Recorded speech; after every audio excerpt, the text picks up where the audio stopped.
The Great Ace Attorney, more like the Great A Asshole. Welcome back, everybody. We're back for Ace Attorney again. We're going to continue right from where we left off. I got here just in time. I returned. This has been a wacky day. This is the same day as the Ubisoft Direct and everything. Yeah, but we're ready. We are going to start Ace Attorney Chronicles right now. We're in the middle of the trial from last week. We still haven't finished that trial, so I'm going to hope I remember stuff. I remember there was... Let's go over the evidence list, shall we? There was soap with the thing missing, like a little disc missing. There was windows made of bricks where the bricks were missing. There was a little man, a strange tiny little man, who was like peeking in through the windows. And we'll figure out the rest as we go. I never remember anything. It all comes back to me. It all comes back to me like as we get going, but I always forget like right at the start. I don't know why. All right, let's continue. Let's get game capture going so we'll have audio. Oh my god, I don't remember what we were doing. Hey, what's up, Amelia Tar? Welcome back again. Yeah, I've returned. Nary like 40 minutes later. Just enough time to get some lunch. Was the tea alone did pass my lips that late hour? Oh, I love this dude. I remember him. He looks like a Muppet. He looks like Kermit the Frog or something. Nobody else visited his room. Oops, I didn't mean to press that. Oh, we already talked to you. We already talked to all this guy. All we have to do is finish this trial that we're in the middle of. So to recap, there was a guy, the guy who's on the witness stand now, that's next to this guy, was poisoned horribly, but he's got better. He got better, and he thinks that our friend did it, so we have to get him off the hook. He's thoroughly convinced that our friend poisoned him to death, even though he lived.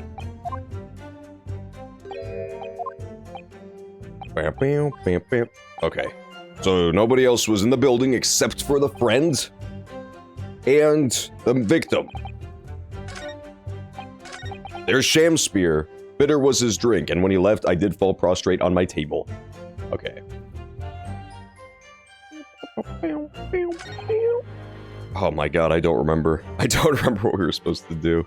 Let's just press. We'll just press him on all of his statements. And we'll try to remember what was happening based on that. The snow lay about. My neighbor did cometh in the evening, bearing a gift of tea. Let's see. Yeah, we'll just press all of his statements. Hypothetically, if I ever visited the USA and a creep would follow me and I saw you, could I say come and say hi, how are you for safety? Yeah, for sure. But I don't know how I would know it was you, because I've never seen you before. But in general, if that did happen, hypothetically, I would play along, yeah, for sure. I don't see why not. I saw a video of something like that the other day. It was really weird. There was a guy who was doing like a live stream in Japan or something of just like walking around the city. And there was this girl who was just being followed by this really weird guy. Exactly like that. And that's what happened. She came up to the dude with the camera because he had a camera. It was very smart. It was very smart on her part. And she just like hung around next to the guy with the camera until the other guy had to leave. It was a good play. That's always a fear, you know? Especially if you're in like a high crime area or something. So short answer, yes, you could do that. To be clear, by neighbor, you are referring to the defendant? Oh, indeed, sire. Perchance thou wouldst that I call him the man from upstairs. And at what time did the mustachioed Nipponese visit you in your room? Our meeting was promised for the hour of 9. And lo did he come to tender a gift of fragrant tea. Okay, so 9 p.m. Details which are in accordance with the defendant's own testimony, yes. And we were broiled in such a literary debate as history hath not seen before. By which I presume he means your discussion about who was the stronger, Romeo or Juliet. I remember that. Yeah, they were having a debate. They were having a like fanboy debate about Romeo and Juliet. That's right. And then he was mysteriously poisoned. Oh, I gotta remember these. I gotta, come on, work brain, work! I gotta remember these details. I still have no clue. I don't think I'm even close to getting, like, the true answer for the crime or whatever, but... So you know in case? Yeah, that would probably be smart. That would probably be a good call. But yeah, for sure. That's always a concern, especially when you're in, like, a different country you've never been to before. Or in the States, even a different state. Like, you don't know where the quote-unquote safe areas are, you know? Each of us dressed as what our characters be, to bring weight upon our merry experiment. I dare not imagine the scene. Frailty, thy name is woman. Canst thou imagine how dismayed I was? Yes, I had heard of the Eastern art of jujitsu, but... ne'er did I dream 'twould be a skill practiced by the comely maiden. Juliet beat Romeo up? This is not helping our case. Let's go, Juliet! Let's go, Juliet. Juliet whooped him. Oh no, it was lagging. That's not good. Hopefully it's not on the stream end. We'll see. I'll keep an eye on my bitrate to make sure. It's not lagging too bad. Oh shit, I forgot. I need to announce. They do announce stream time as well. I'm all discombobulated right now. I believe the court has heard enough about your earth-shattering literary debate. Perhaps you could reiterate your statement about the tea that the accused brought to your room. My liege, I am thy servant. Gladly, I would do thy bidding. Okay. So, we know that they were having a debate in the evening at 9 p.m. Let's press him again on this next line. So you didn't have any kind of evening meal? Dinner? Supper? Oh yeah, I said go for it. Yeah, feel free. I do not mind. Feel free.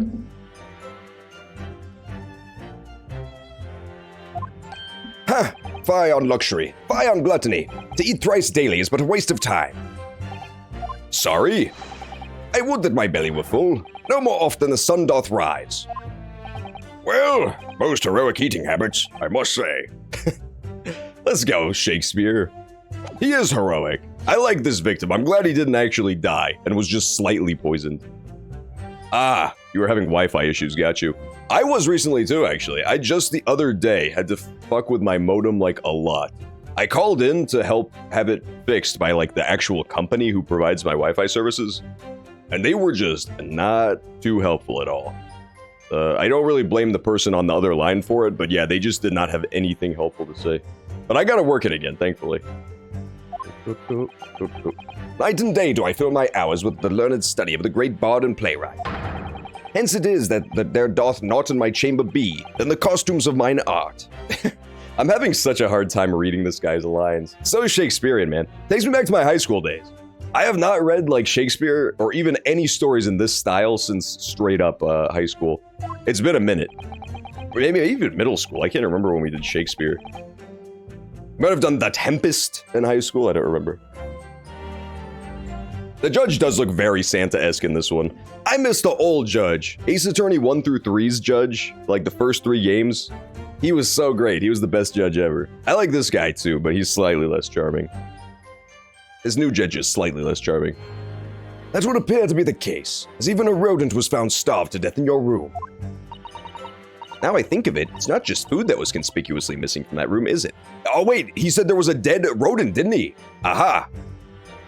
A rodent was found, well, starved. We'll ignore that part. Dead in your room. Interesting. That lends a lot of credence to the rat poison theory.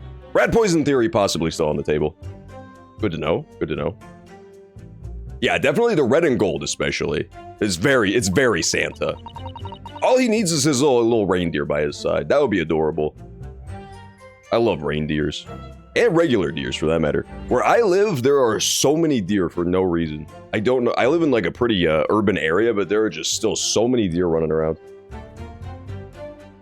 I don't recall seeing a single player script anywhere.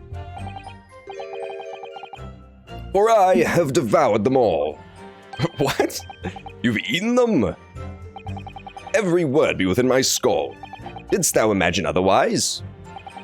Right, that wasn't misleading at all. Now, could you turn around, do you think? Which brings us to the conclusion that the only way the poison could have passed the victim's lips is in the tea.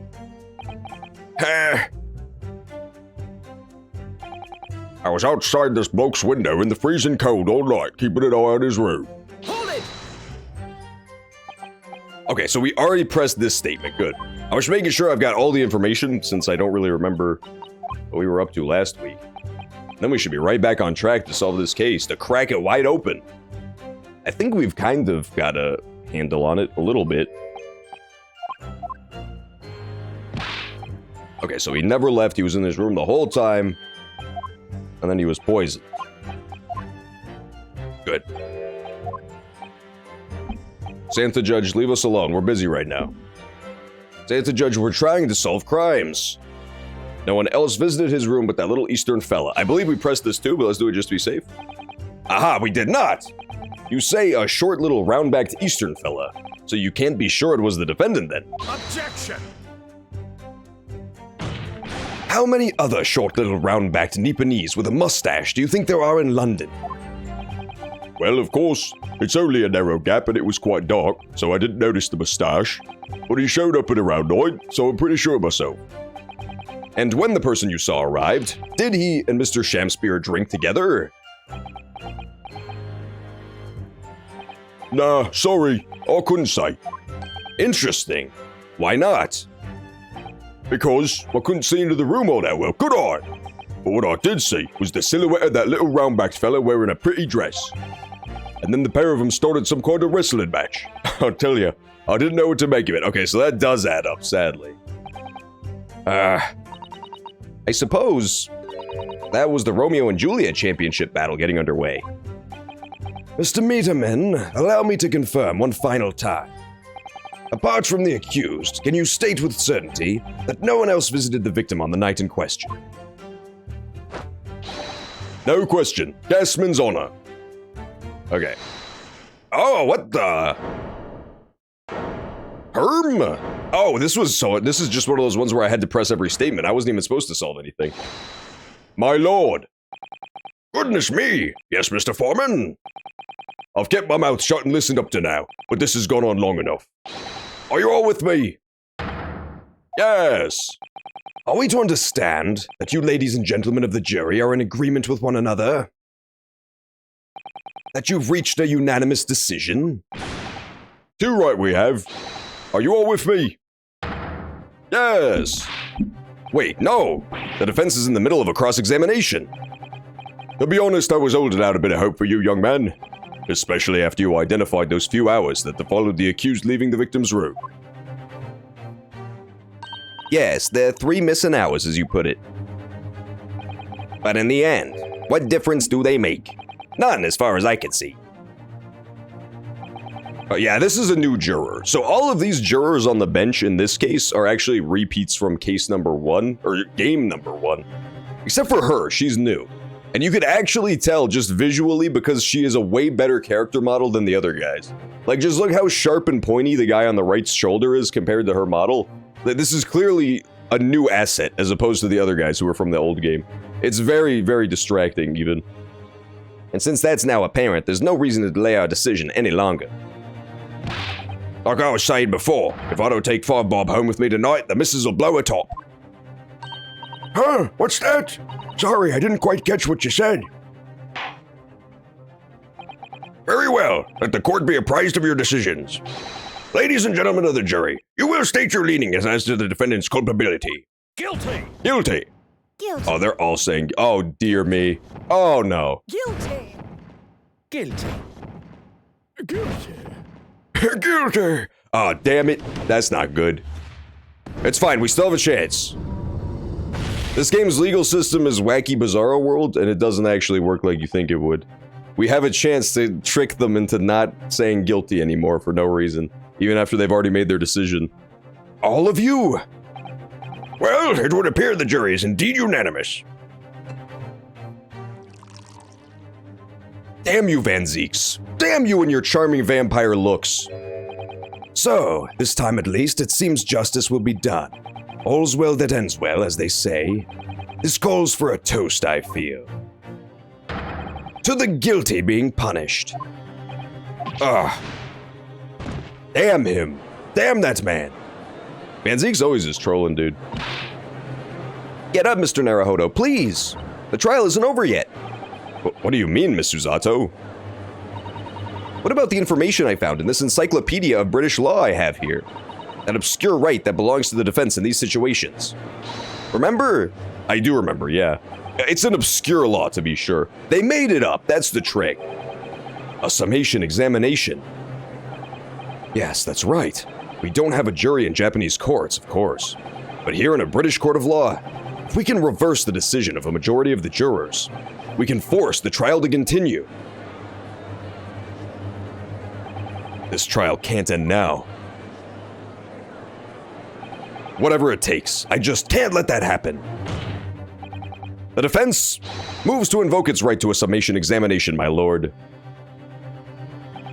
Why am I not surprised at my learned Nipponese friend's inability to admit defeat? You choose to cling desperately to some archaic rule you barely comprehend instead of accepting the truth. Certainly no other defense counselor in recent times has exercised the right to a summation examination.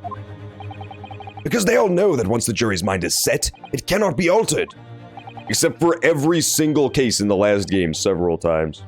But that's okay, we won't pay attention to that part. Nevertheless, the right remains and must be upheld. The defense counsel's request is granted. This court will proceed with the summation examination, as outlined in the Encyclopedia of British Law. Thank you, Your Honor. Oh, sorry, he said my lord. Are you and your fellows prepared, Mr. Foreman? Believe me, my lord, we know all about this young lad's tenacity. And we're ready for it. Very well. In that case, ladies and gentlemen of the jury, I call upon each of you to state the grounds upon which you find the defendant guilty of the crime. Okay, so they'll probably mention it as a tutorial in the game, but basically the gimmick of this section of gameplay is like, you have to turn the jurors against each other, you know? Like, they all think that the defendant is guilty, but for different reasons. And so my job is just to make them doubt their guilty verdict until enough of them think that he's innocent that the trial can continue. I could game over here, so I saved. If I don't do this right, then they'll just convict him and he'll die. And I lose. The victim may not be well off, but he's a noble man and straight up. There's no reason to doubt the man. Well, I do declare the good gentleman has no reason to lie. In fact, I think he's rather splendid. Just look at the accused by comparison. He's Japanese, stoops all the while, and has a mustache. Very fishy. That's so mean. There's no evidence to suggest the gangling actor is a fraudsman, for now at least. Hey, I really don't care, like. I just need this trial to end quickly. 3 hours of missing time is nothing when you reach my age, you know. Nothing at all. Okay, well, that's what we got to work with. I knew it. Every single one of them seems completely convinced. It would seem that all the jurors have come to the conclusion that Mr. Shamspeare is a fine, upstanding, and honest citizen. Okay, we can definitely make some holes in that idea, because he's insane. If you ask me, they've all been bewitched by his strange theatrical movements. Tie his arms down. If I ever came to America, I would sneak up on John in the dead of night and say, "Hello, John," and pop a confetti popper. Remix, then you would deeply come to regret that because I would immediately fall over dead because my one weakness is confetti poppers. It's a little known secret I've never revealed until now, but if you did that, I would have just fallen over stiff as a log and immediately been killed. And you would have been surrounded by police before you could fucking blink. And this ain't like no fucking Belgium cops, dude. This ain't no Belgian cops. This is America cops. They're ready to beat your ass. And sadly, nothing Mr. Natsume has said appears to have registered at all. Well, here goes. Let's not forget. I pleaded with the jury on Soseki-san's behalf before and it worked, so you never know. Before we begin, it might be an idea for me to remind you exactly how it works. No. I don't want to. I already know how it works. You thought my weakness was walk-up E? Huh? You have that completely backwards. You have that completely backwards. I destroy walk-up E in any realm. In any realm imaginable. I am walk-up E's worst nightmare. I am his true nemesis. But it's a very one-sided rivalry. For me, it's totally effortless. For me, it's completely effortless. I clear walk-up E, as they say. Except when it comes to knowledge of Spider-Man. I'll give him that one. He is more of a Spider fan than I am, for sure.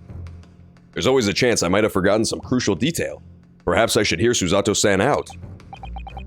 Nah, I'm good. I'm not gonna let her refresh my memory. Thank you for the kind offer, Miss Susato, but I've been through plenty of these summation examinations already. I think it's important that we don't delay the start any longer than necessary. Of course, I understand, and I'm quite sure you're right. If you're confused by anything at any point, you can turn to me for advice whenever you like. I'll be here for you. The key to this is really listening carefully to each juror's statement, finding two that are contradictory, and pitting the corresponding jurors against each other. That's what I said earlier. Without further ado, please, counsel, proceed with the summation examination. Pow. Yes, my lord. All right, let's do this. This should be plenty easy. Jury examination. Remix, that's how people dress in Belgium in the bottom left. That's actually the Belgian uniform in the bottom left. All citizens are required to dress like that. The defense's rebuttal. He's a noble man and straight up. Let's press him. Hold it! There is reason to doubt the man. Well, there are plenty of people in London who seem noble but poor. Couldn't some of them also be liars? Oh, I've no doubt about it. Like that shaky client of yours, for example. Absolutely not. Mr. Natsume is no liar. He did lie to us, literally the first thing that happened in the trial. Not true. It is true, Remix, I'm sorry. I'm sorry, but it actually is true. All Belgian men are required to dress like that Shakespeare guy, and all Belgian women are required to dress like this guy. Juror number 1. Look, the point is, the only thing that passed the victim's lips that night was Japanese tea. When you take the gasman's testimony into account as well, the truth couldn't be any clearer. Well, that's alarmingly logical. But let me be frank here. I'm a gentleman with a gentleman's values. If it turns out the old Shakespearean chum is a rotten liar after all, I'd gladly change my decision. And I'm sure my fellow gentlemen on the jury would do the same. Isn't that right? Well, yes, perhaps. Though I don't see it happening. Hey, what's that? Elderly gent on the end here, you know. You'll have to speak up. Look, I really don't care about all this nonsense. I just need the trial over. How many gentlemen do we actually have on the jury? Oops. Abraham, he is slightly Lincoln-esque. He's like if Abraham Lincoln was a WWE wrestler. That's juror number 1 for sure. I would consider him the highest level of gentleman. All right, sir, I may hold you to that. Don't forget what you said.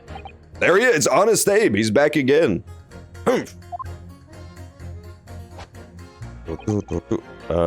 Show me the victim's a liar. Okay, so which one of these would have to do with him being a liar? He has no reason to lie. That seems like a good thing to press, but we don't know if he has a reason to lie, so...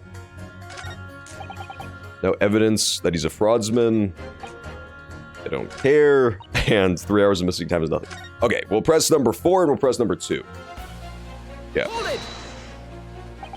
A fraudsman? What do you mean by that, madam? Dun, dun, dun, dun, dun, dun. She kinda bad, though, I'm not gonna lie. It really is a most tiresome problem for the company, most irritating. We can be absolutely certain that a customer is stealing from us, but without hard evidence. We can't even threaten to take action for fear of being sued. What? She's a mogul? I'm sorry, you've lost me a little there. Who are you? I'm the wife of Augustus Altamont over at the Altamont Gas Company. Oh, dang. Okay, so she owns the gas company. The gas stuff is so important. Oh my god. He has like a gas main leading to his apartment. That was also important because it gave us a time frame. I remember that. So there's the gas main right here. There's a mysterious puddle below it. I do remember that. And there was also times. Like, they know the times that he had his lights on. Like, he had paid for the gas to be on. And there was a gap. There was a time when it wasn't on as well, so... Yeah, that's definitely really important. So she owns the gas company. Good gracious! Ultimate gas, you say? Gas is the future of energy in this country and around the globe, but proper handling is essential. As I'm sure our employee from the East End branch office would be the first to agree. Absolutely, Lady Quimby. Gotta be used properly. Ultimate gas is the best in the world, of course. This guy really loves his job of being the gas man. I respect it. I think no matter what you do, you gotta go big, right? No matter what your job is, you gotta go for the love of it. If he was a gas man and he hated his job, he wouldn't be nearly as charming. I think we may have solved the mystery of the bow from earlier, Mr. Naruhodo. Oh, the bow, sorry. Right, he bowed in deference to his employer's wife, did he? Ah, so would I be right in assuming that the reason Mr. Meterman was watching what Mr. Shamspeare was up to in his room? I'm afraid there's no end to the lengths the population of the East End will go to in order to steal our gas. So I really have no choice when the company identifies somebody as a possible fraudsman, but to dispatch a worker to watch the suspect day and night. Aha! Okay, interesting. Huh. So the worker guy actually has an airtight alibi. He was my #1 suspect. Wow. The Muppet-looking dude was like hanging around the scene of the crime, just like staring in through the windows. So he was like the obvious #1 suspect, right? Like the lead suspect. But he actually has a perfectly valid reason to be there. He was told by his boss's wife to go hang out around there. So you mean Mr. Shamspeare is... I wouldn't come out and say it in public.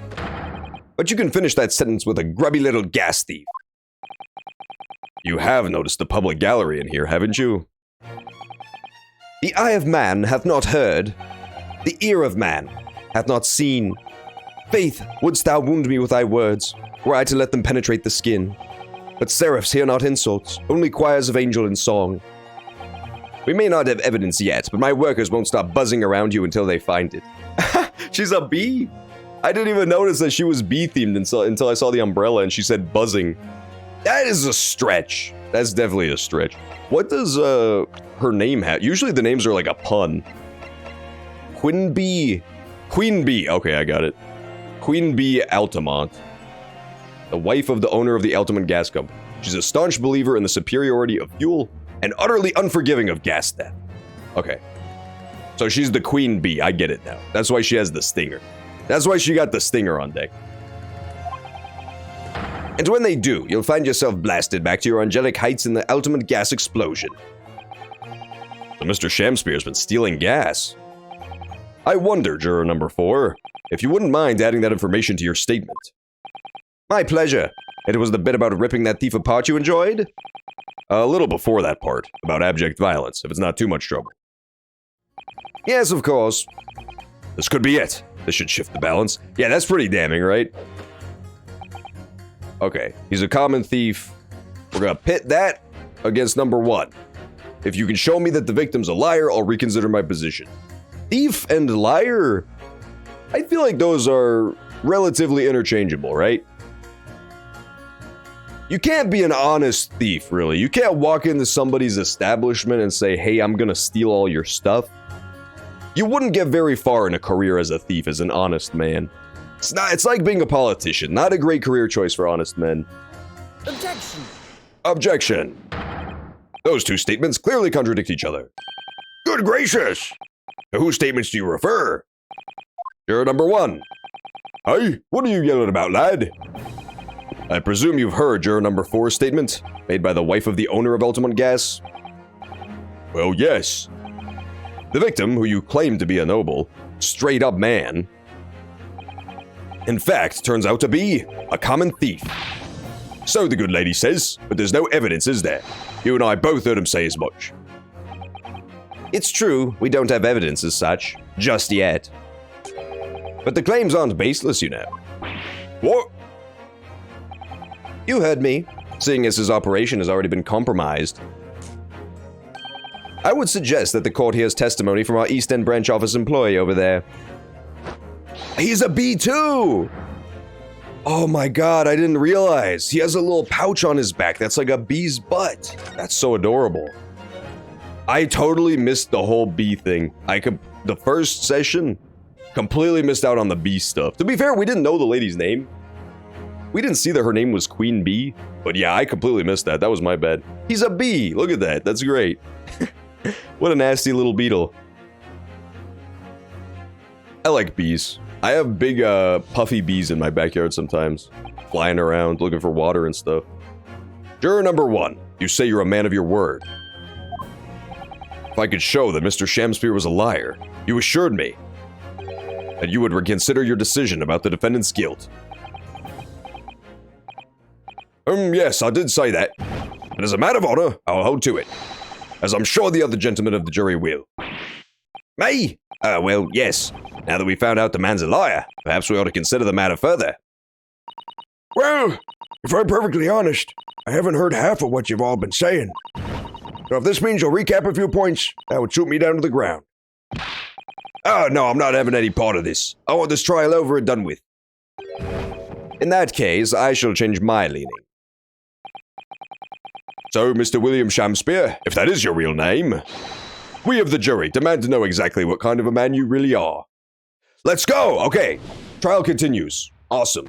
I didn't game over within the first 10 minutes of the stream.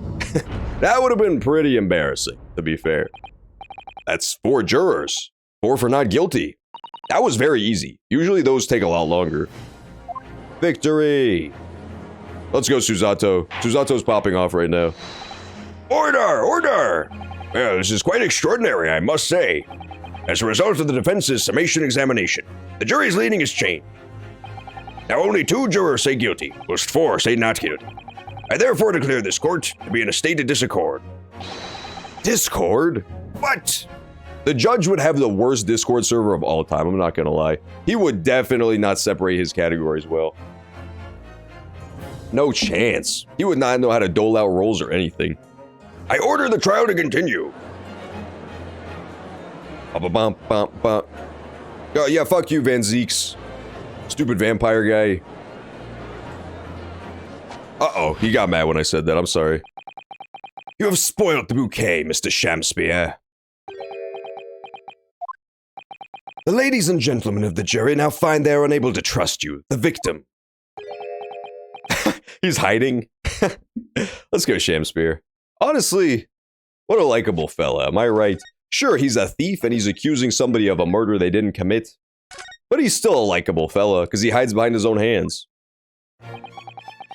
But you gods will give us some faults to make us men. So God mend me. I do swear. This gas man speaketh that which concerns him most, not but gas, not but thin air.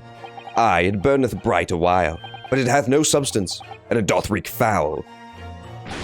Oi, what do you say? Yeah, he's a bee. Okay, I get it now. He's totally a bee.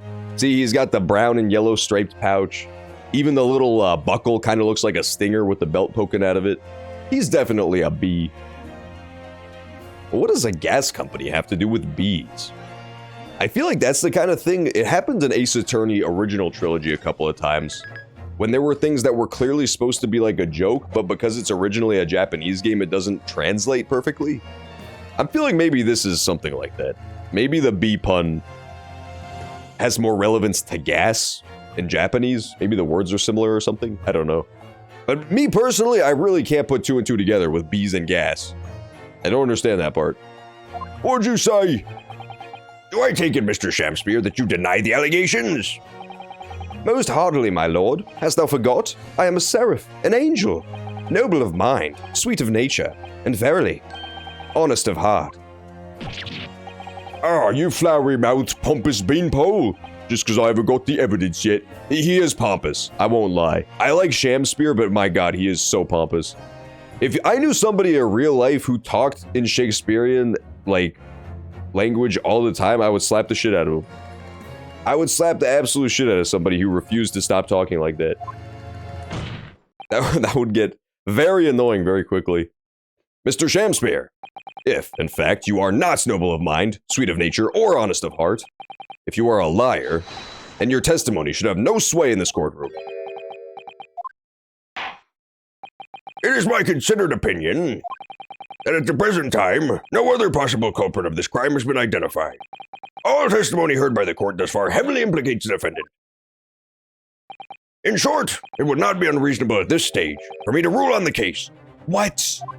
That is unreasonable. We just did the summation examination thing. However, in light of the fact that the jury has expressed concern about the fidelity of this witness, I believe it would be inappropriate for this court not to pursue the point further. Objection! I assure you, my lord, that would be a waste of the court's time. The gas in this case are unrelated. Juror number 4. Yes? Didn't you say before that although you had no hard evidence to prove this man has been stealing gas, you have strong grounds for suspecting him? That's right, we do. Don't we, worker? I love the Muppet guy. He has so much fun with his job. I feel like any time where you're literally a worker bee, that's probably not a great job. But this guy makes it his own, you know? He has fun with it. He lives in the wage cage, but he's fine with it. He's made his peace with it. AS. What does AS stand for? Is that even an A on the top? I'm assuming alderman? Because her name was like alderman, right? Something like that. Ultimate, that's it. His name is Meterman, that's why I got confused. Ultimate. Something S. I don't know what the S is. Maybe Ultimate Services? Gasman's owner. Very well then. We will hear your testimony now. You will tell the court precisely why you believe the victim, Mr. William Shamspeare, has been stealing gas. Yes, my lord, it'll be my pleasure. On the ultimate gas name, I'll swear. If I may, my lord. Go ahead, madam. This worker's testimony may have a significant bearing on the good name of my husband's company. Therefore, I should like to take the stand alongside him in a supervisory role, if you wouldn't mind. Wahoo! Oh yeah, sweetest honey. Yeah. Very well. As an exception, I shall honor your request. These courts are so wacky. This court is way too wacky, man. It's just absurd. Why, the juror is going to take the stand too? Why? Thank you, my lord. This is a conflict of interest. This is a clear conflict of interest. You wait till the boss gives you an earful. Ooh, it's gonna sting. So, you will both testify before the court on the subject of the illegal consumption of the ultimate gas company's fuel. Yes. Is that clear, my good man? Clear as the ultimate gas, my lady, which is the clearest in the world.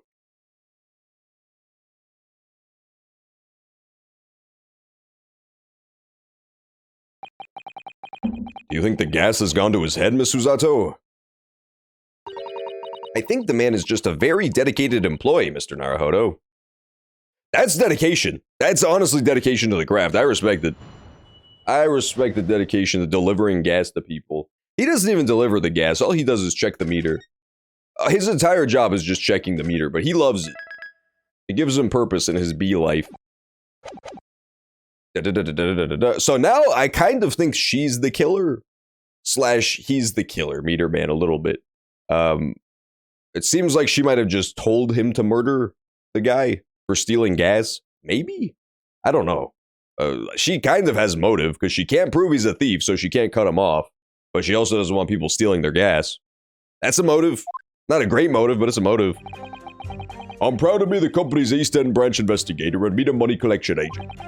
Ultimate gas meters accept property bits. Each coin giving the customers about 2 hours of gorgeous gas. And yet, the meter in Mr. Shamspeare's room didn't have a single coin. What? Impossible. That's not possible. His power was on. Huh?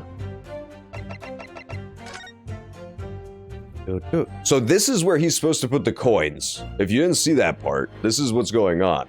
Each room in the apartment has a little ultimate gas thing.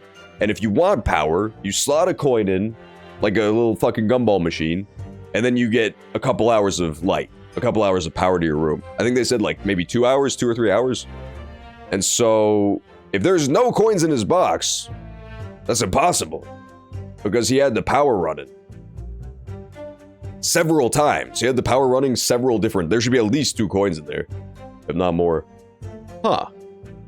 And there's also a mysterious stain below it, like he pissed his fucking pants. He could definitely have a Bender from Futurama system going on, where he just ties a string around his finger, puts the coin in, pulls it back out. I could see that. I could definitely see that being the case. The meter doesn't appear to have been tampered with, though, and the collection agent has the only key. Somehow he's using all the flaming gas he wants without paying a penny. If that's not thieving, what is?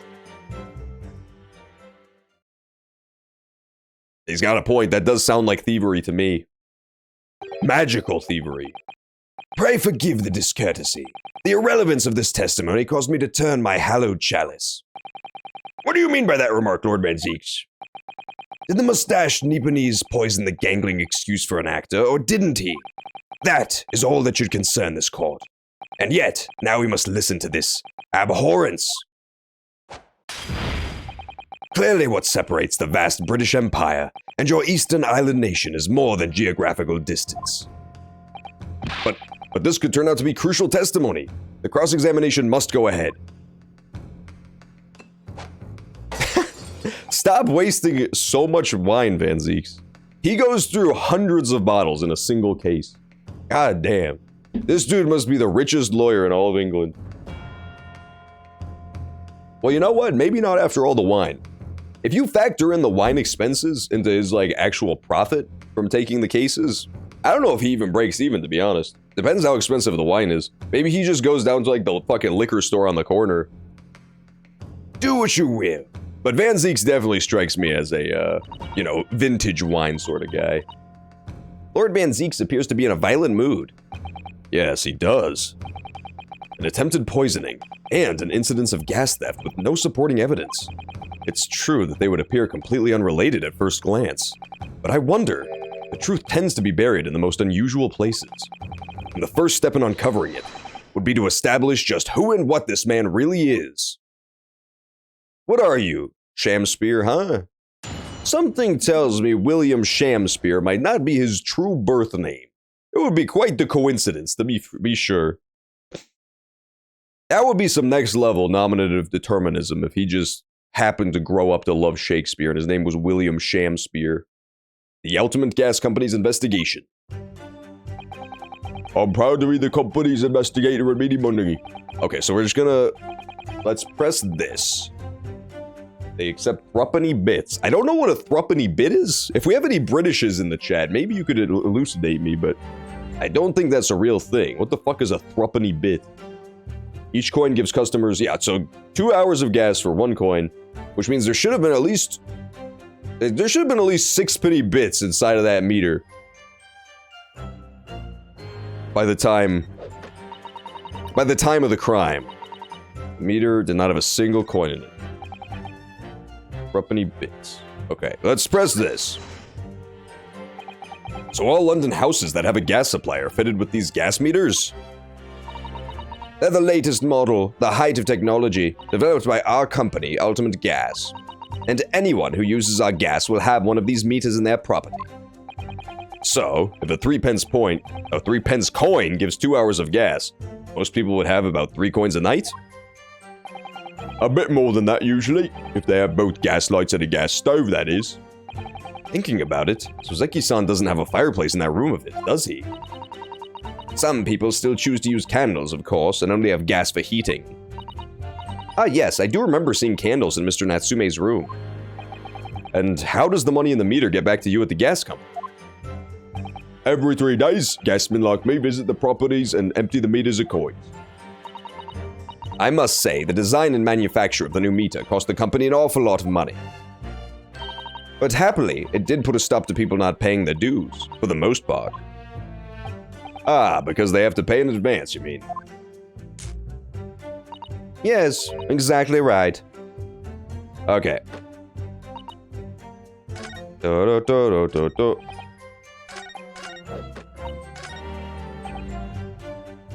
2 hours of gas? Only 2 hours of gas? Yeah, so he should have put at least 3 coins in. Didn't have a single coin in it. The meter doesn't appear to have been tampered with, and the collection agent has the only key. Let's press this! Maybe we'll try to throw the collection agent under the bus. There's only 1 key for all of your meters? Well, in truth, there's another key in the company vault at our main office. But even if someone had somehow managed to get hold of a key, we'd know if the coin box had been opened. Oh, how? I came up with a rather clever way to expose any little shenanigans as it happens. Would you care to explain? Well now, in order to empty a meter, you have to unlock the padlock and remove the cover. But when I close the cover again, I'll stick a little beeswax seal on it, you see? Aha! Ah, Hearn! A seal? Like the sort of thing you'd put on an envelope, you mean? I think I get it now a little bit. So remember the soap had that red thing in the middle of it and we didn't know what it was? Maybe the soaps thing was like a wax thing as well. So what our boy was doing to cheat the system was busting open the seal and then using this to replace the seal when he was done stealing all the coins back out from inside of it. So he would open up the seal, steal all the coins out from the inside, and then seal it back up and replace it with this thing, with like the red wax. He would just melt it to look like their seal. Maybe. That seems very difficult and MacGyver-ish, but I could see it happening. Maybe. I might be jumping the gun. Let's let it rock for a little bit. Was there movie night yesterday? No, there was no movie night yesterday. I was very busy yesterday night. I might be able to do a quick movie night tonight. Not like a full movie, but like a show. I have to finish some work by Sunday night, by Monday morning, and I've still got a little ways to go. Not much, but a little ways to go. I've got probably like an hour or two left of that, so I kind of want to knock it out tonight. But I could still do a quick movie night tonight if there's interest. If there's desire for one. Something like that, yes. Basically, you can't remove the cover again without breaking the seal. Now, in the case of Mr. Shamspeare's meter, there were no coins inside at all, as I said. But the seal hadn't been broken either. So that would mean Mr. Shamspeare somehow managed to steal coins from inside the meter without opening it? It would seem so, but that would be impossible. That would be pretty impossible. Wakabi wanted to watch Saw 2, but I refused to let him watch Saw 2 last night. I refused to give in to the Wakabi army. But I'm down to watch Saw 2 eventually, but not tonight. I don't have time for like a big movie tonight. I could watch like an episode of a show or something, but I definitely don't have time for like a 2+ hour movie. None appear to have been tampered with.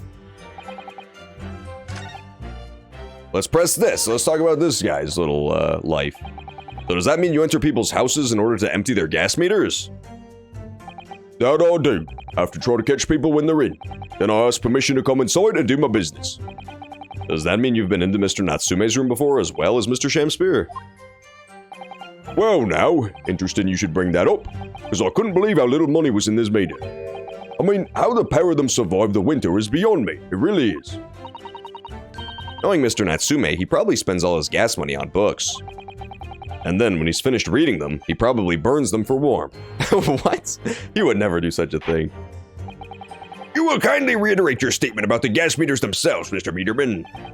Not much to say really, but as you wish.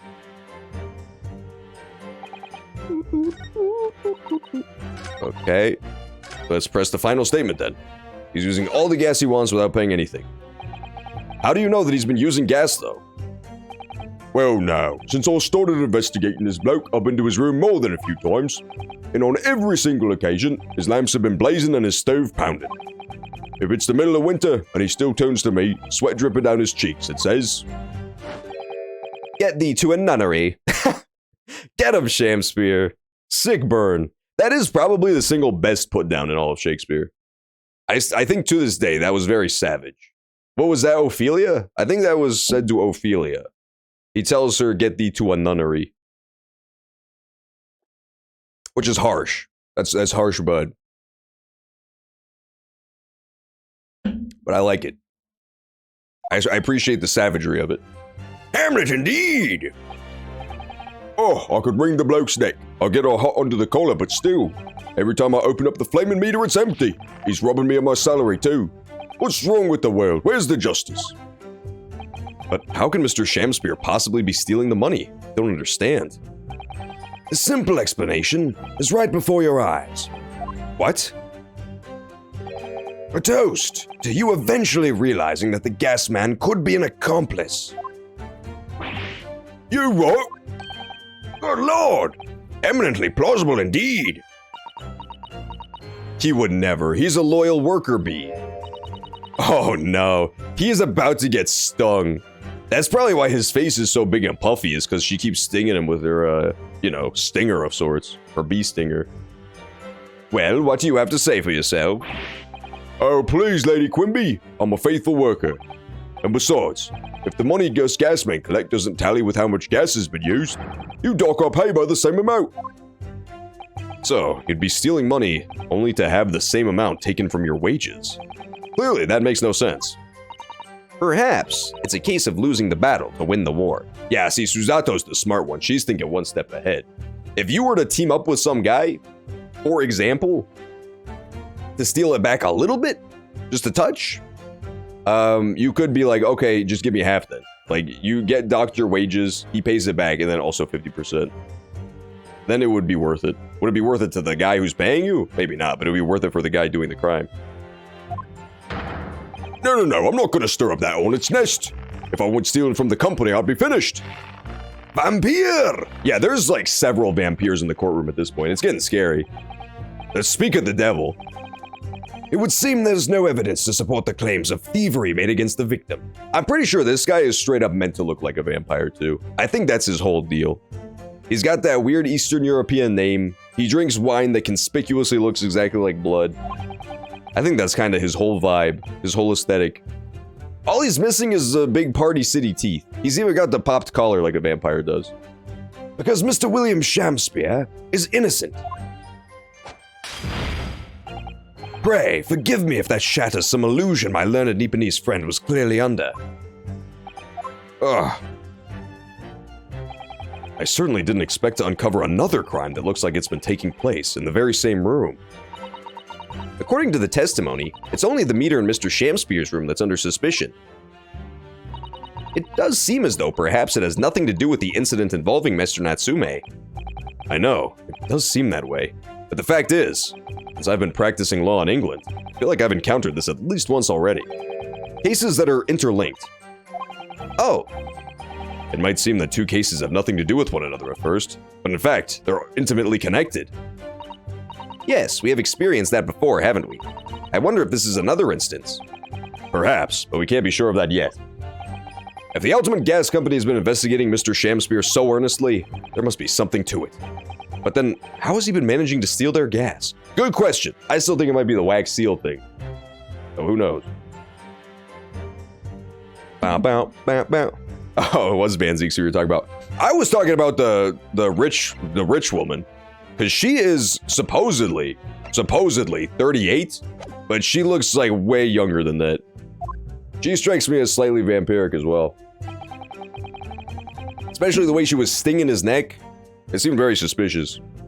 Basically like a vampire bee, which doesn't exist.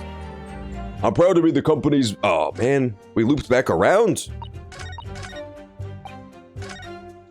I must be missing something here that I'm supposed to put evidence against. First, I'll press this. I don't think I've pressed this one yet. Oh no, I did press that one already. Okay, cool.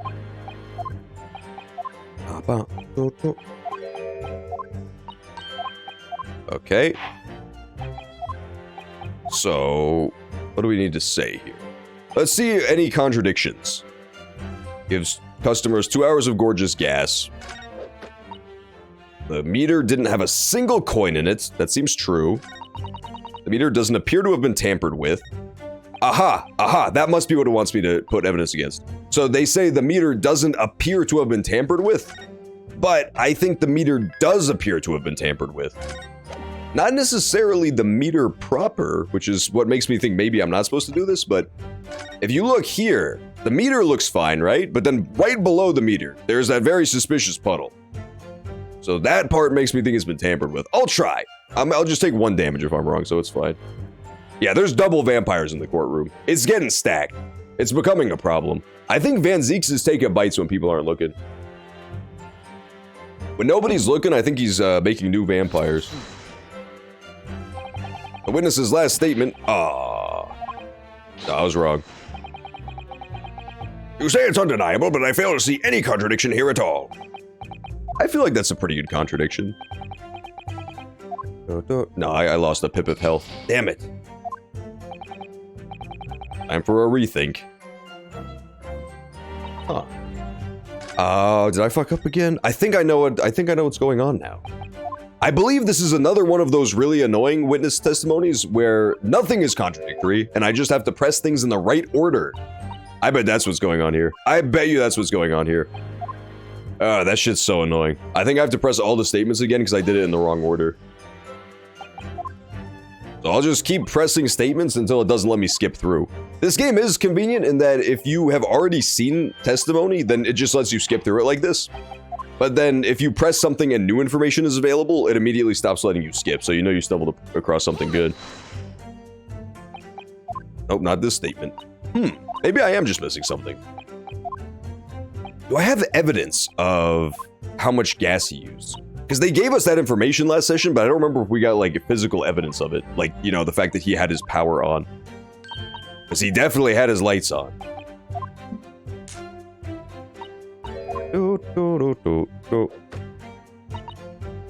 Didn't have a single coin in it. Aha, yep, I pressed everything in the wrong order. Oh my goodness gosh. Or I forgot to press that one at all. That's also possible, but I think I pressed them in the wrong order. Out of interest, how long has this been going on? Weeks and weeks. He's been pinching gas off us for ages. And you've examined the meter in Mr. Shamspeare's room, I take it? Naturally, we took it off the wall and went over it with a fine-tooth comb. And found nothing suspicious at all, I presume. No, I'm afraid we didn't. Which is exactly why I demanded a new type of meter to be produced. One with an indestructible lock. The Shamspeare Special. That sounds like it would have cost an awful lot of 3-penny pieces. But even after all that, the rascal's meter was still empty. I'll never forget the humiliation. When I opened up the money box and found it bare. You what? I said. You what? And the look on his face. That smarmy smile of his. I pulled the meter straight off the wall and took it back to the office. But you know what? Nothing. Not a trace of it being jemmied open anywhere. Not a single sign. And what's happening to my salary as a result? Down by 3 shillings a day, that's what. 3 shillings a day? God damn. That's probably a lot of money for an ancient British peasant. A life-threatening situation in a number of ways. That's like, 3 shillings is like half of what it costs for one of Van Zeek's wine bottles that he smashes against the wall. Incidentally, what's become of that meter? Nothing became of it. I've still got it. Oh. Right here. No wonder they call you Meter Man. I think it would be prudent for the court to sequester this item while the trial is ongoing. Aha! A meter that dispenses gas for a set time after a coin is inserted. It sports a very strong lock. Definitely. Although at first glance, there doesn't appear to be anything unusual about it. Well, let's check that, shall we? Big button? That seems usual. Aha! Okay, I think this is the wax seal they were talking about, actually, so I was wrong. Because if I remember, the wax thing, or whatever the hell it was, the little coin in the soap was, like, red. It was, like, red. It was not green like this is.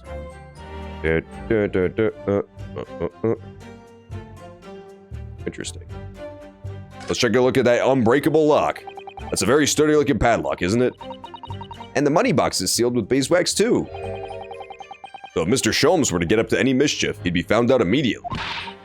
Mr. Naruhodo, mischief of that kind is not the sort of thing Mr. Sholmes would ever do. You know you didn't finish that sentence, don't you? Well, anyway, it's understandable that the gas company would want to safeguard the money that's rightfully theirs. But it does feel a little over the top, perhaps, doesn't it? It's a little intense. Sure. I feel like if you run a gas company, you have to feel really bad. Because, like, it's a good service to provide, right? Giving people heating and stuff for their houses. But then if somebody doesn't pay their bill during the winter, it's just like, well, time to shut off your gas and let you fucking die. Time for you to just freeze to death. That's not a feel-good one. Aha! Well, they did not do a good job of inspecting the... Holy shit, they're so dumb. Really? I thought it was gonna be something way more subtle than this. I get it. I figured it out. I figured... Do you get it yet? Do you know how they did it? Do you know how he was stealing? I know how he was stealing. I figured it out. I figured it out. And it has to do with the photo. The photo that I kept looking at, and I couldn't figure out why there was the puddle beneath. It's the soap. It is the soap. That, like, missing portion from the soap, the little round disc that looks like a coin, he was using that because it's roughly the same size and shape. And then he made a little hole here on the bottom, not big enough for a coin to come through. but big enough for melted soap to come out of, which is why there's the puddle right below the meter. So the meter turns on, the gas starts going through, this thing heats up because it's right next to the stove and the lamp, melts the wax little coin, and then it drips out through the bottom. That's why anytime he goes to go collect the money, there's no money in there. There was never money in there. The guy didn't bust out his cash and take it back. He never put cash in to begin with. That's why he has so much soap lying around. It's probably just cheaper to buy tons of bars of soap than it is to actually pay for the gas. That's gotta be what it is. That's gotta be what it is, right? Oh, have you spotted something, Mr. Naruhodo? Just here, there's a little hole. Do you see? Goodness, you're right. I wouldn't have noticed. It's kind of obvious. It's a giant hole. It's so big. It's not a very neat hole, is it? Not professionally made, I'd say. So, do you think it might have been opened up by Mr. Shamspear? Possibly. It seems the people at Altamont Gas must have missed it. That would also, remember earlier during his testimony, they were saying that the meter guy was talking about how anytime he would come to the door, the Shamspear dude would be like all sweaty and hot. It's because he has to keep his room hot so that it's hot enough to melt the little soap. Because if he didn't keep his room hot enough, then the soap wouldn't melt and his gig would be up. People would understand what he was doing. They would figure out that the little soap pieces were left behind inside of this thing. That's totally what it is. It seems the people at Ultimate Gas must have missed it. Well, it certainly seems to go all the way through to the inside. Yes, but there's no way a coin could fit through there. That's true, but even so, it seems more than a little suspicious. Diddle-a-doo. There is a tiny hole at its base. Well, I do love me a tiny hole. Alright, check this out. Look, bottom of the bar of soap, there's that little indent. When we were actually inside the dude's apartment, there was a red, like, circular coin here. There was like a little red, I thought it was like a wax stamp, so I thought that he had replaced the wax stamp, but I was barking up the wrong tree. It's just like the perfect size and shape to look like a coin, like a money coin.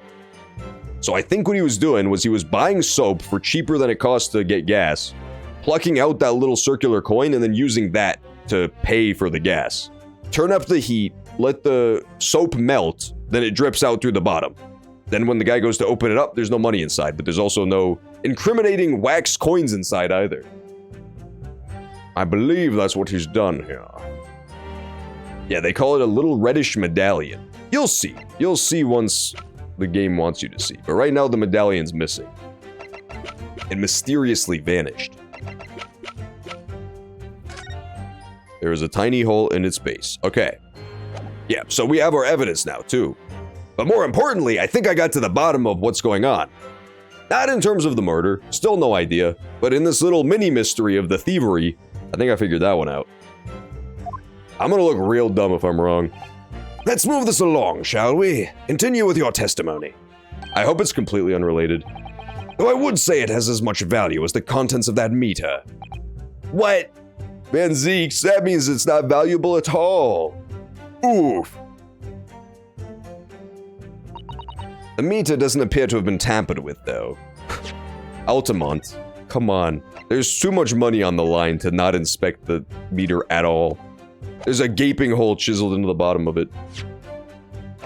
I guess they just didn't care because, like they said, it's not big enough for a coin to go through, so they're like, there's no way this conspicuous hole would have anything to do with it. Objection! There we go. That's what I was missing. Well, I lost a pip of health, so that's not good.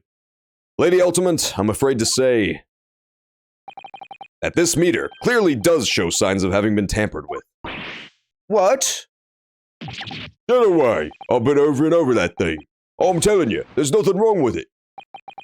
In that case, what do you have to say about the small hole that's been made at the base of the coin box? Hole? What? You're right. You're quite right. There's a little hole there. The meters aren't supposed to have that. None of the others do. In other words, we can assume that Mr. Shamspear had secretly opened up this hole himself. Yes, I wouldn't be at all surprised. But why? Yeah, why? I mean, it's tiny. You couldn't get a farthing through that. I know why. I know why. Lady Ultimate, I wonder if you could give the court some more details about your meter's design. What sort of details? Well, what I'd specifically like to know is, how it differentiates coins. I think I'm barking up the right tree here. I think I definitely figured it out. Let's go. Big brain. Big brain am winning again. How does the meter tell the difference between different coins? What do you mean? Well, for example, if someone were to put in a 1-penny coin, that wouldn't work, presumably, would it? No, of course not. So, well, how does the meter know that the coin that's been fed is a threepenny bit? Ah, I see what you're getting at now.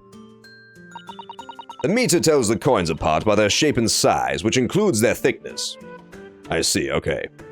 So, I could still be right. What we need to know is... we need to get our hands on that little red disc, or whatever they're calling it right now. That's the key to all this. We have to figure out the deal with that little red disc. We have to find out if it's the same size, shape, and thickness of a threepenny bit. And I still don't know what a threepenny bit is to this very day. A threepenny bit is about 3/4 of an inch in diameter. Okay, there you go. Perfect. Other coins just won't fit. Ah, I see. It's clearly been very well thought out. The witness will amend her formal testimony with that information in case it's pertinent. As you wish, my lord. The meter is designed for coins the exact diameter and thickness of a threepenny bit. Nothing else will fit. Okay. I definitely need to save here because if I'm wrong, then I'm extremely wrong. First, let's examine the soap. A little reddish medallion from the center has mysteriously vanished. What else could it be? For an envelope, no. Cups, no.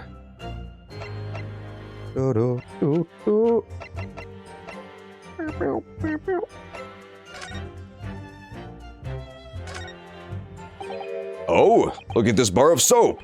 There's a circular depression on this side, about 2 centimeters across. Uh-oh. I might have been very wrong. Okay, we need some math nerds up in here. Where are my math nerds at? Is 2 centimeters across the same thing as 3/4 of an inch in diameter? I have no idea.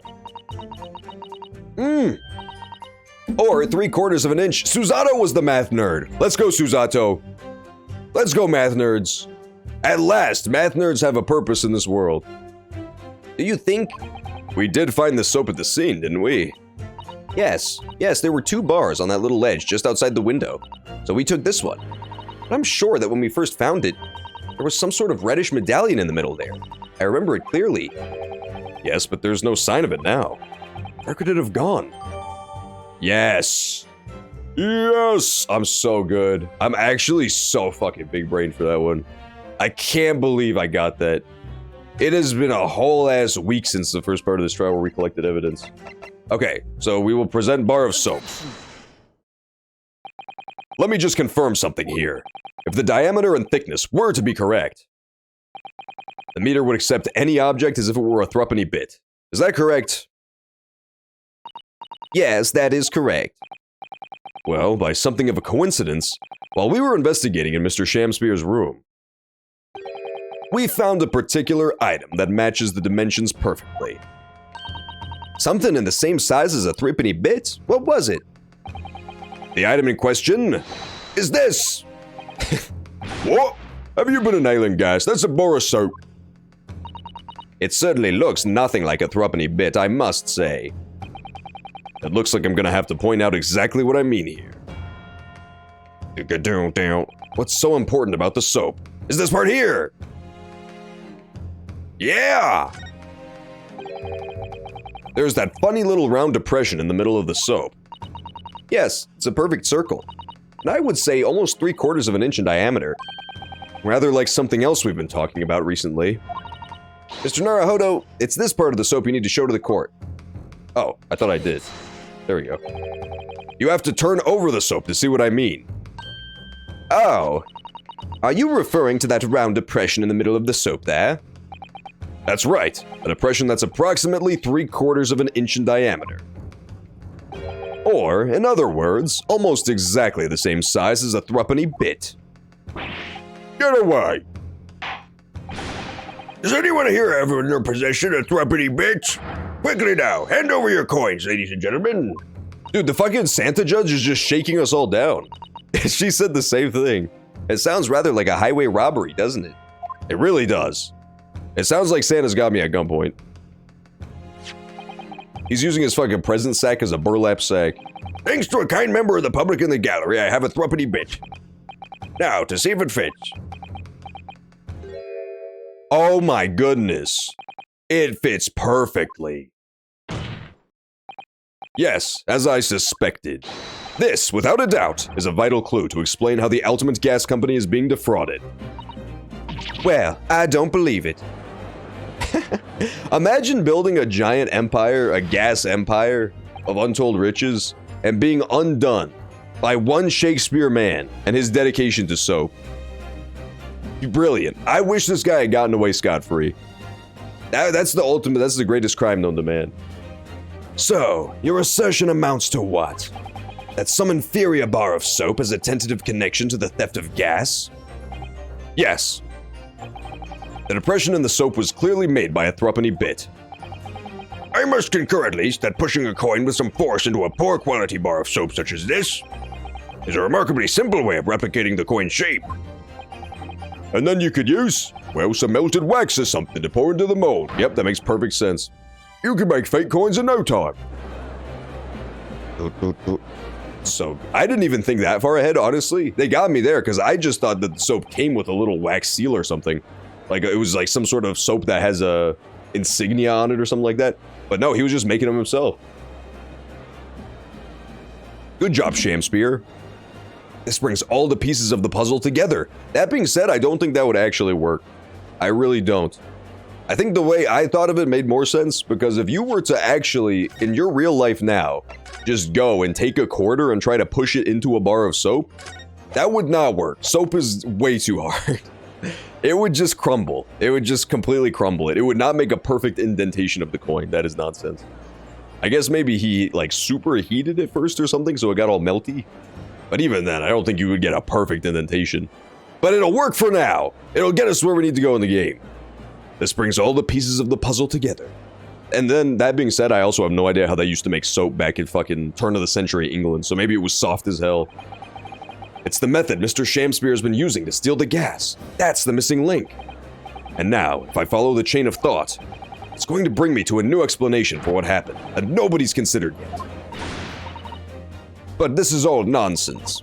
If the man had been making fake coins, my worker here would have found them when he emptied the meter. Quite true, Lady Ultimate. In the absence of some black magic that could make them disappear. Van Zeeks figured it out. He is a smart cookie. Van Zeeks is pretty smart. He catches on pretty quickly once it's been laid out for him. I see. That's what we're dealing with, is it? There is one form of black magic that could cause the fake coins to disappear into thin air, yes. Exactly. And the meter here gives it away. What on earth?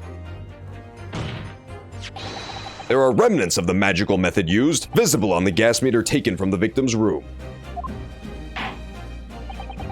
If that is your assertion, Counsel, the defense will identify these remnants at once. Remnants? Uh-oh. Where can the remnants of the method used to make the fake coins disappear? Oh, it's just talking about the hole. Okay. It's just talking about the hole, that's all. I thought I was going crazy. I was like, what is he talking about? No, let's talk about this, yeah. For sure. Right? Right. So what he had to do was either A, heat up the meter like I said, or B, just get water down there, and then that would dissolve the coins and they would fall out through the bottom. Either way it works. I'm pretty sure what they want is not to talk about the coin slot, but rather to talk about the hole. Right? I'll save. I can't save. I'm going for it. We found this bar of soap at the scene of the crime, just outside the victim's window. Outside? Yes, outside, where you yourself, Mr. Meterman, were loitering, in the freezing winter air. That's where we found this soap. Oh, get it? That's right. The answer, of course, is ice. Ice! Aha, that's very smart, too.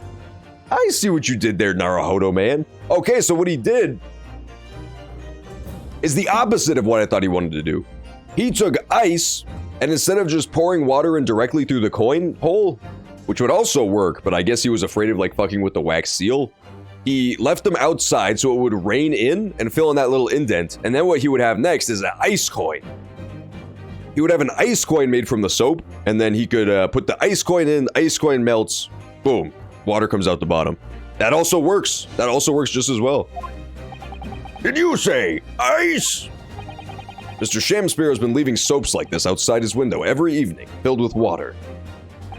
After a night outside in the bitter cold, the water is completely frozen solid the next morning. Then he takes his fake coins of ice and feeds them into the gas meter, having given him light and warmth in spades. As his room becomes very comfortably warm, the ice now inside the meter's coin box melts, turning back into water and draining harmlessly away through the small hole made in the underside of the meter. Honestly, that's like 2 more steps than are necessary, but I respect it. That's a good-ass plan. That is how, without leaving any evidence of his wrongdoing, this man has been stealing ultimate gas.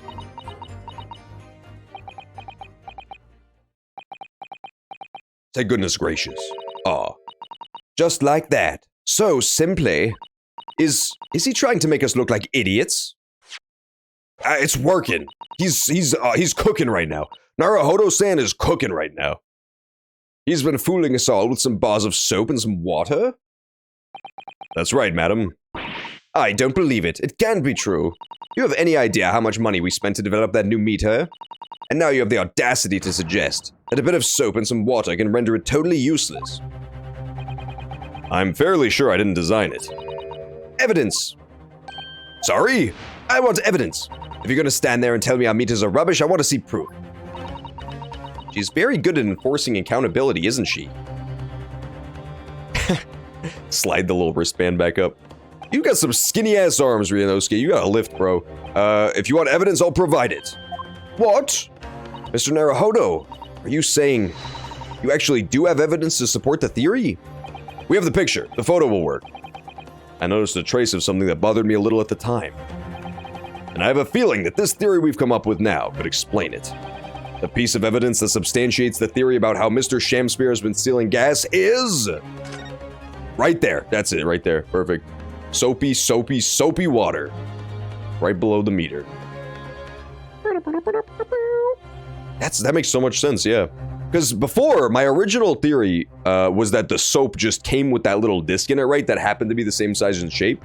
But if that was the case, there's a very thin profit margin there, right? Like if you have to buy a bar of soap for every 2 hours of energy you get, that can't be saving you too much money in the long run. But he's reusing soaps, so that makes total sense. I will say the ice thing, like that's a little unnecessary.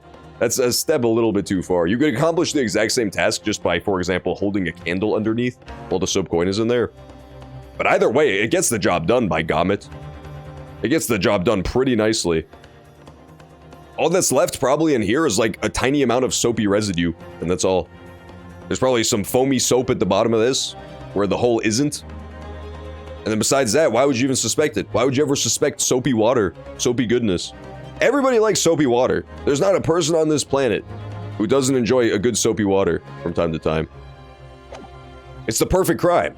I almost wish I didn't have to rat him out. I almost wish I could let him get away with it. But if I let him get away with this, then my little author friend who's accused of murder is going to be found guilty of that. So, you know, this guy's got to take the fall, sadly. Take that! It was the perfect crime, though. This is a photograph of the scene at the point when the victim was discovered, taken by Inspector Gregson. And it clearly shows the remnants of the crime carried out by Mr. Shamspear. What remnants? Dun, dun, dun, dun. Here you can see the gas meter on the wall in Mr. Shamspear's room. Now, look closely at the floorboards directly underneath the meter. What is that? Some kind of grubby stain? Almost certainly, it's a water stain resulting from the liquid that drained out of the hole made in the meter. Oh. If one coin gives around 2 hours of gas usage, and the occupant was heating his room in all his waking hours, we can imagine he would have used around 10 of his fake coins each day. The melting ice inside the meter's coin box would have been dripping out almost constantly, leaving a stain on the floor. This is awful. And there's further evidence, too. Mr. Shamspear slumped over his table, apparently having consumed strychnine. And right there next to him is a bar of soap broken in half. You're right. It would appear to me then, Counsel, that the man was eating the soap, was he? Pardon me for disagreeing with your lordship, but... certainly not. He didn't beat around the bush there, did he? In truth, Mr. Shamspear was found with a fork in his hand. A meal of soap is sounding increasingly likely, Lord Van Zieks. Do you mean to say he was using that fork to... Yes. To extract a frozen coin from the bar of soap. But the bar broke in half. So perhaps it didn't go very well. Good gracious! Dun, dun, dun, dun, dun. There goes another bottle. There goes another good bottle of wine, Van Zieks. Come on, man. You can't keep wasting bottles of wine. They're expensive in this economy. Lord Van Zieks. I was throwing my hand up in despair and happened to catch my hallowed bottle on the way. Pray, forgive my maladroit mistake. I will say that the people behind you do not appreciate it, bro. Being behind Van Zieks in the stand is basically just being in the SeaWorld splash zone. Like, those are some sticky, pissed off British people back there. They are covered in glass shards and old wine. And that's it. That is, you do not want those seats when you go to the gallery. That is definitely like the cheapest seats available. You do not want to be there. What is the meaning of this, Counsel? Allow me to pose my learned friend a question. What exactly did you establish with your most recent cross-examination? Well... that Mr. William Shamspear is a liar and a thief. In other words, that his testimony is unreliable. That's it. That's exactly it. Very well. Let us assume the man is a liar. Now allow me to pose another question. What possible difference does that make? Well, we know that suicide can be discounted. Scotland Yard's investigation revealed no sign of another vessel that contained poison. And on the night in question, there were no visitors to the room except the accused. The young gasman's testimony, which we have no reason to doubt, confirmed that. True, he's honestly spitting facts right now. We did not solve any of the crime, like, at all. We did a bad job. That's true, we're not sure it's wine either, especially given his vampiric tendencies. That being said, I think that would be one really easy way to get found out. I think he would have got staked by now. I think he would have got the old stake through the heart by now if he was constantly showering people in human blood. I think somebody would have most likely caught on. You know, maybe they didn't taste it. They just went and washed it off immediately. That people on the outside would think some shit went down in court. If after court, 10 people from the gallery just walked out soaked head to toe in blood, they would have a very different idea of the British legal system. I hope they are, though. I hope they are just covered in his drinking blood. The only possible way the poison could have entered the victim's body is via the tea. The court has seen no evidence whatsoever that suggests otherwise. He's true. He's right. He's not wrong. Even if William Shamspear is the liar you claim him to be, these facts have been objectively established. There's no escaping it. Therefore, in light of these facts, the prosecution calls for an immediate adjudication. You... What? Well, now it's the worst of both worlds. We screwed over the guy who was stealing from the gas company, and we don't even get our boy off. Damn it. How does the defense respond, Counsel? But Mr. Naruhodo... What was the point of that last cross-examination? Did it actually get us anywhere? It did. Or did it make no difference at all, like Lord Van Zieks is saying? I raise an objection. No, this isn't over. The defense will not rest. What? But Counsel, you've successfully explained everything. You've identified and substantiated the unscrupulous method employed by Mr. Shamspear to consume gas. What more is there to discuss? Lord Van Zeeks just highlighted 3 facts in order to make his point. But contrary to what he would have the court believe, not all of them have been objectively established at all. What are you trying to say, my Nipponese friend? At least one of those so-called facts is an assumption made due to a lack of evidence. But the situation has changed now, following the cross-examination of the lightest witness to take the stand. Don't be absurd. What is this nonsense? Yes, when you bring everything we've learned so far together and consider it as a whole, it's clear. There's a question that we now need to reconsider, namely, was the poison in the tea? Boom, baby. We've all been led to believe that the strychnine poison that afflicted Mr. Shamspear was in the tea brought to him by Mr. Natsumi. But that's conjecture at best. Objection! The victim has testified that nothing else passed his lips that night. There's no other possibility. A possibility? And since there was no trace of the tea left at the scene, it couldn't be tested for traces of the poison. Objection! As I said, the situation has changed, because in fact, some of Mr. Natsume's tea was left at the scene.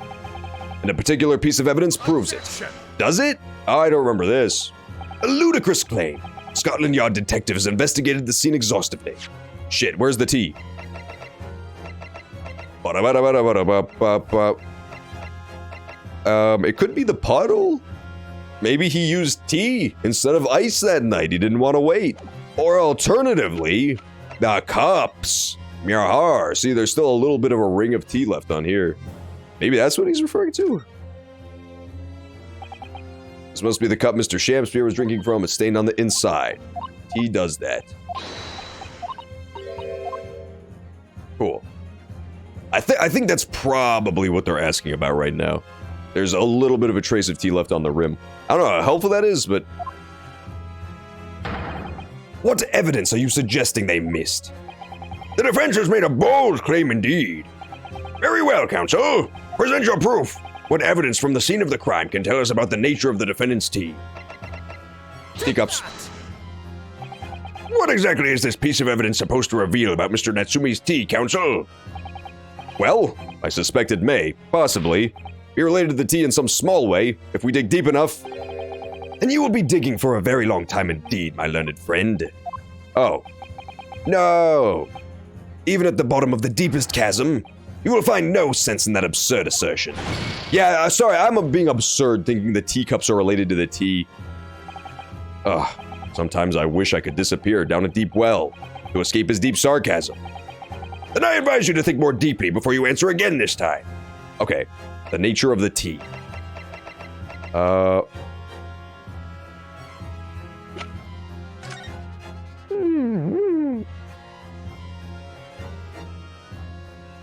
High likelihood of the substance having been mixed up with the victim's tea, but no sample could be obtained for testing. Poisoning occurred around 1:30 a.m. on the 21st of February. The nature of the victim's tea. I thought it was the teacups, because his tea was still all the way up to the rim. But it's not that. Evidence. I'm stumped on this one. I'm not gonna lie. I really don't know what it's asking for me right now. It could be the soap thing. Maybe he used the tea to make ice this time.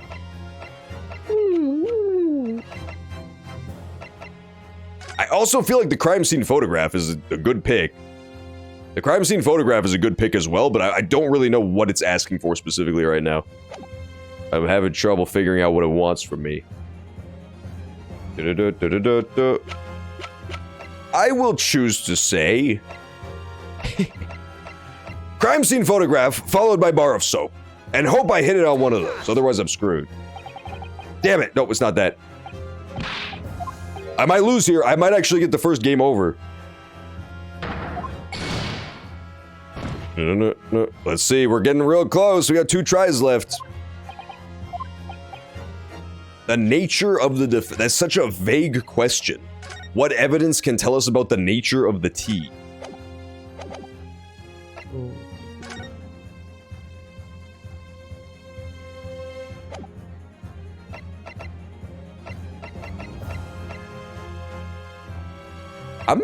I'm gonna do bar of soap. I don't know. I really don't know.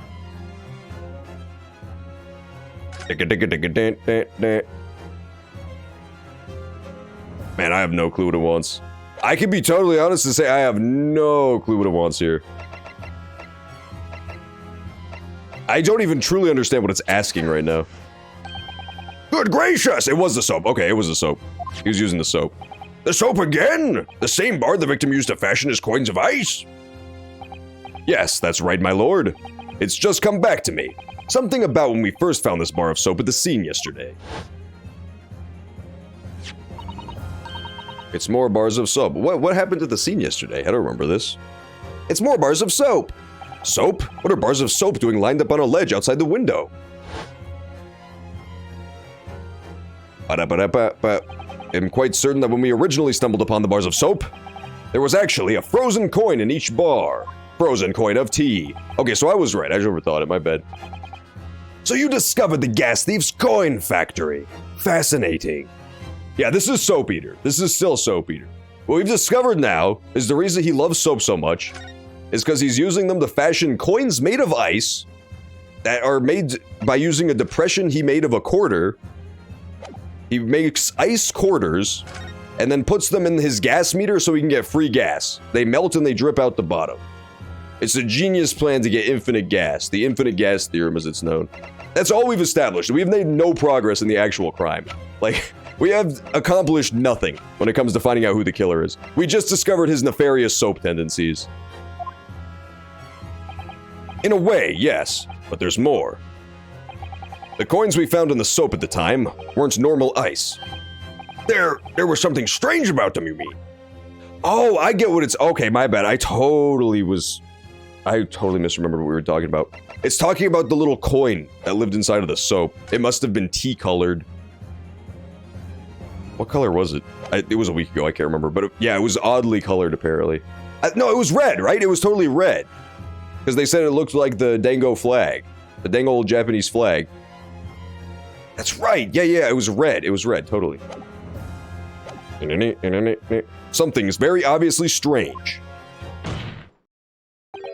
They were red. Yeah, okay, so that was totally my bad. I was wondering why that question was like so seemingly vague and out of nowhere, but it was just because we haven't done this in a week, so it wasn't fresh on the mind.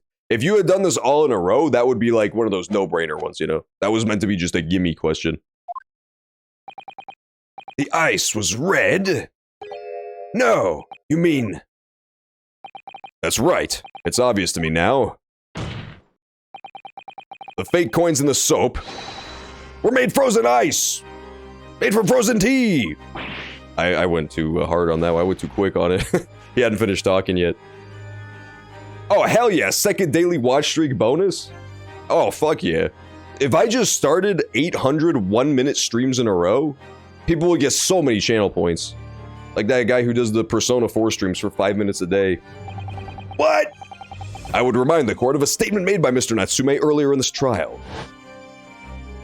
That evening, yes, I did take some freshly brewed tea with me when I visited Mr. Shamspear's room as a gift.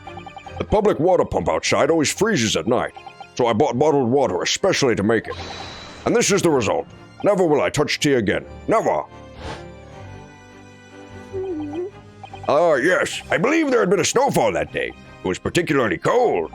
Sadly, on such occasions, the poorly constructed water mains on East End are prone to freezing. Huh? This actually makes... I get what they're going for, but this is written so stupidly. That's not a problem. The water main is down because it snowed too much. Do you know what snow is made out of, motherfuckers? It's so stupid. All you had to do was take the soap on the ledge, filled with snow, bring it inside, let it freeze. Or sorry, let it melt, and then put it back outside to freeze. That's not a problem. That's the opposite of a problem. That is a problem that presents its own solution. What are they talking about? So on the night in question, Mr. Shamspear, having no running water to use, there was nowhere to find water when it was snowing. It's impossible! Was forced to use the tea brought by Mr. Natsume in order to make his fake coins. That is convenient for us, though. That definitely helps our case a lot. I'm glad Mr. Shamspear don't know what snow is. This was 1900, okay? Maybe they didn't know what snow was back then. There were 2 bars of soap on the window ledge when my judicial assistant and I investigated the scene. That's right, and we only borrowed 1 of them. Which means that even as we speak, some of the defendant's tea is still present at the scene of the crime, frozen solid in a bar of soap outside Mr. Shamspear's window. Extraordinary! Earlier today, Inspector Gregson informed the court that if even 1 drop of the tea remained, Scotland Yard would be able to analyze it for poison. As such, we are now in a position to prove or disprove what has until now been mere conjecture. By finding out for sure whether or not Mr. Natsume's tea actually contains strychnine at all. Ugh, you smug Nipponese. My lord, we cannot do the defendant the injustice of passing judgment ground. Here's the problem with Van Zeeks is like, I could definitely get banned because I don't know if Nipponese is an offensive term for Japanese people or if it's just like a historical term that they used to call them. I think it literally just means Japanese, but I can't prove it. For all I know, he could be using it like the N-word. He's definitely using it interchangeably. Look at the last sentence he said and just replace Nipponese with the N-word. It's not great. Van Zeeks is definitely a little, he's a man of a different time. Okay, yeah, it does literally just mean Japanese. That's good. Because I know they used to call it Nippon. That's like the official term that it's supposed to be. We just translated it wrong. So I guess Van Zeeks is just very educated, but also very, you know, he's very mad. He's very, very mad at the Japanese. That's good. I'm glad Van Zeeks isn't, I'm glad he's not having a gamer moment. Can somebody please Photoshop Van Zeeks onto the PewDiePie bridge? We cannot do the defendant the injustice of passing judgment now. I can't say injustice. The police should be dispatched to cover the remaining bar of soap from the scene at once. And the defense requests a thorough analysis of the frozen tea embedded within it, to determine whether or not it contains any poison. It's honestly starting to sound like this isn't even the end of the trial. In the original games, there would sometimes be like multi-day trials. I don't remember if the first one of this had it, the first Ace Attorney Chronicles, but this is starting to feel like we're going to go back and investigate again. Instruct the police to attend the scene at once. Yes, my lord, understood. Maybe just fade back in. Analysis complete. It would seem we have no choice but to suspend these proceedings. Oh, no, yep, it's okay. We're going to day 2. Goddamn. I thought this was going to be like a very minor trial, all things considered. I did not expect this trial to be so involved.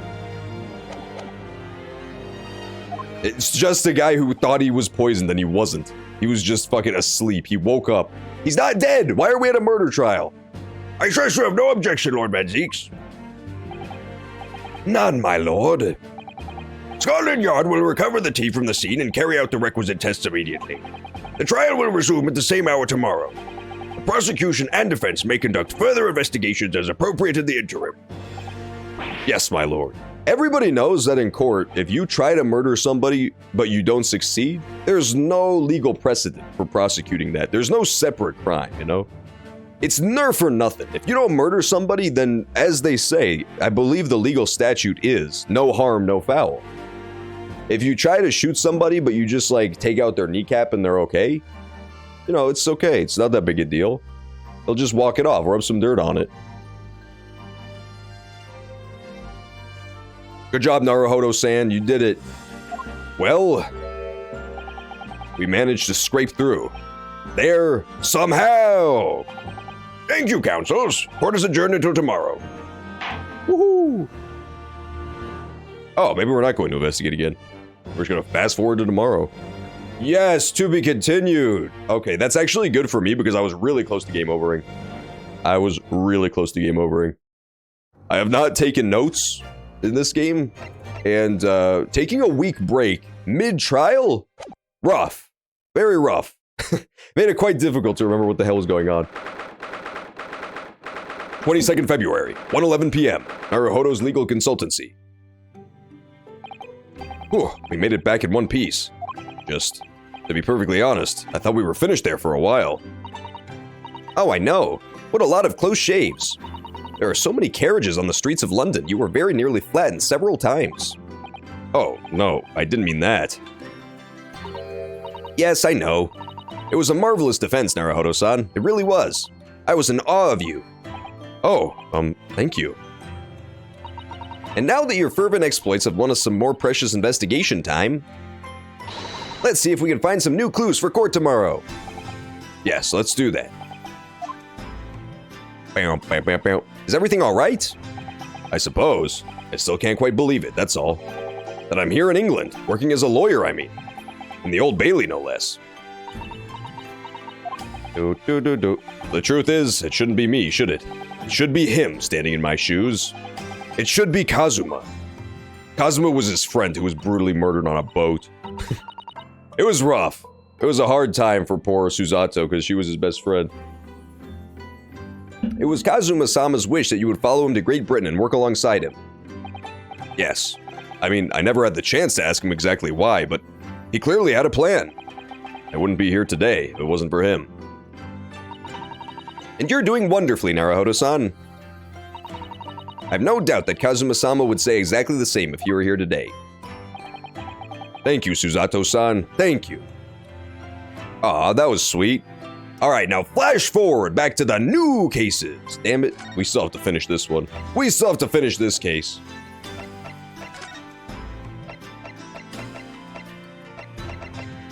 I honestly just want to go straight back to the crime scene because I'm really curious to see what stuff is either changed or I can remember that was different.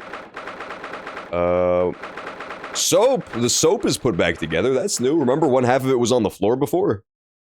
What else is different? Nothing. Everything else looks to be exactly the same. Yeah, I think this is all exactly the same. The bricks are back. That's fine. Costumes are all still there. Everything seems normal. Oh no, it's Gregson! Oh, hello again, Inspector Gregson. What are you doing here? Well, we were hoping to have another look around, actually. The lawyer representing the defendant has a right to examine the scene, as I'm sure you're aware. Yeah, I know the score. Oh, yes, one other thing. The soap on the ledge outside the window. Did you find it? Was the tea in it? Yeah, we found it all right. And there was a small amount of tea in it, as you said. I knew it.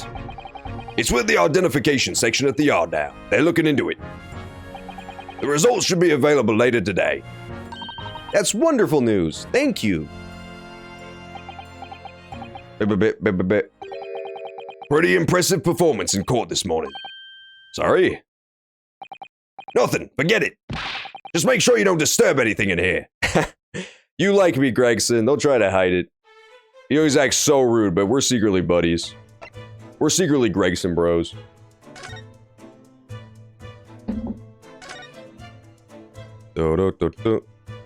Gregson he always tries to hide his true feelings, but everybody knows how he really feels.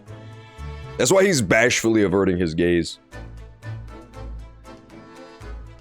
Let's look at the soap. Now it's all put back together again. So it turns out Mr. Shamspeare wasn't eating the soap at all. That's right. Mystery of why he had it on a plate whilst holding a fork in his hand is solved. Yes, the prize his latest ice coin out of its mold. And in the process, he accidentally broke the bar of soap in two. It certainly was hard to imagine, let alone deduce.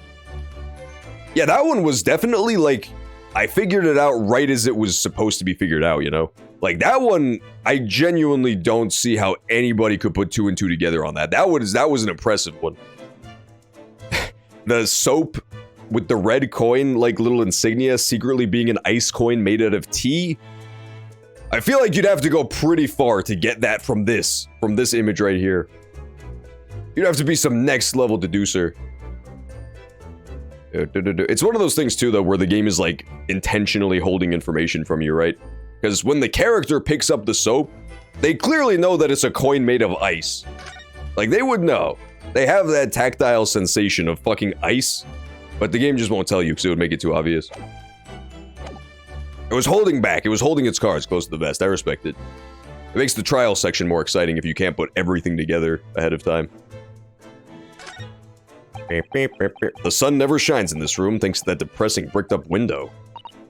Yet, with enough determination, you can always remove the bricks to set some soap outside, can't you? That sounds like a very wise life lesson, Miss Susato. Only if you plan to follow a life of crime, Mr. Naruhodo. Soap-based crime. Da, da, da, da, da, da, da.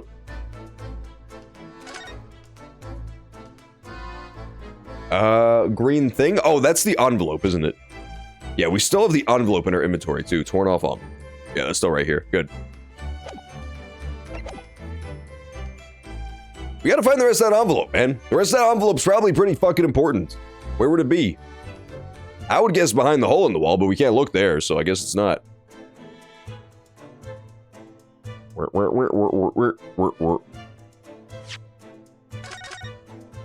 Let's save this bad boy.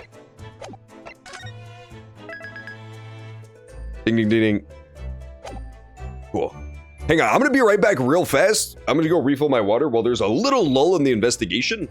And then I will return shortly for more Ace Attorney action. So be sure to stick around after this quick ad break, and we will get right back to it. See you in a second.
I'm back, baby.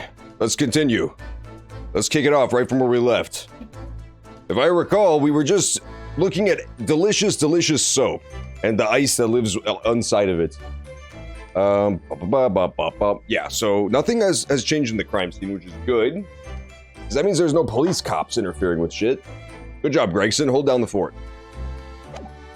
I do probably need to... Oh, I can't converse with him. Interesting. I guess I'll just examine him then. I'll do the conversing, like with Suzato and stuff, but I'll save that for a little later. I want to investigate for now. Are you looking for new clues, Inspector? On Lord Van Zeek's orders, yeah. Don't come back till you got something for me, he said. Oh dear, poor you.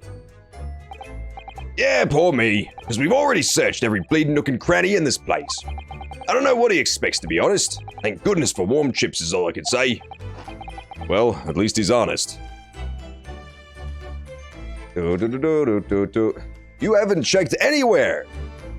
You haven't checked anywhere! You haven't checked behind his fucking secret castle, you haven't checked behind the board in the wall. You haven't checked nothing, man.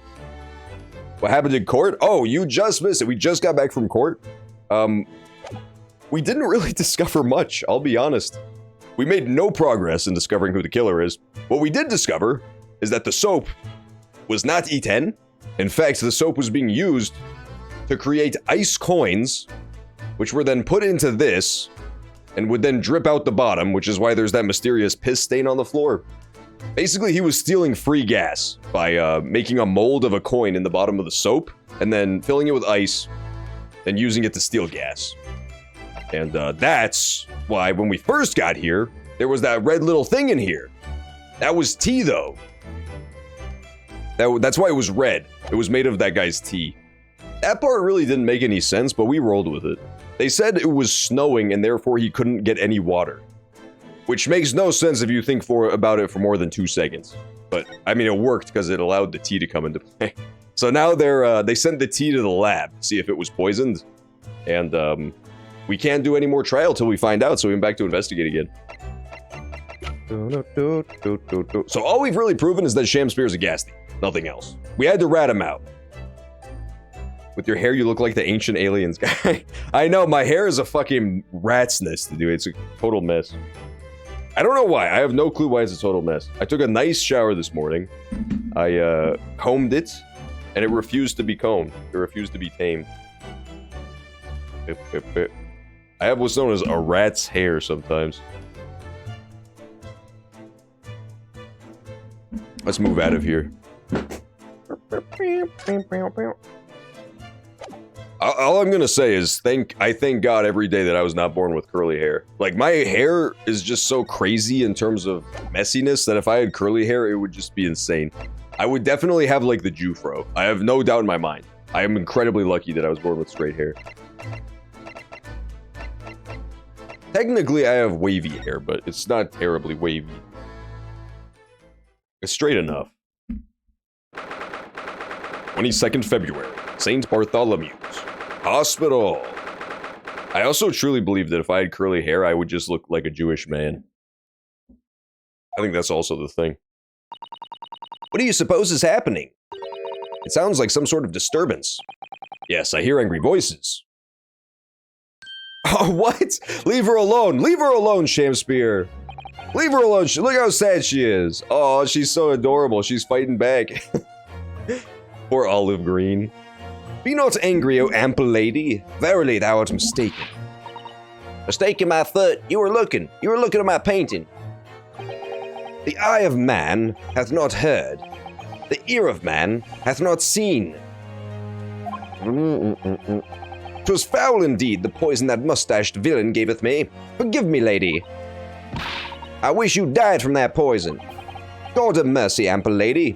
But thou seest, I have vigor still. Behold my Shamspear dance. He is dancing. This is just absolutely what's known as establishing dominance. He point down at her. This looks rather ominous, doesn't it? It really does. Fuck big gas. Free gas, baby, woo! Yeah, I felt bad. I had to rat out the guy whose plan was giving him free infinite gas. Big gas companies hate it. They don't want you to know the secret. But there is one simple trick to get free gas forever. That being said, like most times people think they're pulling one over on the big guy, it was actually just fucking over the minimum wage worker who went to collect the coins because it was getting docked out of his salary anytime any was missing.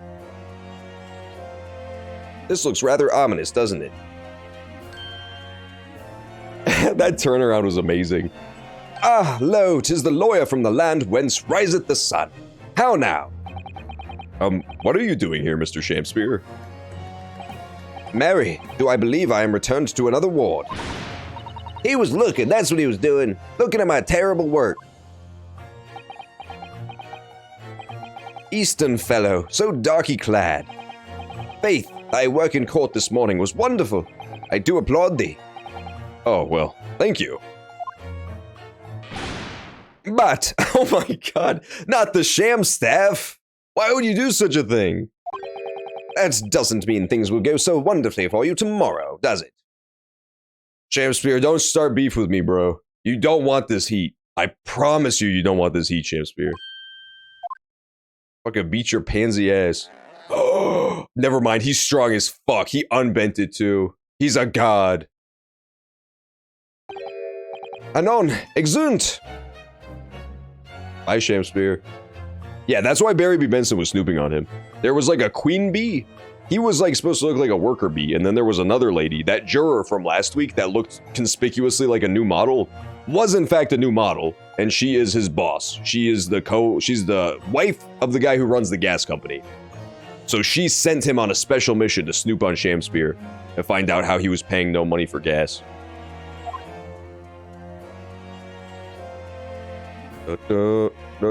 So yeah, he had a good reason to be there. The Muppet guy definitely had a good reason to be there. Mr. Shakespeare might technically be the victim in this case, but there's definitely a lot more to it than that. It's very hard to pin the man down. I'm so sorry. I'm such an awful person. Huh. She has a key.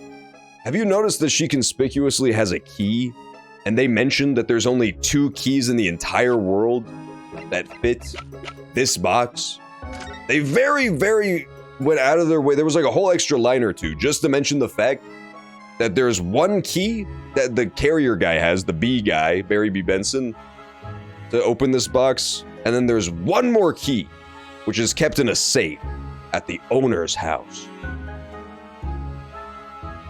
But she conspicuously has a key. Olive Green is 20 years old. Art school student whose ambition is to become an artist. Olive Green. Queen Bee Altamont is 38. So she would have been 18 years old when she had Olive Green if she's her daughter. That actually, the timeline adds up. I was completely sure I was just grasping at straws, but the timeline like really adds up here. They even look slightly similar. Similar. Olive Green is slightly larger, I'll grant you that. She's a bit bigger, she's big boned. She's got big bones. The biggest bones I've ever seen, to be totally honest with you. But regardless, like face-wise, they look fairly similar. They have the same colored eyes, they both have really small faces. They look kind of similar. They do not look similar. They do look a little similar, come on now. I mean, I'll give you, Quinby definitely takes better care of herself, but they both have same features. Small face, small nose, blue eyes, small mouth. I think they look similar-ish. Olive reminds me of one of the Moomins. Poor Olive. You don't have to do her like that. Poor Olive. I could see it, though. I could definitely see her being Moomin-esque. I'm such an awful person. We're saving. There we go. I don't know, man. I feel like they look similar enough that my deranged theory of them immediately being related is possible. Either that or she could be a cat. Some sort of... She looks like she's very dexterous and nimble. So she could have definitely snuck into the house and stolen the key. Stolen the key away. I'm such an awful person. Miss Green, is everything all right? Oh, yes. I mean, don't worry about me. They're about to discharge me, so I must get ready to leave now. Oh, I see. We're delighted that you'll soon be well enough to go home, Miss Green. Oh dear, you're too kind. I don't deserve it. The rat! The rat is back again. The rat's back, baby! Okay, but it's still already been looked at. We still don't know who the other person here is, because they've never showed up yet. We really need to find out who's in this picture. That would be a quick way to find out, right? If it was somebody important. There's a photograph. Okay, that's not important. There's a picture of a young gentleman.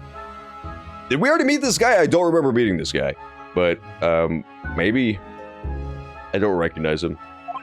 It's a picture of a young gentleman. Perhaps he's this young woman's special someone.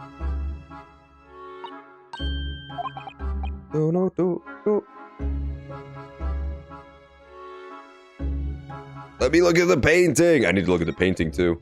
I don't know. I suspect you, Miss Green. J'accuse.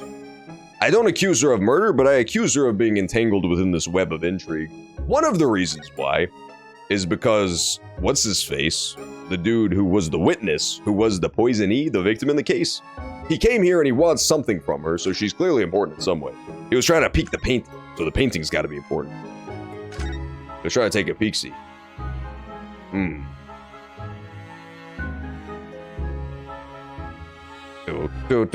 talking to Olive Green again. Hey, what's up, Hard Gambit 24? You got here just in time for us to talk to this sweet Miss Green, our new friend, who was stabbed in the back by a falling knife for no reason. They hurt her for no reason. It was quite evil. But she's okay now. She got better. She got over it. Are you feeling more like yourself today, Miss Green? I am. Thank you. I mean, people do recover from ordeals like this, don't they? Even people like me. What do you mean people like you? She has no self-esteem, man. Miss Green definitely needs better self-esteem. It really was an ordeal, wasn't it? As far as I was concerned, I was just walking along in the snow one evening, minding my own business. And then, completely out of the blue, I was struck in the back by a knife and collapsed unconscious for days. I know this sounds like a really compelling mystery, and you think this is what we're trying to solve, but it's not. We were just solving the case of the man who made ice out of soap. This is just a case from the last game. This character's just returning because this is a flashback. Of course, when I finally woke up again yesterday, the whole business had been cleared up already. What a terrible week it's been for you. Oh no, I'm sure I'm very lucky, really. I'll look back on this fondly. Really? Anyway, I must be getting my things together now, so I'm ready to be discharged. Oh yes, of course. Sorry to take up your time when you're obviously busy. Oh, Miss Green is so adorable. I like how she is just huge, but she has like really stubby arms and legs. It's really funny looking. Save complete.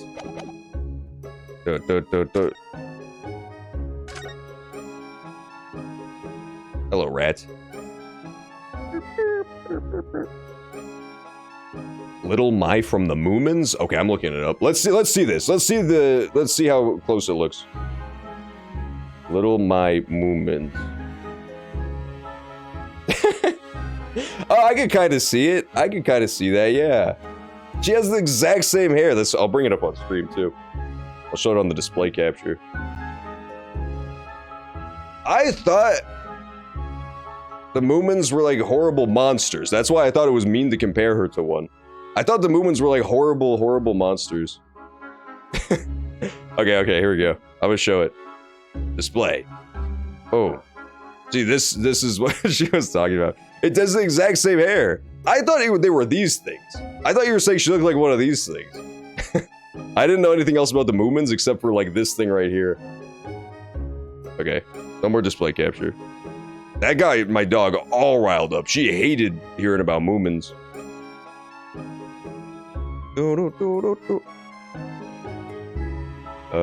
Okay. So no more Moominocracy. I'm closing out of that window now.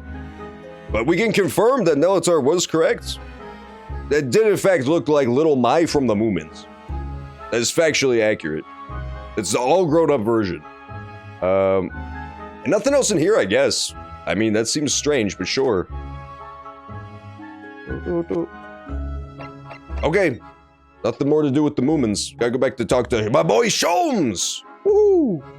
Any excuse to go talk to Sholmes, I'll take it.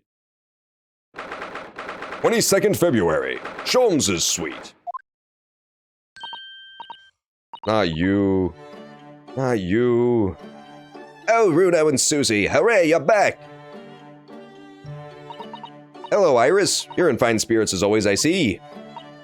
I am, and you look as immaculately presented as ever, Susie. Dude, there's too many women characters in this game. I can't do girl voices. It's impossible. Oh, you flatter me. Well, you couldn't have come at a better time. I've just made a pot of tea. I'll set some cups. Really? Thanks, Iris. But actually, what is that foul smell? Oh, it's Sherlock. Oh, no. He's done it again. Sherlock Holmes does not believe in toilets. It's a little-known fact from the lore. Really? Moomins are popular in Scandinavian countries and Japan. That's so weird. I wonder why. I wonder why just those two places. Yeah, I've only ever seen Moomins on like Twitter. That's it. Girls on Twitter will post about Moomins from time to time. That's been my only exposure to Moomins. I did not know what they were growing up. The Wanderers return at last. Where on earth have the pair of you been? We've been in court? Ah, for Mr. Mustache's case. That was today, wasn't it? I'm sure I mentioned it only yesterday, Mr. Sholmes. I'm sure you think you did. Sick burn, Sholmes. You got her ass. Well, we can laugh about it now. So tell me, how did the trial go? Reasonably well so far. We've managed to escape without a guilty verdict, at least. Really? I would have liked to see it. And I must pass the time of day with Mr. Reaper again. It's been too long. Is Lord Van Zeeks an acquaintance, Mr. Sholmes? Naturally. There's not a person in the world who doesn't know my name, Mr. Naruhodo. Not quite what I asked, but still. Mr. Sholmes? Whatever is that odor? Yes, what is it? It's faint, but absolutely awful. Ah, indeed. That is the scent of victory, my dear fellows. Victory in science. Oh dear. Alright, I'll bite. What's he up to now? What are you up to now, Holmes? I don't trust you. Tove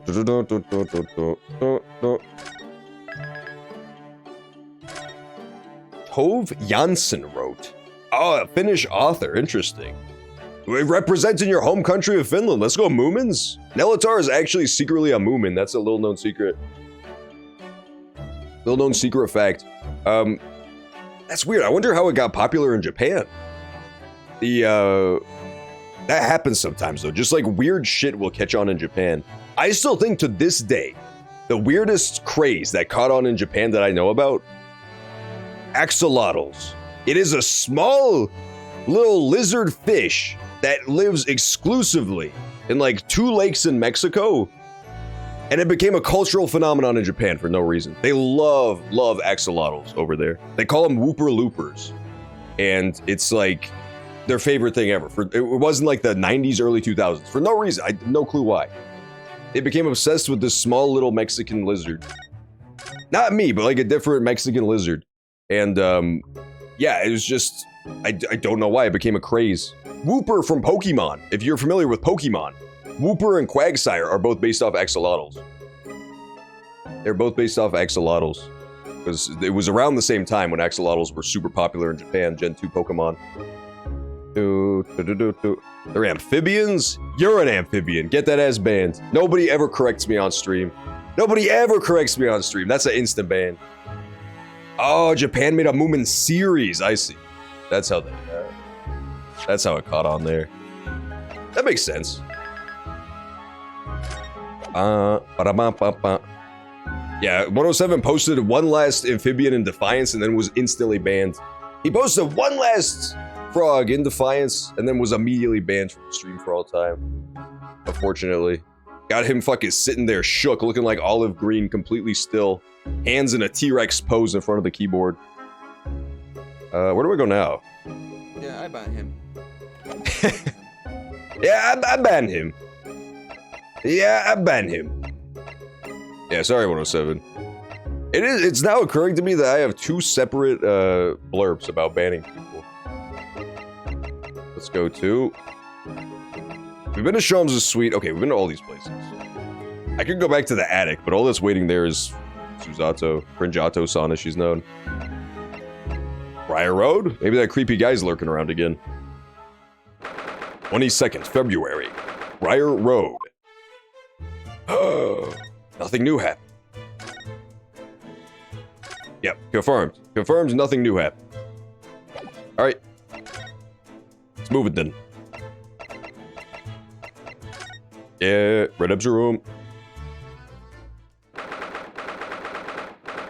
22nd February. Mr. and Mrs. Garrett's room. Mr. Garrett appears to be out. Oh well, I suppose we'll just have to come back again later. Damn it! Stupid Garrett! I will admit, I would love to steal Mr. Garrett's sword and his outfit. I love, like, historical stuff. I would be so down to steal that shit from his ass. From his old ass. Especially the sword. I actually do collect swords in real life. I have several swords. Prison. I guess I'm going to jail now. Uh-oh. That's right, we're in England, so my sword collection will get me arrested there. Yeah, Susato's a trooper, man. Susato is a complete boss. I don't know how she does it. She has got, like, the frilliest, like, little kimono, and she's just totally fine. In the London winter. In the frigid London winter. I would have been fucking The Shining days ago if that was me. I would just be frozen in the fucking snow somewhere. I don't know how she does it.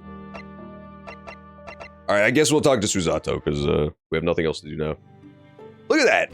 Ow! I can't prove it, but I also believe that she wears sandals. I don't think she even wears shoes. I'm pretty sure she just wears, like, straight-up sandals. It's definitely next level. Today's trial. It was quite a shock earlier today, wasn't it? When the victim himself turned up in court and took the stand. I know. Not only that, but then finding out that he's actually a barefaced gas thief as well. Yes, that was certainly a surprise to us all. For a while, it seemed as though everyone had quite forgotten about Soseki-san's poisoning the tea. Careful of your phrasing, Susato-san. He didn't poison anything. And there's more to Mr. Shamspear than we yet know. I'm sure of it. Mr. Shamspear certainly wasn't the noble, upstanding man everyone thought he was at first. What's become of him, actually? I was told he'd be returning to the hospital ward where he was receiving treatment. Oh, I was definitely supposed to talk to her before I went to the hospital, because we already went to talk to him. Which one is that? Let me see. Yes, he's at St. Bartholomew's. Or Bart's, as Londoners call it. We know that place, don't we? Yes, we visited Miss Green there yesterday. It's the same hospital to which she was taken. Yes, after Soseki-san stabbed her in the back. Do be careful of your phrasing, Naruhodo-san. He didn't stab anyone. Perhaps we both owe Soseki-san an apology. He's our defendant. St. Bartholomew's. Yes, we should probably visit the hospital later. Nope. Yeah, we sequence broke that. We sequence broke that pretty hard. What's next? So, we know Soseki-san took the tea to the victim on the night in question. But as he isn't the culprit, then obviously... Yes, the poison surely wasn't in the tea. But if that's the case, how on earth did the poison get into Mr. Shamspear's body? I'm sure he'll find a clue at the scene. There must be something in Mr. Shamspear's room that will help solve the mystery. Well, naturally, Scotland Yard detectives have been over the place already. But it couldn't hurt for us to have another look around, I think. Definitely. And I'm desperate to know the outcome of the investigation into the tea left in the bar of soap. Well, if we run into Inspector Gregson, we could ask him about that. So, here's the thing. Strychnine, the type of poison that was used, is like just rat poison, right? We found out it's just straight up rat poison. But in our Google quest, we also discovered that it can be ingested by mouth, like through eating or drinking, because it's rat poison, so duh. But it can also be ingested via inhalation, it said. So my current working theory is that this dude who got poisoned, the victim, was gassed. I think that the company wanted his ass dead. That's my best lead so far. I think the lady who runs the company, since she was losing a shitload of money, but she couldn't prove it and cut him off, told her little worker guy Adrian B. Meterman to gas the dude, to just like poison him. Because we know two things, right? We know that he has his gas on like fucking 24/7. We know that his room is completely bricked up. And we now know that there's a hole on the bottom of his gas pump. So they wouldn't even need to have it on for that long for it to gas him. Like, the gas would just be probably coming out the bottom of this shit the whole time. Also, now that I'm thinking about it, it's possible that he has accidentally gassed himself just by stealing gas and having it shoot out the bottom. I don't know. To be fair, I don't know how a gas meter works, but I'm assuming the gas has to pass through at some point. And if it does, then it's definitely coming out the bottom. And his window is usually completely bricked up, bar from when he's retrieving the bars of soap from the windowsill. So it seems fairly likely to me that he might have gassed himself mistakenly. Which would then go on to explain why he's so adamant that the guy poisoned him. Because, like, the whole reason there's a case, even though he's not dead, is he's like, no, yo, this dude poisoned. He came over for tea, I drank the tea, next thing I know, boom, I'm waking up a day later poisoned. So in his mind, he would legit think that he got poisoned by the tea. Because, you know, it's just a gas. He wouldn't know he got gassed. So that's my working theory. I don't know how much sense that's gonna make, but it seems like a good idea for now. Based on what we know. But we definitely don't know much. We don't even know the contents of this stupid envelope. There's a lot of loose ends here still. So that's definitely subject to change. Did I miss anything in this room? Oh, I should look at these again, because it doesn't show the check mark anymore. Teacups and then the pump. Ah, the ill-fated teacups from which the two men drank on the ill-fated night. During their heated literary debate, yes. Who's stronger, Romeo or Juliet? Sounds like it was quite a discussion. Now I think of it, I'm sure the two lovers in the play ended their lives with poison. Oh my god. That's fiction, Miss Usato. Let's hope it stays that way.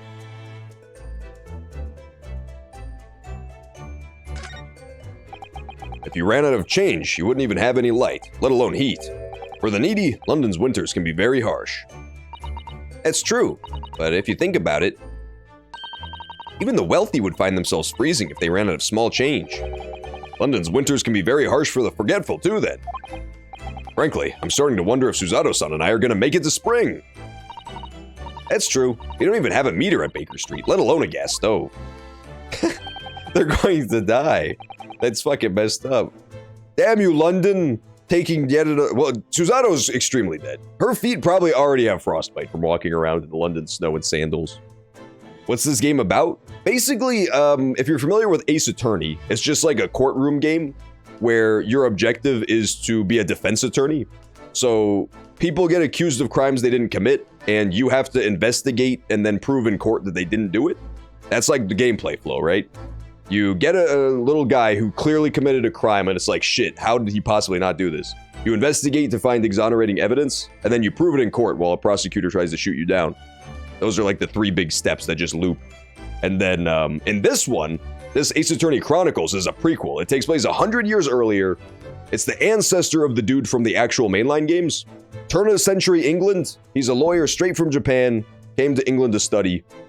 And same shit, you just do the exact same thing. You're a defense attorney and you have to get people off of murder charges, which is tough. Tough in turn of the century England. So for example, this current case, another Japanese person came to Japan, or came to England to study from Japan. And he's been accused of poisoning a Shakespeare actor by a poisoned tea. So now we have to figure out how the fuck it's possible that these two guys in a bricked up room together alone, somehow one of them ends up poisoned, and it wasn't the guy who fed him poisoned tea. It's a tall order, but that's what we got to figure out right now. Basically, in this world, this universe has like wacky court laws. So to get somebody off of a charge, you can't just prove they didn't do it. You basically have to prove who did do it. Like, that's how every case unravels. Like, the only way the jury's gonna believe you is if they know who actually did it. So not only do you defend your client, you slowly like figure out who did it and then accuse them so that the heat gets off of your client. Which is kind of the stage we're at now. We're currently at the point where we know our guy didn't do it. We've kind of proven he didn't do it, but we don't know who did do it. So we're still on the hook. We still can't really prove what actually happened. and who did do the murdering, or the attempted murdering, because this victim survived. Yeah, that's true. That's true. He says, how is the accused also not, how is only the accused poisoned? That is a hard thing, but the thing is, he wasn't in the room the whole time, too. Right? We have, in our possession, in our brain possession, we never got physical evidence to corroborate it, but we were told by the dude who keeps track of the gas schedule that the gas was on and off that night at various times. So what I'm thinking is that when these two were in here yucking it up, partying, having a good time, gas was still A-okay then. Later on in the night, when our dude had left and this guy was alone, that's when the strychnine got added to the gas. That's my current working theory, is that somebody put poison gas in this little thing, gassed this dude out when he was alone. It was like a separate, because they buy gas in 2-hour chunks, basically. So basically, good chunk, poison chunk, good chunk. Our dude was there during the good chunk. And then he left before the poison came in. That's my current working theory, but I don't know. Look how dark the stain on the floor is underneath the meter there. Yes, from all the water dripping out after the ice coins melted as you established in court this morning. It's a very large and obvious stain, isn't it? Mr. Shamspeare must have used an awful lot of ice coins, I suppose. He definitely did. Oh, cool! Criminal justice, that's fun. Yeah, you definitely should go back to school for that. It's a really interesting field. You might enjoy these kind of games then. It would definitely kind of make you mad if you're in, like, the legal side especially, because the laws are just nonsensical. Like, if you've ever watched a courtroom Hollywood drama, like how much they bend the rules in that, it's like nothing compared to this game. This game is absolutely absurd. This game, in this last case just now, had one of the jurors go onto the stand to give testimony because she owns the gas company that's part of this case. So, like, there's 100 problems just right there immediately. But it's still fun. It's just goofy. It doesn't take itself too seriously. Mr. Shamspeare must have used an awful lot of ice coins. It was an ingenious idea, I'll give him that. It is a really smart idea. I feel like it's too smart for him to have come up with by himself. Shamspeare does not strike me as the brightest fellow.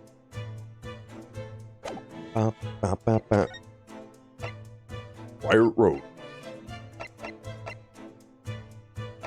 Let's go back and talk to Susato again. She must have something else to say. Oh, you're typing on PS4. Yeah, no worries. It's all good. Save this bad boy too. Perfect. Okay, we might be going back to trial here, so I'm hoping that we'll at least get a little more evidence. Because I'm lost. I have no clue who did it or how. Kazuma Asogi, the best friend I ever had, and a lawyer with such promise. He really saved my bacon in that horrible incident just before we left Japan. That's him. That's his friend. I can still picture him now, looking so fierce and determined in court. And then, after the trial, that crazy idea he came up with.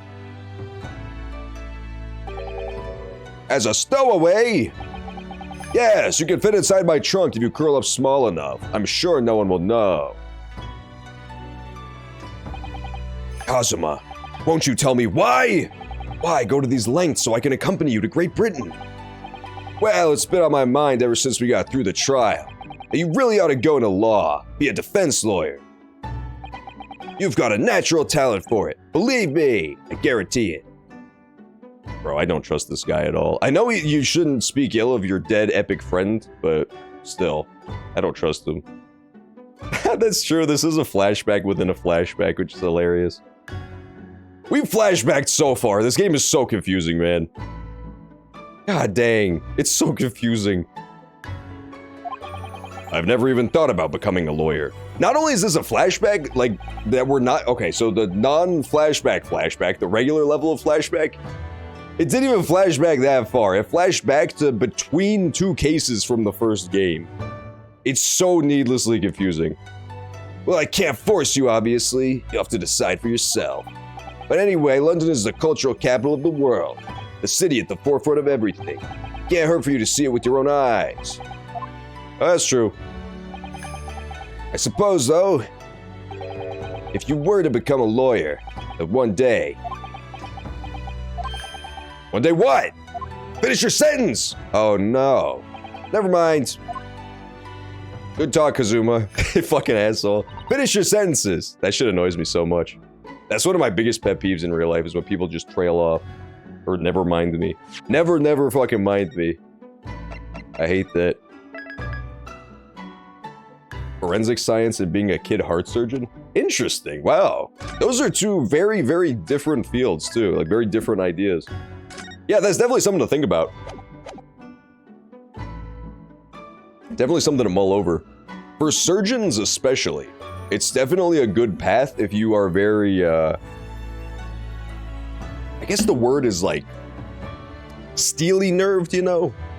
It's not the kind of thing you want to do if you're very jumpy. I'll say that. I would be a terrible heart surgeon. I've got like twitchy hands. So I would make for a very poor surgeon. I would make for, if I got like any nerves at any point, it would not go well. The delicate human heart does not appreciate jumpy hands for sure. Arahoto-san. Oh, sorry. I was just thinking about Kazuma. Then again, these, man, just to go off on a tangent again, these days, you know, they're making so many advances in that field. Who knows? Who knows? Maybe you don't even need to use your hands eventually. Get a dang rabbit to do it. I was just thinking about Kazuma. Yes, he's forever in my thoughts, too. Change the Japanese judicial system for the better. That was his dream. That's why he so desperately wanted to come to Great Britain to study. Interesting. That's right, he did want to change the Japanese legal system. Huh, so much intrigue! I'd be shaking like fucking Sozeki-san, freaking out, like our client.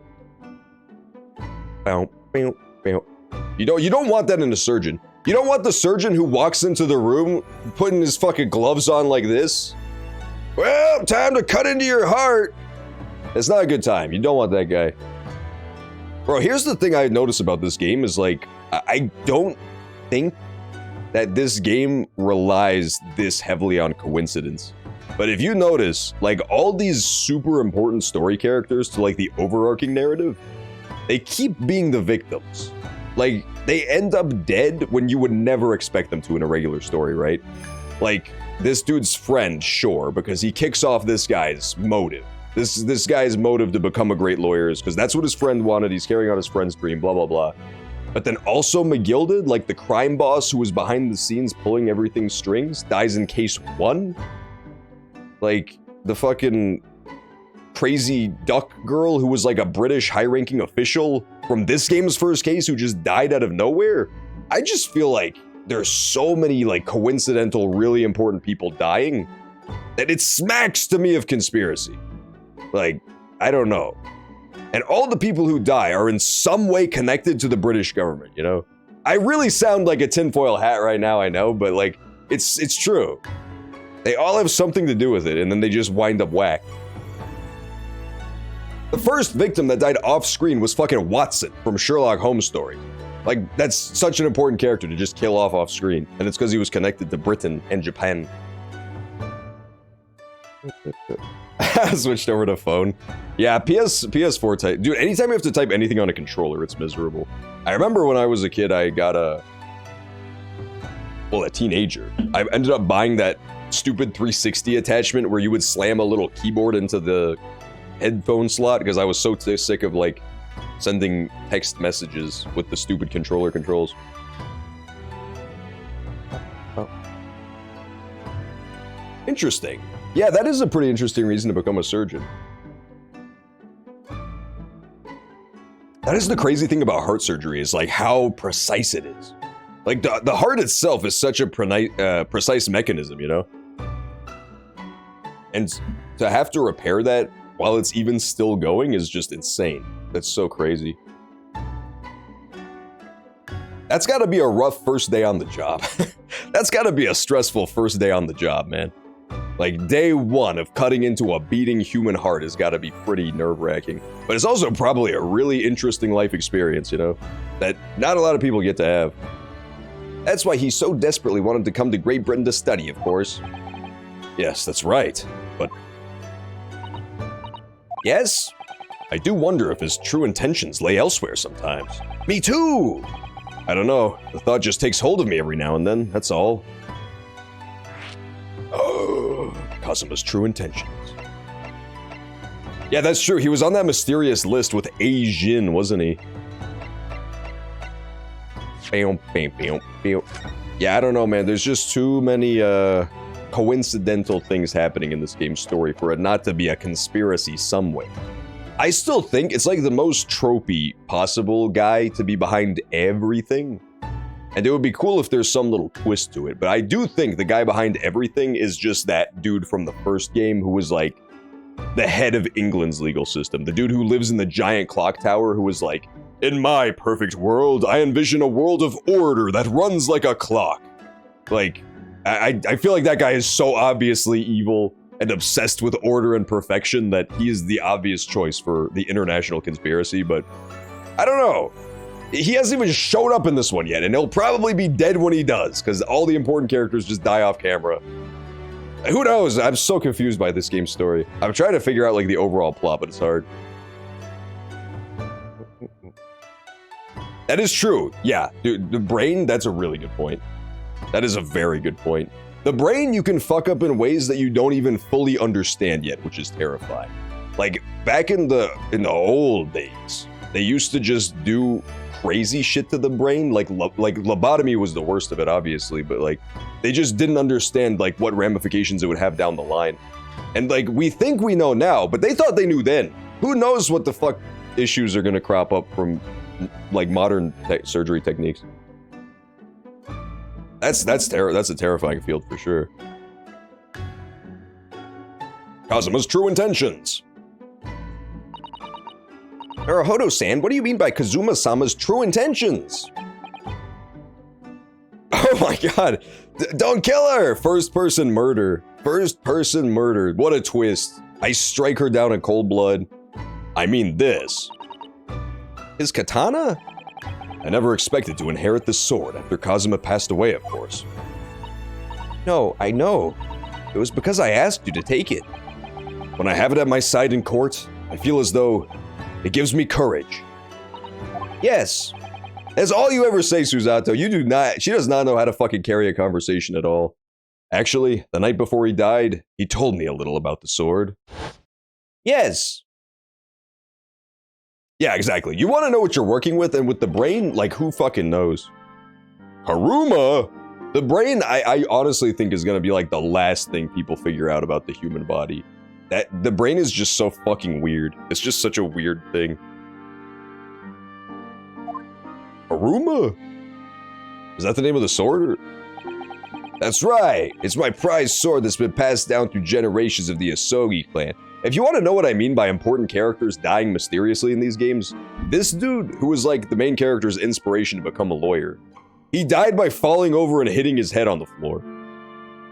Like, a tiny Russian girl pushed him because she got scared, and then he fell over and hit his head, and he died. You know, speaking of the brain, that is also gonna happen from time to time. But it's like, in a narrative sense, why would that happen, right? It's like such a random way for such an important character to die. It's just falling over and bumping your noggin. It's a prized sword that's been passed down through generations of the Asogi clan. That is true, the brain did name itself. Clever little bastard. Get out of my head, brain!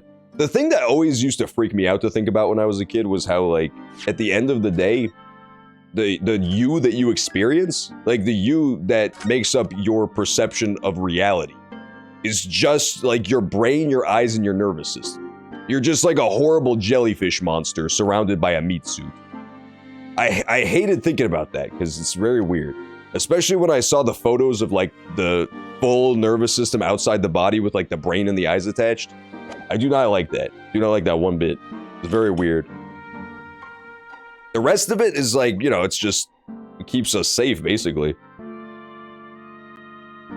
Safe and alive. That part's also important. But I mean, like, all of your perception, all of your thinking, that all comes from the brain. And it's little connected pieces. Mario will never be ballin'. What are you talking about, Zach of Deus? He already was. He was ballin' back at 05. He was ballin' back at 05. While you were still inside your dad's balls, Mario was on the fucking courts in that NBA game. I had that fucking game. That's how insane I am. I owned that game where you're like regular basketball players and then you're playing as Mario and like slam dunking over the guy's head. That shit was cash too. That game owned. It is, right? It is very weird how the world works. I think it's cool though. Personally. The scale is definitely the weirdest part to me, because if you think about it on like, we're also gargantuan, you know, like we're tiny compared to the biggest stuff in the universe, but compared to the smallest stuff in the universe, we're fucking absolutely massive. Absolutely goddamn massive. It's very, very strange to think about. There's just so much, there's just such a chasm between the very smallest and the very largest. Luigi cannot be ballin'. It's impossible. He would never. I've got bad news for you. You have to prepare to eat crow on this one, because Luigi was also definitely ballin' in that same game. You know what other game fucking ruled? Mario Strikers, the soccer one. I haven't played the new Strikers, but the old Strikers game was like my jam. I loved that game. A Japanese man's sword is his soul, Ryunosuke. It cannot be parted from my katana. Kuruma guides me. I truly believe that. This guy is such a loser. I know you shouldn't speak ill of the dead, but like he fell over and hit his head and he thought his sword was his soul. What a dork. So its name compels its wielder to slice evil in two? Not that you would need much compelling. On that subject, there's something very important that I have to do in Great Britain. Something you have to do? Yes. I'd appreciate you seeing it through with me. Of course I will. Whatever it is, I'll see it through to the end with you. I don't know, like, it makes you want to think that he's like in on the conspiracy, right? Kazuma is. But I feel like this dude was going there to stop it. I think this dude was going to Great Britain to like put an end to whatever the fuck nefarious shit is going on in the shadows. I think that's what it is. Because if you think about it narratively as well, that would tie in really nicely with protagonist man's motivations, which are like to see this guy's dreams through. If he ended up being part of the conspiracy, then you would have to actively destroy his dreams to win. Which could still be a cool angle to take it, I just think it's less likely. I knew you wouldn't let me down! He's dead now, we stole his soul.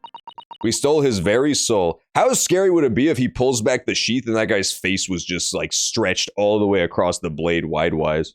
And he winked at me. What did he mean by something very important that I have to do? I'd hoped the answer to that question would become apparent when we arrived here, but as yet, I've not found a single clue. I see. I was gonna say we did find one clue, but that hasn't happened yet, because this is a flashback inside of a flashback. We found the list. The list is like kind of a clue. Was Master Ouchie's hair evil? It was the sprout of evil. It would have become too evil. He had to take it out in the beginning. Are channel points for each channel? Yes, they're you can get them for literally any channel, but they don't carry over, I don't think, between channels. So like channel points you earn in my channel, you couldn't use in like Streamer B's channel. I believe that's how it works. Existence is nothing but a mere blip on the timeline. Yeah, that is true, Zacchaeus. That is weird to think about as well. We exist over a very short period of time. The worst alien thing I ever heard where I'm like, man, fuck you. Fuck you for coming up with that theory. Was, what is it, the still ocean theory or whatever? It basically extrapolated what happens on a small scale in the ocean to the universe. Which is that in the ocean, a lot of the times, in a microcosmic sense, smaller little fish will hide to the point where it looks like there's no marine life at all. Because they're afraid of like the one apex predator that will come eat them if they make themselves known. And it's like, it's possible that the reason we don't know about aliens isn't because they aren't there, it's because they don't want whatever is out there to find them. Like there's something out there we don't know about that made everybody else shut the fuck up. Like, all the other aliens know about it, and they're like, you know, just don't make a scene. That I do not like that theory. I hope that one's not the right one. That's no fun at all. Yeah, exactly. Imposter Among Us. What do points do for me? For me or for you? For me, it does nothing. But for you, it just lets you do goofy, dumb stuff with that little bubble button in the bottom left of the chat. Like, you can make little sound effects play or highlight messages. That sort of thing. It's not anything, like, super major. It's just like a little Twitch feature. A little Twitch bonus feature. Alright, let's move at it. I don't want to talk to you no more. I don't want to talk to you no more. Yeah, I think the most compelling, commonly accepted theory for no aliens is that, the filter, the great filter theory, which is that, like, at some point during a society's development, it like wipes itself out or otherwise gets destroyed. There's, like, just events, like, basically extinction level events that will happen from time to time that, other species haven't been able to make it to this spacefaring stage because of. It's 22nd February. Sholmes is sweet. Like, for example, if we were just chilling on Earth and we got hit by, like, 8 dinosaur wiping out meteors at the same time, there's nothing we can do about that. It doesn't matter how technologically advanced we are. If we're not to the point where we can either destroy them before they get to us or have people living on other planets to survive us, that would just be the end of humanity like that, just instantly. Like, there's no surviving those sorts of events. Sholmes is sweet. Oh, Bruno and Susie, you're back! Hello, Iris. You're in fine spirits as always, I see. I am, and you look as immaculately presented as ever, Susie. We already had this conversation. What the deuce? Why is it happening again? That's actually so messed up that it's happening again. I'm sure you think you did.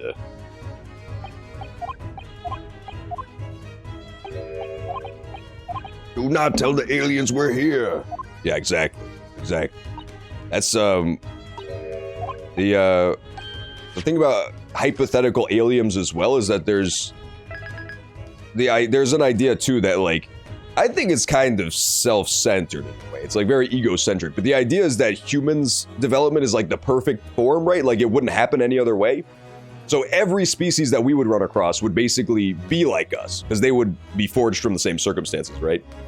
Like, they would have been hyper-competitive throughout their biological history, and so they would probably just wipe out other things, like a very warlike sort of alien species. Because they would have grown up on a planet that required harsh competition like ours. And have, like, similar bodies and all that. Basically, like, because humans have evolved the way we have, we assume aliens would have as well. Which does make sense. I think it's a little egocentric. Excuse me, Sholmes. I'm done with you, Sholmes. We already had this conversation. I don't know why this is happening.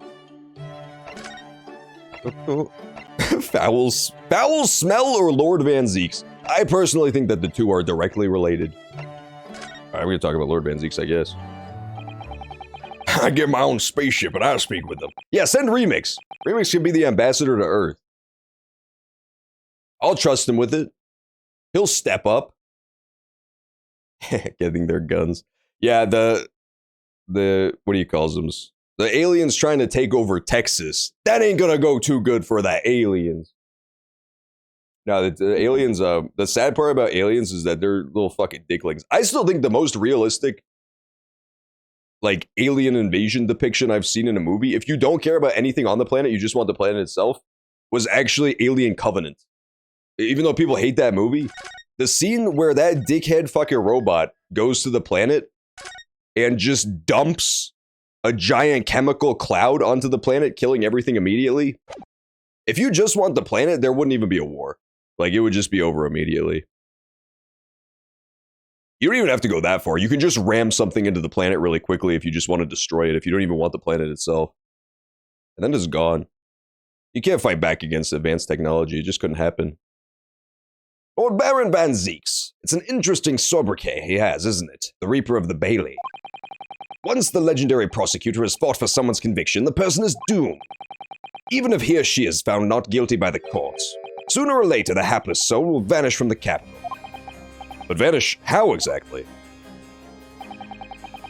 By falling under a passing carriage or drowning in the Thames, or succumbing to a sudden fever, or quite out of the blue being set upon by a highwayman. There are numerous routes to one's final terminus, my dear fellow. It all seems a little far-fetched, really. Well, on the bright side, Mr. Mustache is fighting fit, for the time being at least. I'm saving the game because I'm scared. I hear rain outside too. My dog is gonna start freaking out any second now from thunderstorms. Why has it been thundering so fucking much where I live lately? It's been storming like crazy. The death of the queen. Maybe the death of the queen was the last weird thing and it's starting a new era. You can mark the eras of humanity by the king or queen who's alive. And the queen was a wacky man. She was alive for a lot of crazy shit going down. Maybe it's time for stuff to chill out for a little while. On the other hand, it's also possible that the queen was an alien who, she was there. Basically, they're like, how nice are humans? Are they worth letting live? And the aliens basically just got on Twitter as soon as the queen died. And they lost all faith in humanity. And they decided they would kill us. They saw, like, all the death of the queen jokes. And they're like, man, fuck these guys. Making fun of our dead alien homie. Queen Alien was the GOAT. On the bright side, Mr. Mustache is fighting fit. For the time being, at least. That's not overly reassuring. If the rumors are true, though, the obvious conclusion would surely be that those acquitted are, well, by Lord Van Zeek's own hand. As it happens, Miss Usato, that is quite impossible! I do think, like, all things considered, I think, like, Star Trek did it the most well thought out. Like, the way that they're basically the aliens in Star Trek, right? And so they have the Prime Directive where you just can't contact species that haven't developed as far. I think that is, like, if you really think about it, that's the way it would probably happen. And the reason for that is basically because of the most basic principle of reality, which is that it's way, way, way easier to destroy something than it is to create it. Like, if you just handed a primitive species spacefaring technology, they could use it to join, like, an intergalactic civilization, utopian civilization that exists. Or they could start flying spaceships into your planets on some sort of crazy crusade. Like, and then you're fucked. Because, like, sure, you also have the advanced technology, but they could just use your own technology to completely fuck you over, way faster than you could deal with the problem. It's like giving a chimp a machine gun, right? Like, sure, it may be dumb, and it needs help to figure out how to use it, but once it knows how to use it, you don't know what it's going to do with it. You could just go nuts for no reason. As it happens, Mr. Zato, that is quite impossible. Oh, why? Naturally, the man very quickly came under such suspicion. However, whenever these incidents occurred, the Reaper always had a cast-iron alibi. Really? And so his reign continued, but 5 years ago, he vanished from the courts, never to appear as a prosecutor again. That is, until you arrived in the country, Mr. Naruhodo. Yes, so I've heard. In fact, it was the very day I arrived, when I was thrust into that trial at the Old Bailey. That bitter fight to the death coincided with the Reaper's resurrection. And really did end bitterly indeed. And here you are, facing Mr. Reaper again. Poor Runo, I don't know if you're just incredibly unlucky. Or incredibly unlikable. Owned. I think it goes deeper than just me. I sense a general loathing of all Japanese people. Van Zeeks, come on, man. Japanese people don't smell foul. You either a smell fouler or a fell smowler, as I've always said.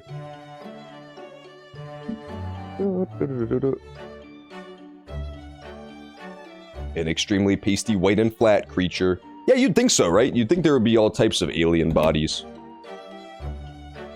But there are people who believe that, to develop, like, I guess, technologically, you would need to have pretty similar physiology to humans, which I don't personally think is super true, but I haven't, like, thought enough about it, so maybe it makes sense. That is the argument I've heard. from people who are way more science inclined than I am. One example I thought of that kind of makes sense is when you consider like the humble octopod or perhaps squid lord.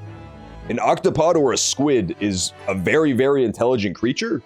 Like if you give it little puzzles, it's good at solving them, right? They use tools, they can use tools, but they're still completely primitive, despite being intelligent and capable of manipulating tools, which are two of the biggest things that help humans advance so far, right?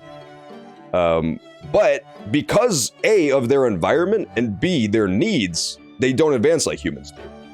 They A, don't need super advanced tools to thrive, which is one of the biggest things that humans had, was we kind of needed tools to survive a lot of the time. And B, we had an environment that was conducive to using tools. I think those two things just like really hold you back, even if you're an intelligent species. Crows too. Crows are really smart animals, but they're incredibly primitive. Like they don't do anything. They can use tools. They can solve puzzles. They can remember faces. They can remember words, but they don't have language. They don't have tools. They don't have nothing. And I think part of that is they're not as smart, obviously, but also that they don't need it to survive. And they don't really have the, in crows' cases especially, like the right physiology for it, right? It's hard to make things when you got dumb crow feet and hands. But I don't think it would be impossible. I think their technology would just look very, very different, because all they could use is their stupid ass beaks. But yeah, I think that has a lot to do with it. Because it's not like humans became super civilized overnight. It was a very gradual process. And a lot of it was, again, born from necessity. Like, humans are not that good at surviving if we don't have tools. Especially just surviving the environment, you know? We die really easily from adverse environments. Foul smell. So, what is that indescribably foul smell? Ah, well, most probably this, I would say. What is that? My dear fellow, it is of course my latest invention. A chemical test that can identify whether or not a tea is genuine at the drop of some tea. Yes, he can test the tea. Hooray! We can finally find out if it's poisoned or not. Basically, the way to sum up that ramble I just went on about octopuses and squids and birds is that, you know, like being forged through adversity, that philosophy applied to an evolutionary scale. Part of the reason humans are so advanced and dominant is because for a long time they had to scrap. For a really long time, humans struggled a lot. Whereas if you're like an octopus and you have a really, really stable spot in an ecosystem, you don't really need to do much. Like, you're kind of set. You're born with the tools you need on your body. Oh my! There are some unscrupulous sorts manning the sales along some of London's less frequented streets. Stalls.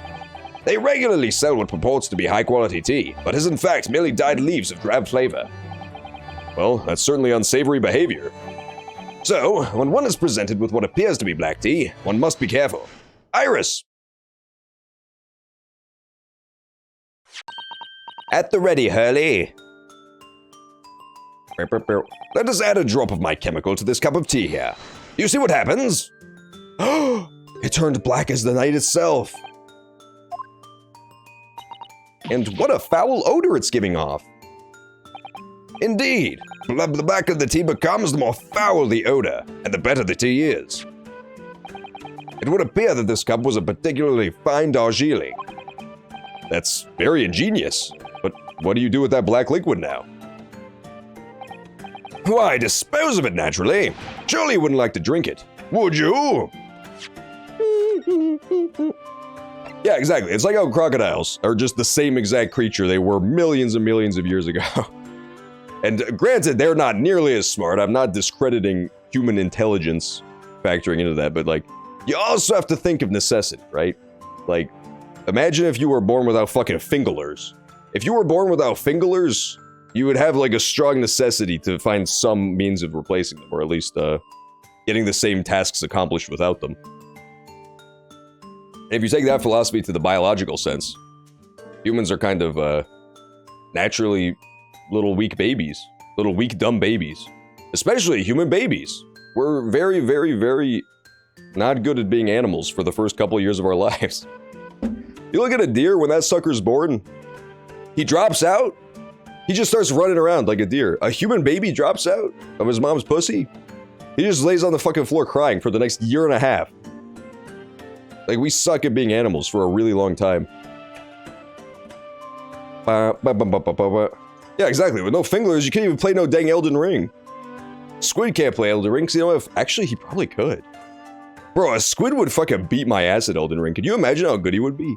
He has 8 hands, and he could have like one hand on every button and on both sticks. His reactions would be instant. He could press any button as fast as his reaction time is. He doesn't have to take his finger off any of the buttons ever. His swaps. Dude, his swaps would go fucking crazy, bro. He would like absolutely point down too is the worst part. He would point his tentacle down. Dispose of it naturally. Surely you wouldn't like to drink it, would you? There does seem to be a rather obvious problem with your new invention, Mr. Sholmes. Hence why this chemical test is merely a test, my dear madam. Right. The point is, we are entering a new era of science. In the world of criminal investigation also.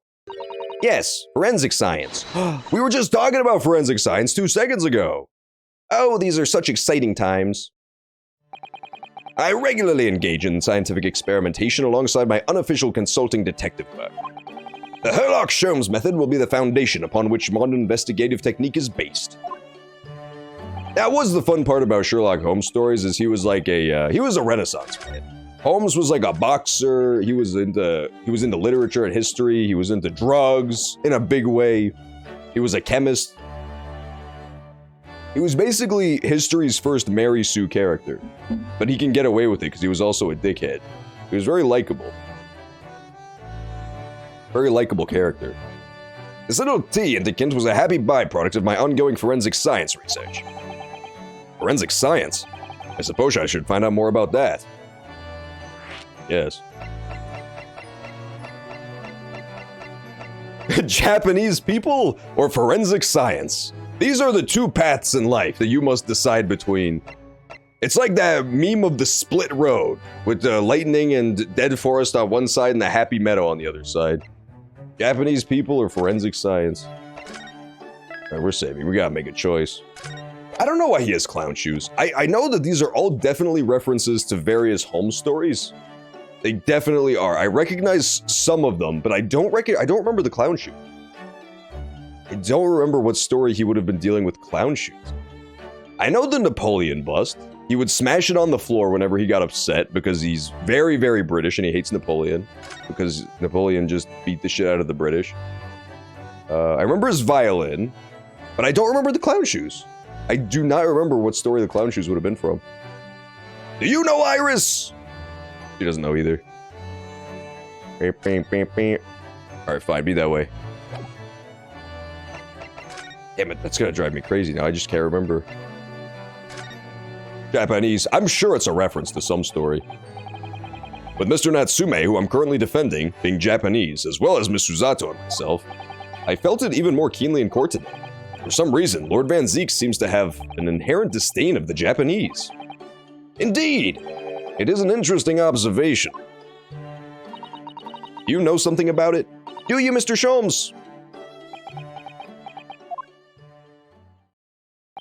It was about 10 years ago that Baron von Zeeks chose to enter the legal profession. Barack? Barack von Bama? I every single time, unless this is a typo, I read that as Baron von Zeeks, I'm pretty sure, every fucking single time this has showed up on screen. Did it always say Barack von Zeeks? That's fucking hilarious. Please Photoshop his face so he looks like Obama. I did not see that a single time. I'm so insane. My brain auto-corrected that to Baron every single time because he's like dressed all fancy too. I thought he was a I thought he was a Baron. I thought he was supposed to be like Count Dracula, so he's Baron von Zeeks. He's Barack? I never knew he was fucking Barack Van Zeeks. Okay, it was about 10 years ago that Barack von Zeeks chose to enter the legal profession. Wait, let me check this.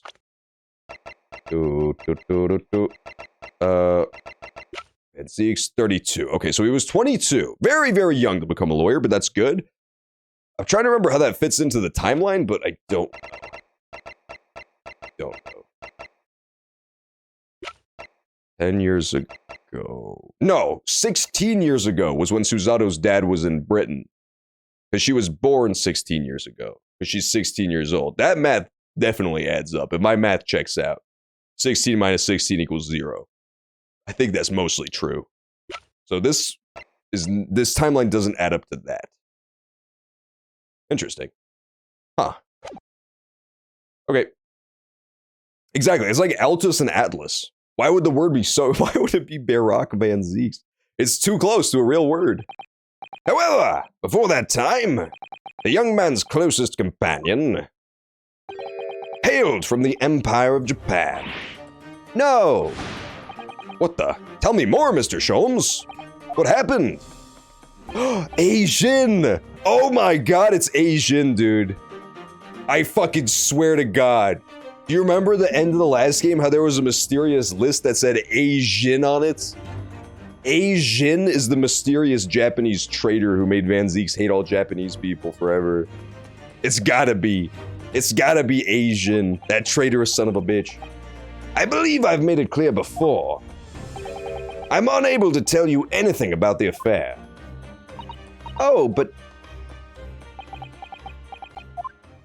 The veil will be lifted on the events of the past in due course, I have no doubt.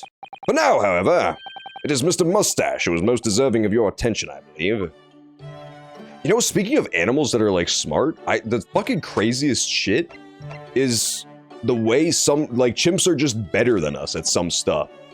Not at general intelligence, I would argue.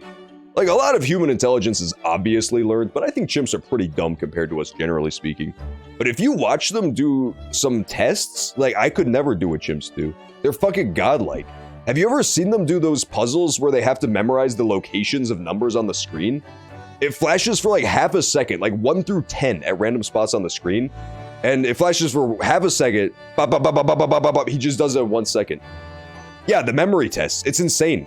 It's fucking crazy. I could not do half of those that the chimps do on a daily fucking basis. It's genuinely bizarre how much better they are at certain things than us. So, your t-test, is that an example of forensic science? Indeed it is. An essential tool in cases that hinge on the knowledge of whether some tea is high or inferior quality. Not a huge number of cases, then. Perhaps a more practical example is required. Fingerprints? Not yet accepted in our courts as evidence, I might add. Really, we are dragging our heels there. I hadn't even heard of them until recently. Which is partly why I undertake research in this field myself, of course. Does that mean you're studying fingerprints, Mr. Sholmes? There are others in that field already, and I abhor the company of inferior minds. No, what I am researching is skin prints. Oh my god, that's disgusting, Sherlock Holmes. Sherlock Holmes is so nasty for that. That's the worst phrase I've ever heard. Skin prints? A nomenclature of my own design, as is this chemical agent that makes it possible.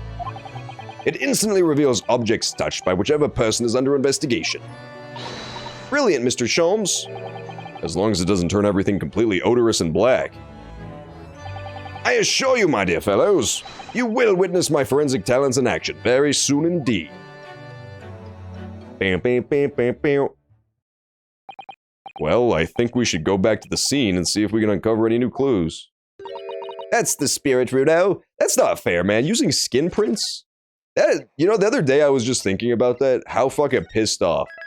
Imagine how pissed off the first murderer who got caught by fingerprints must have been. Like, that genuinely just feels like they cheated. At that point, you just straight up got.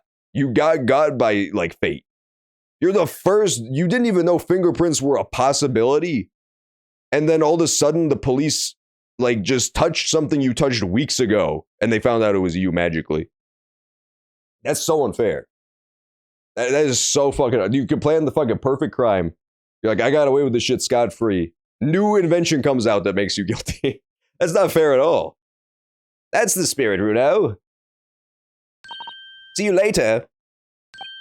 Yes, until later. No, Mr. Sholmes. We were thinking you'd come with us. You were? Yes, of course. You said so just a moment ago. You said we'd witness your forensic talents in action. Ah, yes, I do recall saying something along those lines. But you go on ahead. I shall be sure to follow you later. In all likelihood. Probably. Maybe. Well, I might. Your commitment astounds me. Oh, thank you, Mr. Sholmes. We'll eagerly await your arrival. Bye-bye, Runo. Bye, Susie. Cool. Mission complete. We found out that Mr. Sholmes made black sludge from coffee, and also, alternatively, that he is a weird asshole.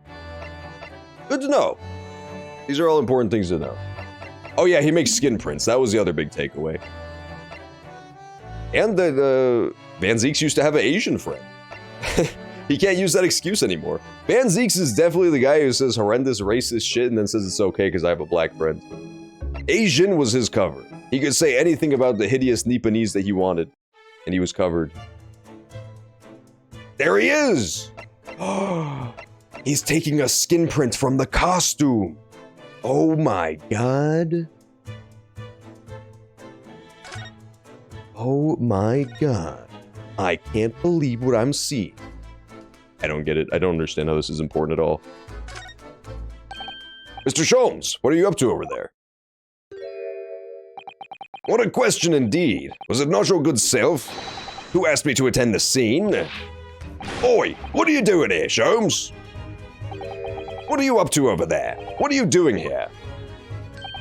Dear me, once a great detective, one is always under scrutiny, it seems. Is now the time, Mr. Sholmes? Are you about to show us your forensic talents in action? With the greatest of pleasure, my dear madam. Alright, show us those skin prints, bro. You look like a nerd. The only thing I could think of for,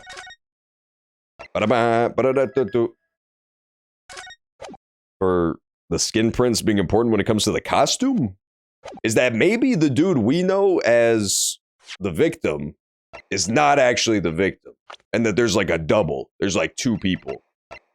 Because to be fair, every time we see William Shakespeare, he is completely from head to toe in a costume, right? Like the hair is probably fake. He's got a hat on. He's got big puffy clothes on. The only thing you see of him clearly is his face. So like it is possible that this is not the real William Shakespeare, which would make the name make a lot of sense. So if the skin print reveals that the suit has been worn by somebody else as well, then that could make sense.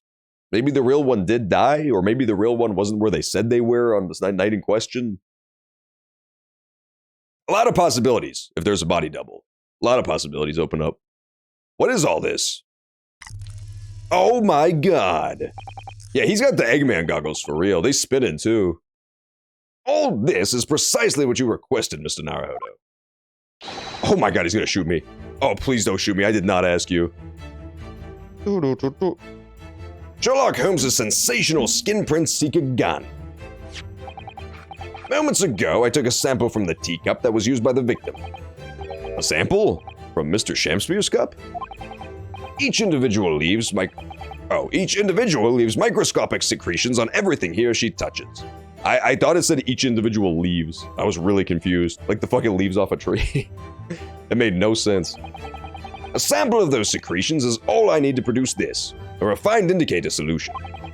By liberally spraying the room with this chemical, everything the victim touched is instantly revealed with the aid of these goggles. Ah, okay, never mind. Here, try them on. It works differently than I thought. There, now spray the chemical indicator about and all will be revealed. Spray? How do I do that exactly? A little press of A on the area you're interested in is all that's required. Like this.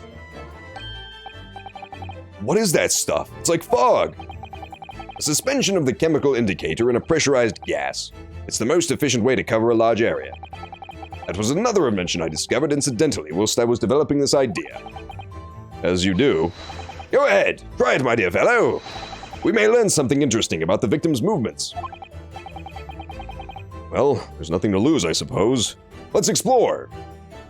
Yeah, right? This is a fucking flashback to before the first game was over, and he never uses this technology again. I want to check this, first and foremost, right?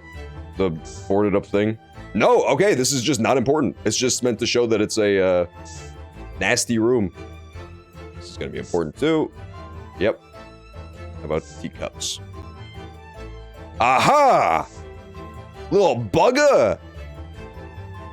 He did at least touch this. The boarded up thing, no. But the box, yes. I didn't even think about the box. That was so cleverly disguised. Because it's right below the really conspicuous boarded up gap. You would never think to suspect the box. The box seems mad suspicious now, though. Now, granted, you would just have to touch a box anyway to use it in day-to-day life. But still, it's the principle of the matter. The giant glowy handprints seem very evil and suspicious.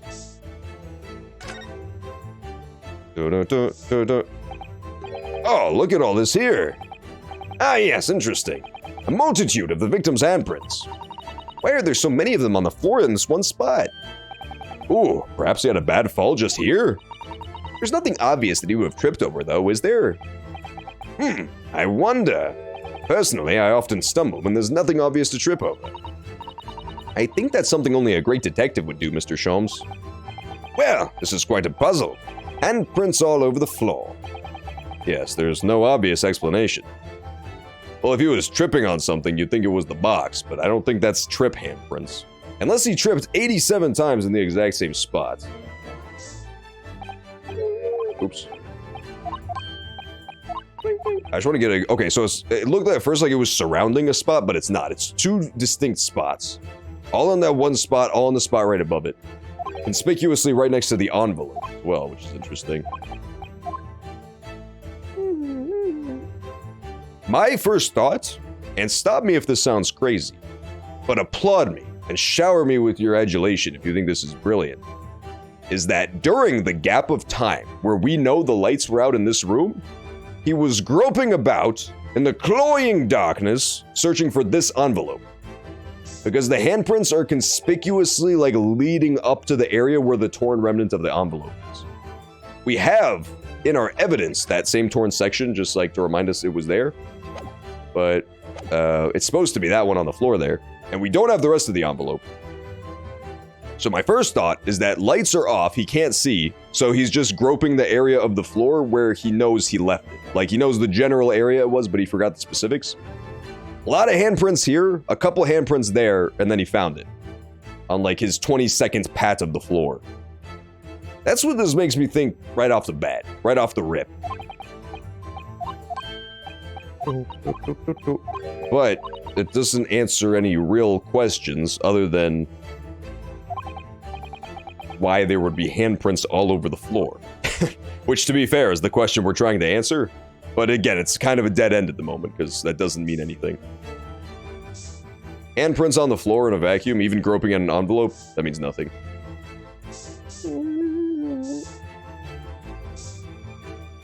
Yeah, naked wrestling could definitely be the case as well. They did say that they were wrestling as Romeo and Juliet. I would have thought that would happen on the stage, but you do point out something interesting, which is that there's no fucking handprints on the stage. You would think if they, I was just assumed they would wrestle on the stage since they were like doing a play as Romeo and Juliet, but there's only the one handprint on the stage. Wrestling you'd think would produce way more handprints.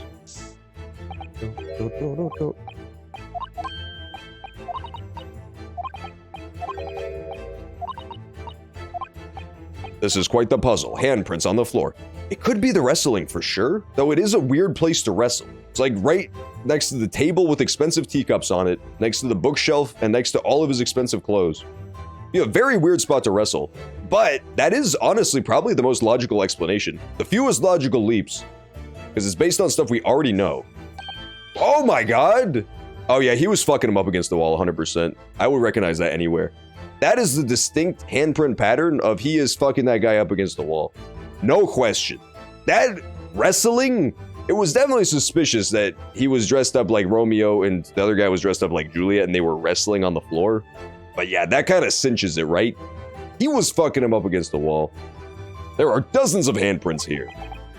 So there are, a great many indeed. So much so that it's hard to make out any one individual print, in fact.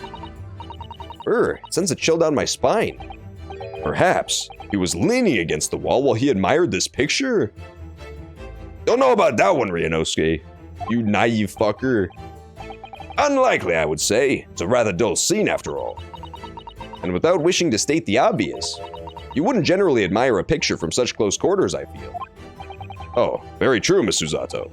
It's a bit of a mystery, then. Yeah, quite a mystery. There's also the... Oh no! It's right above the mysterious wet stain on the floor, too. I just realized that. That's disgusting. That is absolutely disgusting. I hope that was the liquid sample we sent back to the police lab. And right now, Gregson is like slowly looking up from a microscope with a pissed off expression on his face.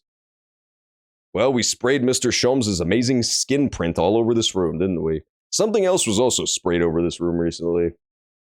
Yeah, he was admiring something, but it was not no painting. Now, it might have looked like it came straight out of an old pastoral scene, but I fear it was no such thing. It was nothing so innocent as that.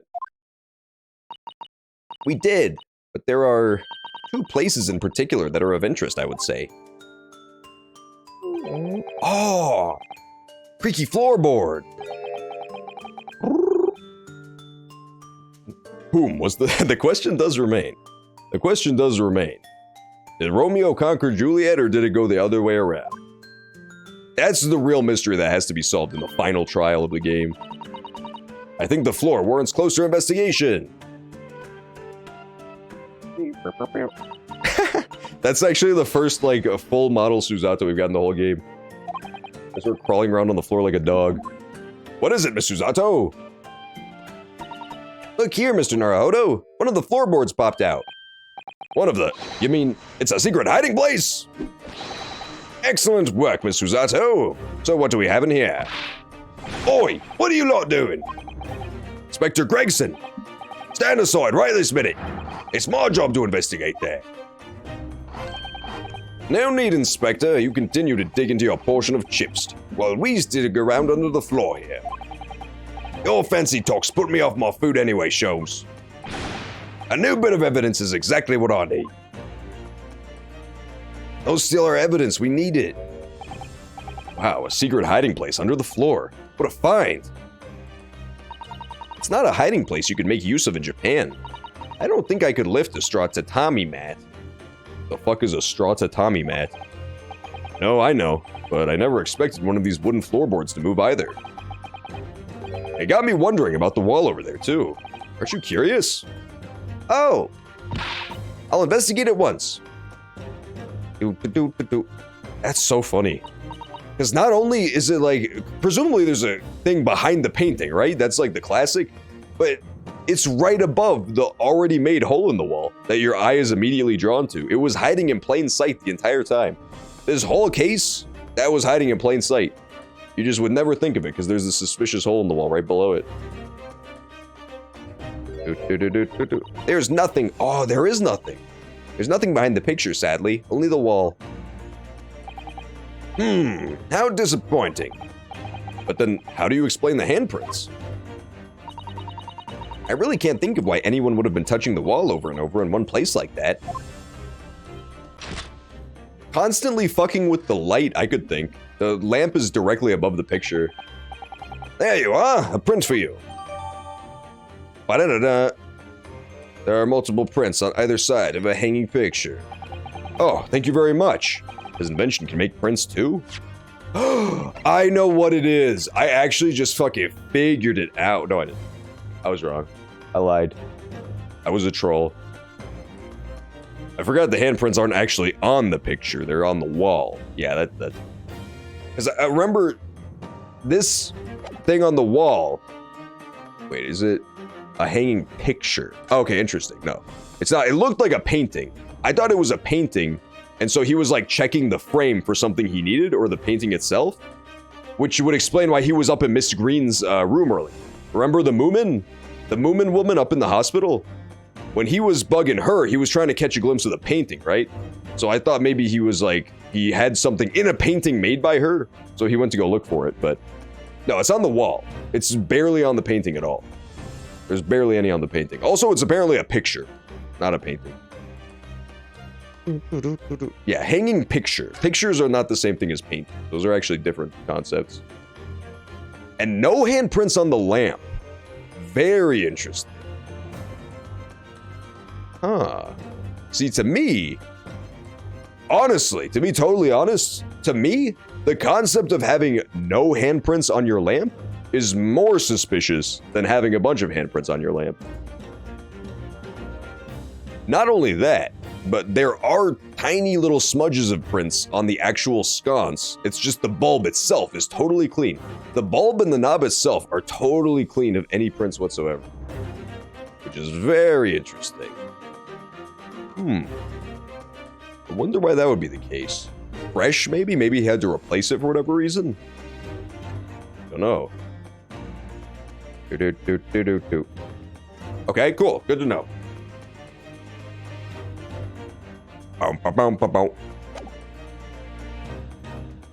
There are multiple prints on either side of a hanging picture.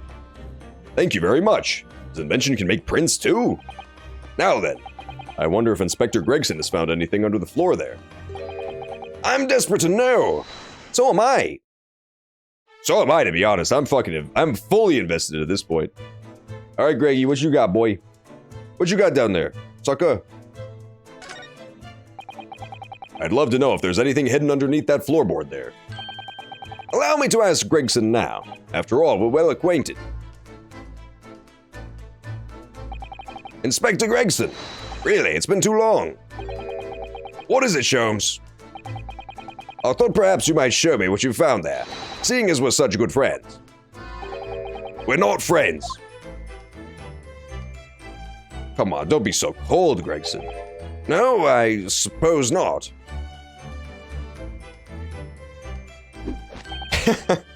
A dismal failure. He got shot down and immediately posed. I respect that. Yes, I heard.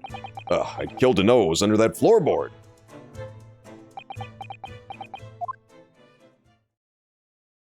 What you got, Gregson? All right then, fair's fair. What? You did discover the hiding place after all. See, Gregson's warming up to us at least, but not Sholmes. I suppose I should at least fill you in. Really, Inspector? Thank you. Do it quickly, my dear fellow. If there's one thing I know about this man, it's that he blows with the wind, as fickle as the weather. Oi! Stop making me out to be some kind of nut. Good idea, Sholmes. Antagonize the guy with the evidence we need. There were 3 items under the floor there. A newspaper clipping, a photographic print, and a tin box. Interesting. So, 2 of those things could have come in the envelope. The tin box could not have come in an envelope. No chance. No chance. No chance. No chance. Oh my god, I thought of something, but it's dumb, so I'm not gonna say it because I'll look dumb. Well, once we do this, I might say it, depending on if it makes me look dumb or not. Depending on if this makes it seem more logical, this stuff we learn here. Looks like this was cut out of the paper about 3 months ago. It's about a convict who got sick and died while he was serving time up in Manchester. How terrible. It made the headlines down here in London as well. The bloke had been sentenced to death, you see, but nature got him first. Oh my goodness, he'd committed a capital offense? Man by the name of Selden. Nasty piece of work into burglaries and murder. They say the old he'd knocked off was worth about £1,000. A hoard? Of treasure, you mean? Jewelry and the like, but he'd hidden it somewhere, and no one knows where, and now he's dead. I think I know where he hid it. He hid it all over Mr. William Shakespeare. One thing you'll notice about William Shakespeare is, despite being a failed actor who has no money and has to steal gas because he can't afford his gas bill, he has fucking bling. He has rings, he has jewels all over his coat. He has tons of bling and swag. I'm pretty sure he found the gem, the hidden gemstone. Sheldon! Oh my god, it was. It was Dr. Harry Sheldon. He's going to build the foundation. Oh my goodness. Also, now he's dead. I'm still gonna hold, because my idea actually makes so much more sense now. But I'm still gonna hold. Hold! And now he's dead. Trying to figure out what my idea is. That'll be the game. What I think happened. Well, what I think is possible to happen. The papers loved it, of course. £1,000 lost en route to hell. Some such was the headline. Does it not strike you, though? Why such an article would be so carefully ensconced under the floor?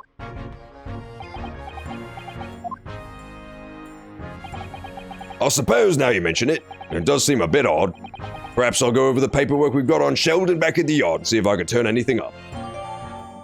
A newspaper article about Selden, criminal sentenced to death penalty.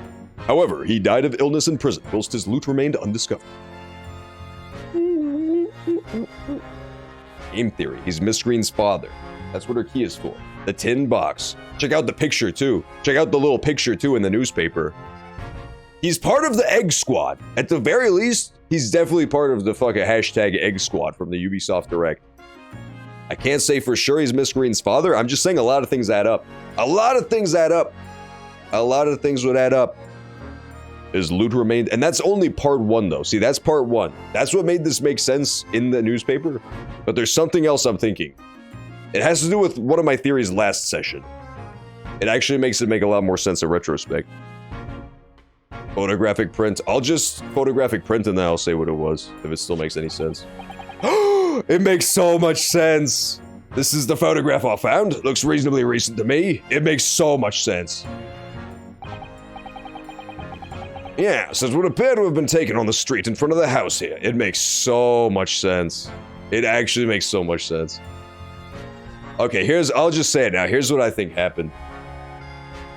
This dude found out that the treasure is in this building. I don't know how he found out, but our boy, Mr.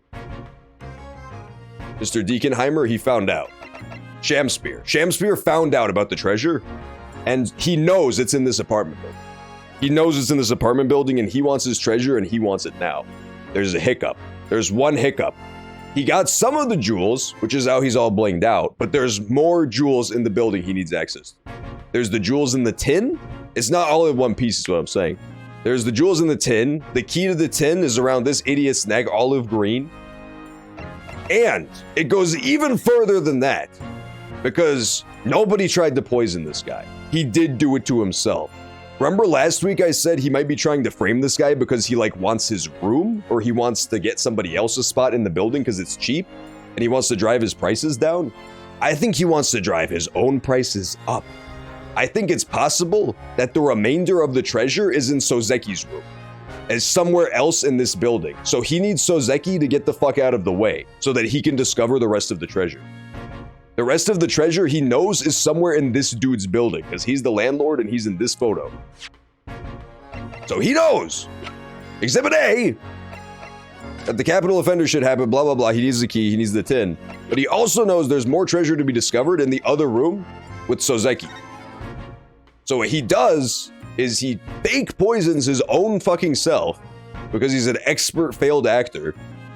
And in doing so, he creates the perfect alibi for himself to exonerate him of any wrongdoing, and also, in one fell swoop, gets Natsumi out of the way.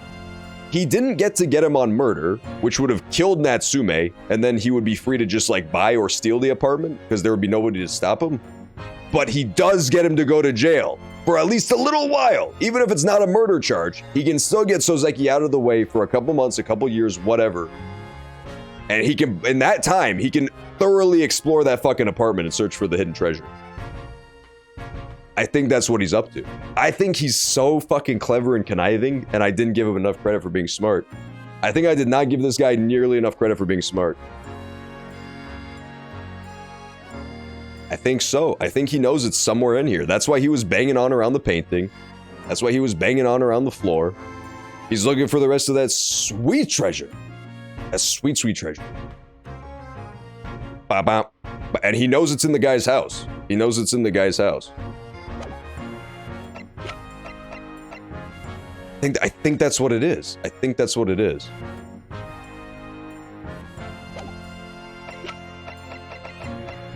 I have no proof for it yet. I have no proof. I have no proof, and the envelope part, to me, still doesn't make that much sense. The envelope is still mysterious. So even if I'm right in some of my stuff I'm saying right now, I don't think I have it completely. I don't think I have it completely. Because there's still moving parts. There's still, the envelope, why would there be a torn envelope that he got rid of, the rest of the envelope? Who was sending him mail? He wasn't sending out mail, because he ripped this shit open to get at the inside of it.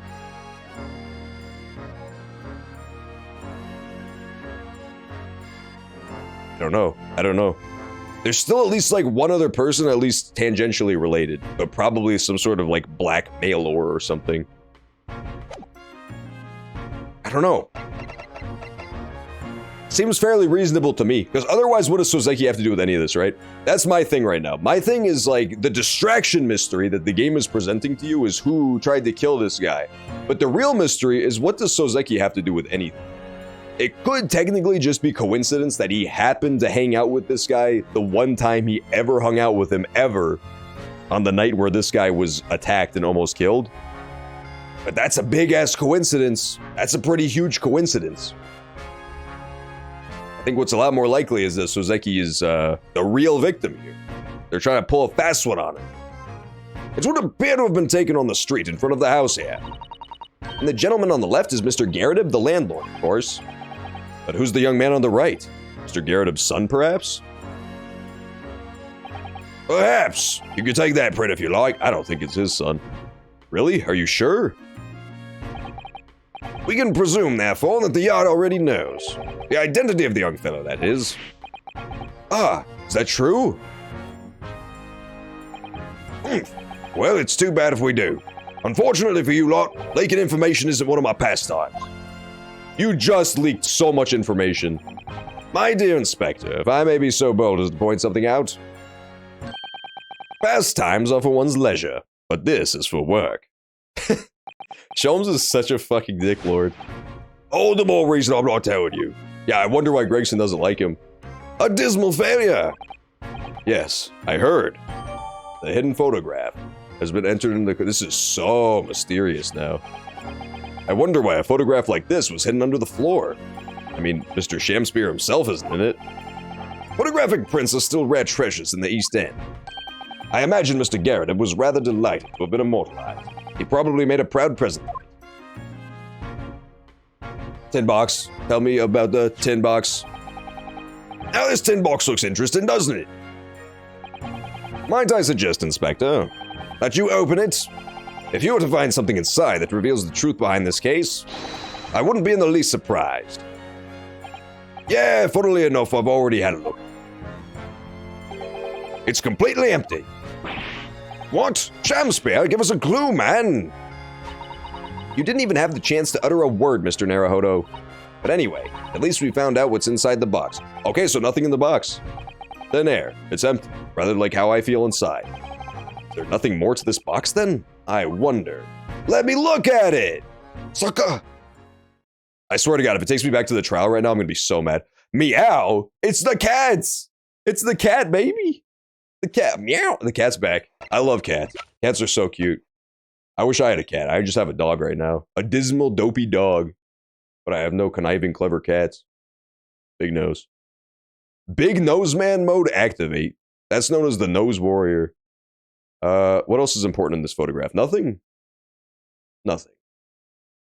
I'm looking at this game through my OBS capture, so I also see my webcam in the corner. It's technically possible I'm covering up something, but I don't think so. I don't think I am. That looks awesome. That's how he should actually look. Just a giant mouth and two tiny closed eyes. That'd be a way better character. Yeah, I don't notice anything super suspicious. This guy obviously, artists like Olive Green.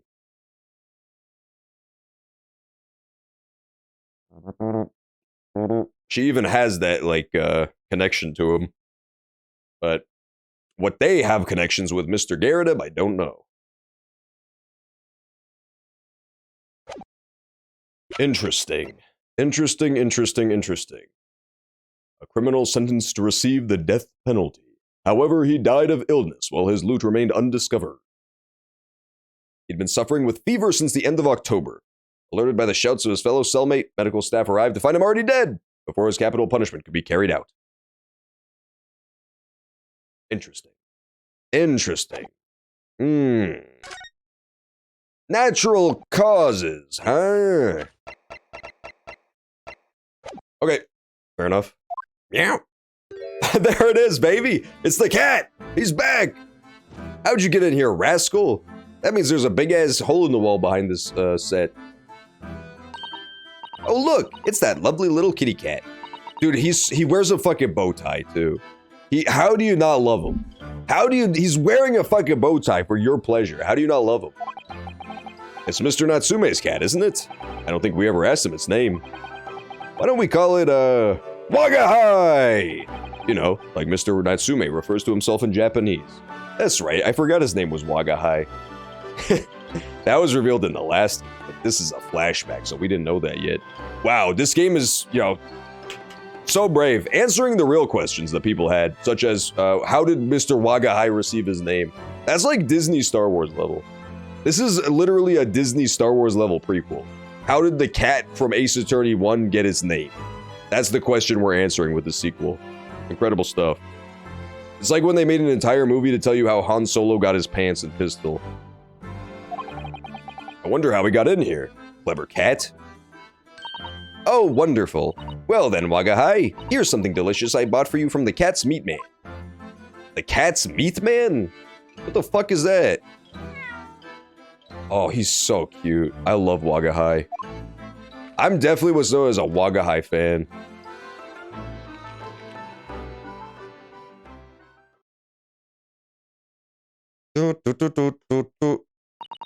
He couldn't be happier now. Look. I just hope we can bring some happiness to his owner, too. Oh, he's making biscuits! He's making biscuits in the corner. He's so cute. I love Wagahai. Wagahai hype.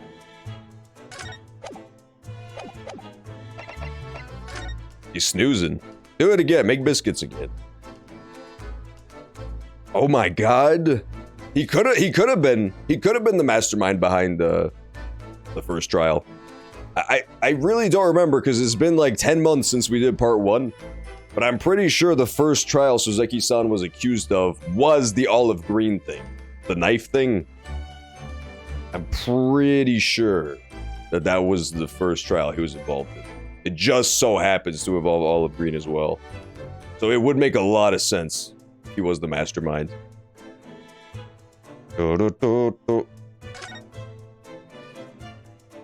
Stupid sham spear.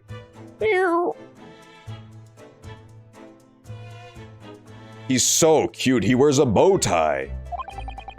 That was a cheeky little meow, Wagahai. That was cheeky. Oh, but he's so adorable. I could sit and watch on him. I thought it said I could sit on him forever. That would be so mean. That'd be the most evil thing Susanoo's ever done. She just fucking Bowser down B, Goomba stomps Wagahai to death. I could sit and watch him forever. I think he may not appreciate that after a while. And we may have an investigation to get back to, too. Okay, bye, Wagahai. Oh, Wagahai, you're so cute. I could just sit on you forever. Hang on, I want to look at all the evidence we've accrued. Look at this photograph. And then the guy died of natural causes, supposedly. And handprints all over the walls. Okay. Suspiciously close to a picture.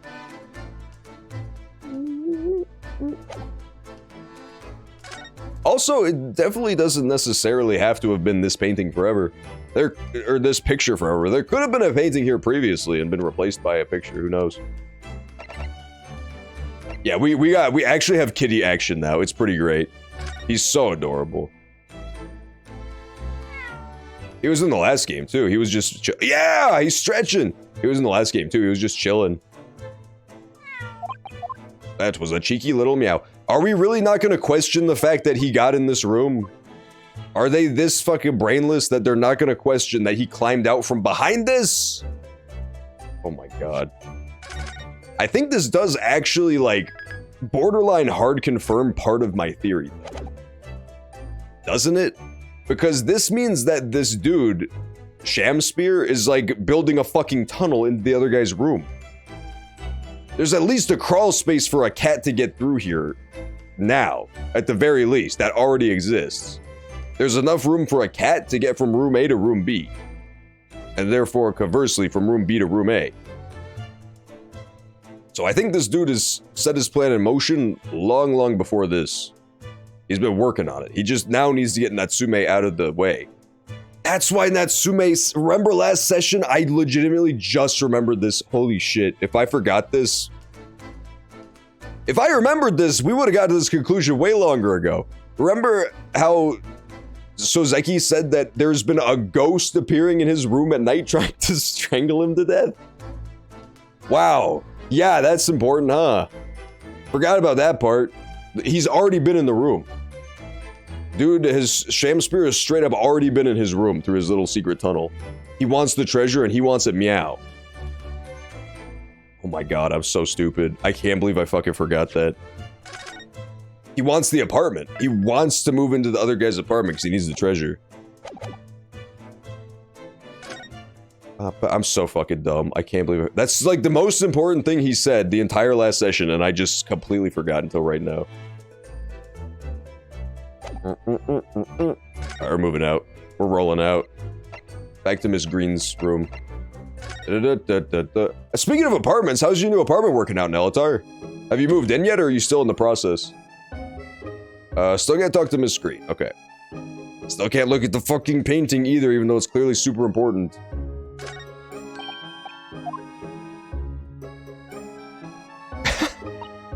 It's a picture of a young gentleman. It sure is. And you know what I just noticed on the left there is Miss Green herself. She's also in the picture. But it's a painting of her. They can't even convince me that that one on the left is a picture. That's definitely a painting. It's a picture of a young gentleman. Yeah. It doesn't really matter that much because, like, we know they're connected considering she has his photo on her desk. But yeah, it's possible that that painting on the floor is the painting of her. Oh no, don't. Do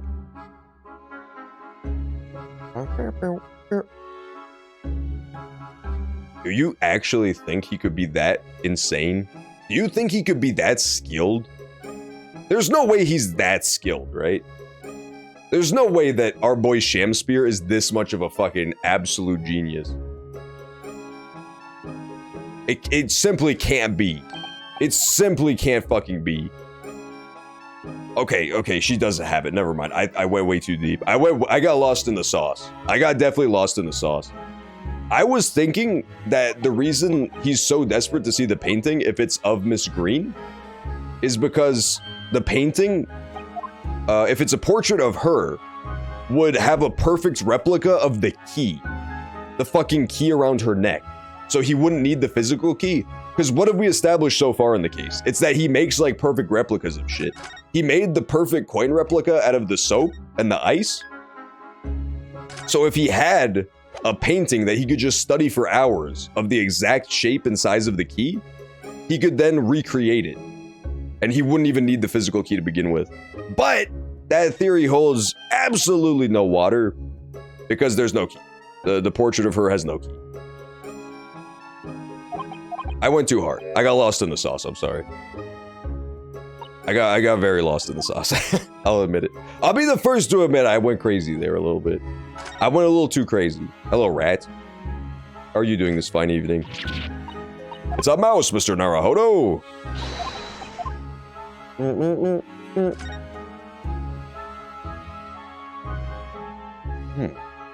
I don't know, though. Like, if I'm right and the guy did try to poison himself to frame Sozeki, then he took a big risk because it does seem like he straight up used rat poison. Like, there's rat poison missing from the hospital that we've now established he visited. How was he so sure that he wasn't going to straight up kill himself? I don't know. This theory seems good, but it's like purely based on induction. It's not based on that much evidence. We kind of took a really small amount of evidence and extrapolated a lot.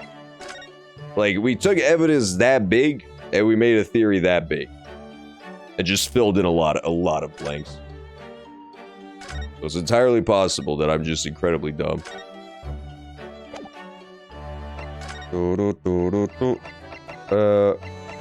Let's go back to Mr. Garrett's room. There's something I want to see in his room as well.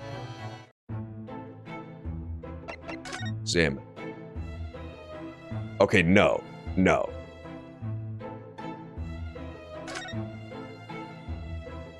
I was checking if there was like a hole in Garridub's wall as well, but there's no hole in Garridub's wall. Did they ever prove he was poisoned? They have not yet. They have not proved he was poisoned yet. They have not proved he was poisoned yet. The only proof we have he was poisoned is that he was laying on the floor and he was foaming at the mouth. But as I pointed out, soap also causes foam, and he was laying in front of a bar of soap. So he could have intentionally soaped up his mouth a little bit to sell the poison angle. But they have not proved he's poisoned. But I honestly kind of think he was probably poisoned. Just a hint, just a touch of poison. It's definitely possible he wasn't, but I'm metagaming this as well, beyond just trying to solve it from a narrative standpoint, by thinking like how the trial would play out, right? If he wasn't poisoned, there isn't that oh shit moment where the dickhead prosecutor gets to be like, guess what, idiots, he was totally poisoned. How do you explain that? So if you think about it from that angle, it seems like him not being poisoned would make our job so much easier that I can't believe it would happen. 22nd February, local prison. How you doing, Sozeki? Oh, Mr. Natsume's back. So he is. Mr. Natsume, stop Blair Witchin'. Sozeki jump scare. If you sped that up by 1000%, you could create the Sozeki jump scare. I am a cat. Also make an 800,000 decibel cat sound when he turns around. Sorry. I don't know who Mr. Natsume is, or Herlock Sholmes. I don't know about courts or trials or old Baileys. I am a cat. That's what I am. Just a cat. Mr. Naruhodo, he's trying to escape from reality. Trying to. He already has, completely. So, what is your name then? I love that face he makes. As yet, I have no name. Mr. Naruhodo, he hasn't fully thought through his new identity. Maybe it's not too late to bring him back to reality. Do you think you could open your eyes for us, Mr. Natsume?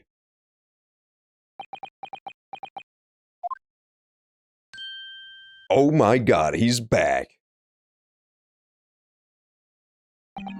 I am not a cat. It worked. He's back in the real world. What's gonna become of me? No, don't answer that. It's obvious. My accursed soul is never going to escape this accursed fate. Mr. Natsume, no. This morning's proceedings in court prove that there's hope. Yes. Locum student Mr. Naruhodo Esquire was brilliant, but the Reaper is omnipresent in court, in my lodgings. See? He said it again. There's somebody trying to kill him in his fucking house. It's definitely our bro. It's definitely our bro Hoob, unfortunately. Damn it, I wanted Shamspear to be innocent so bad. He was too beautiful for this world. Birthday core. Hell yeah, 3 hours left. Till Brockor's birthday. Till his Brock Day. Have you ever heard the song, Hey Shouty, It's Your Birthday? Well, today that song is Hey Brocky, It's Your Brock Day. We're going to party like it's your Brock Day. We're going to drink Brock Hardy like it's your Brock Day. You know what I'm saying? Just basically take every other word from that song and replace it with Brock. And you'll see what I'm getting at pretty quickly. I'm pretty sure that song now, for one day, belongs to you, free of charge. They wouldn't even charge you for it on Apple iTunes or nothing. Here, there, everywhere. What's he looking straight at me for? I think perhaps there are some things we should discuss. Oh, yes. Yes, we must. We gonna Brocky like it's your Brock Day. We drink Bacardi like it's your Brock Day. I don't remember how the rest of the song goes. I don't remember how the rest of the song goes, but I assure you every other word is still replaced with Brock.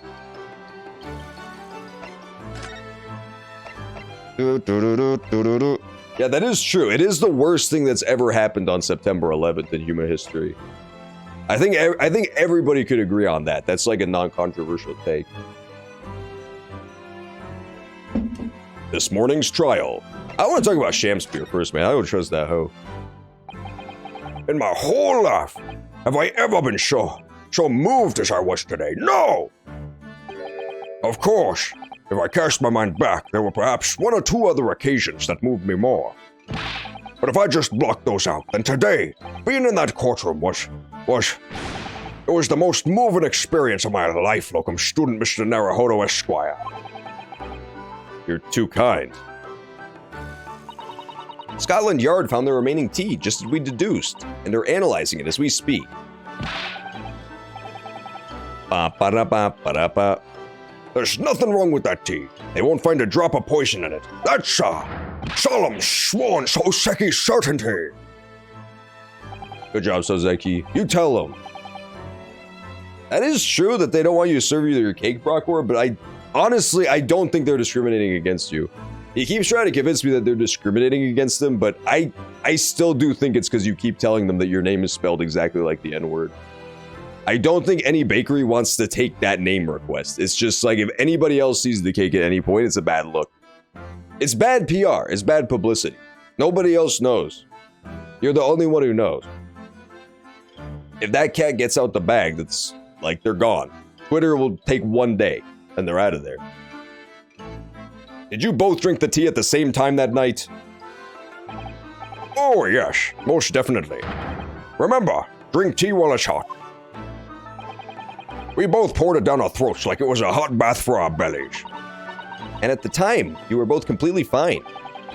As shown by the fact that he and Mr. Shamspear then engaged in the Romeo and Juliet match. I suppose the focus of tomorrow's proceedings will be how the poison was taken by the victim. Mr. Shamspear. That rotten Shamspear! What have I ever done to him? You don't recall him taking issue with you over anything you've done recently? I've been holed up in my room, immersed in books. I don't recall anything. Anything at all. Right. But what I don't understand is why he didn't let me know sooner. You know what, Mr. Natsume? About the soap, of course. What else? Oh dear. Are you struggling with such a meager stipend? Of course I am. If I had money, I wouldn't have chosen to live an accursed existence with such accursed lodgings. Oh yes, you said it's because the place is cursed that it's so cheap, didn't you? Exactly, especially that room that I rent. The spirits of that capital offender who lived there. Oh my, I called it so, dude, me at 107 actually called it so hard. We did like the Herlock Sholmes deduction IRL. That was crazy. The guy who had the apartment before Soseki was this guy. The murderer and burglar who left behind the absurd treasure. It was absolutely in the apartment. The rest of the treasure is 100% in Natsume's apartment. That's why he has to die. That's why he has to die or be in prison. So that Shamspear can go and just sack the place completely. Died of natural causes. I'm beginning to think that this Shamspear feller is a man of many talents is all. It's trying to kill me! Capital offender? They're gonna party like it's your birthday. That's messed up. They won't even show you with your friends, Brockwar? They won't even show you doing that fun game where you take turns standing. No, I'm not gonna say that, okay. Too soon. Too soon. Brock lives matter, as I've always said. Next I ask, locum student Mr. Naruhodo Esquire, the next time you visit me, you bring your scores of super soft soaps. Okay. See you, Natsume.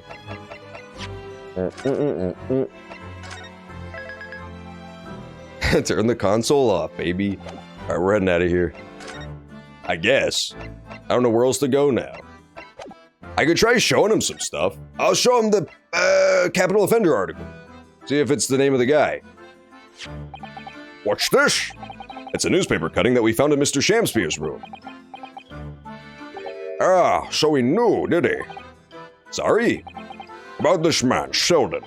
A convicted killer, and the evil spirit behind the curse that affects my lodgings. What?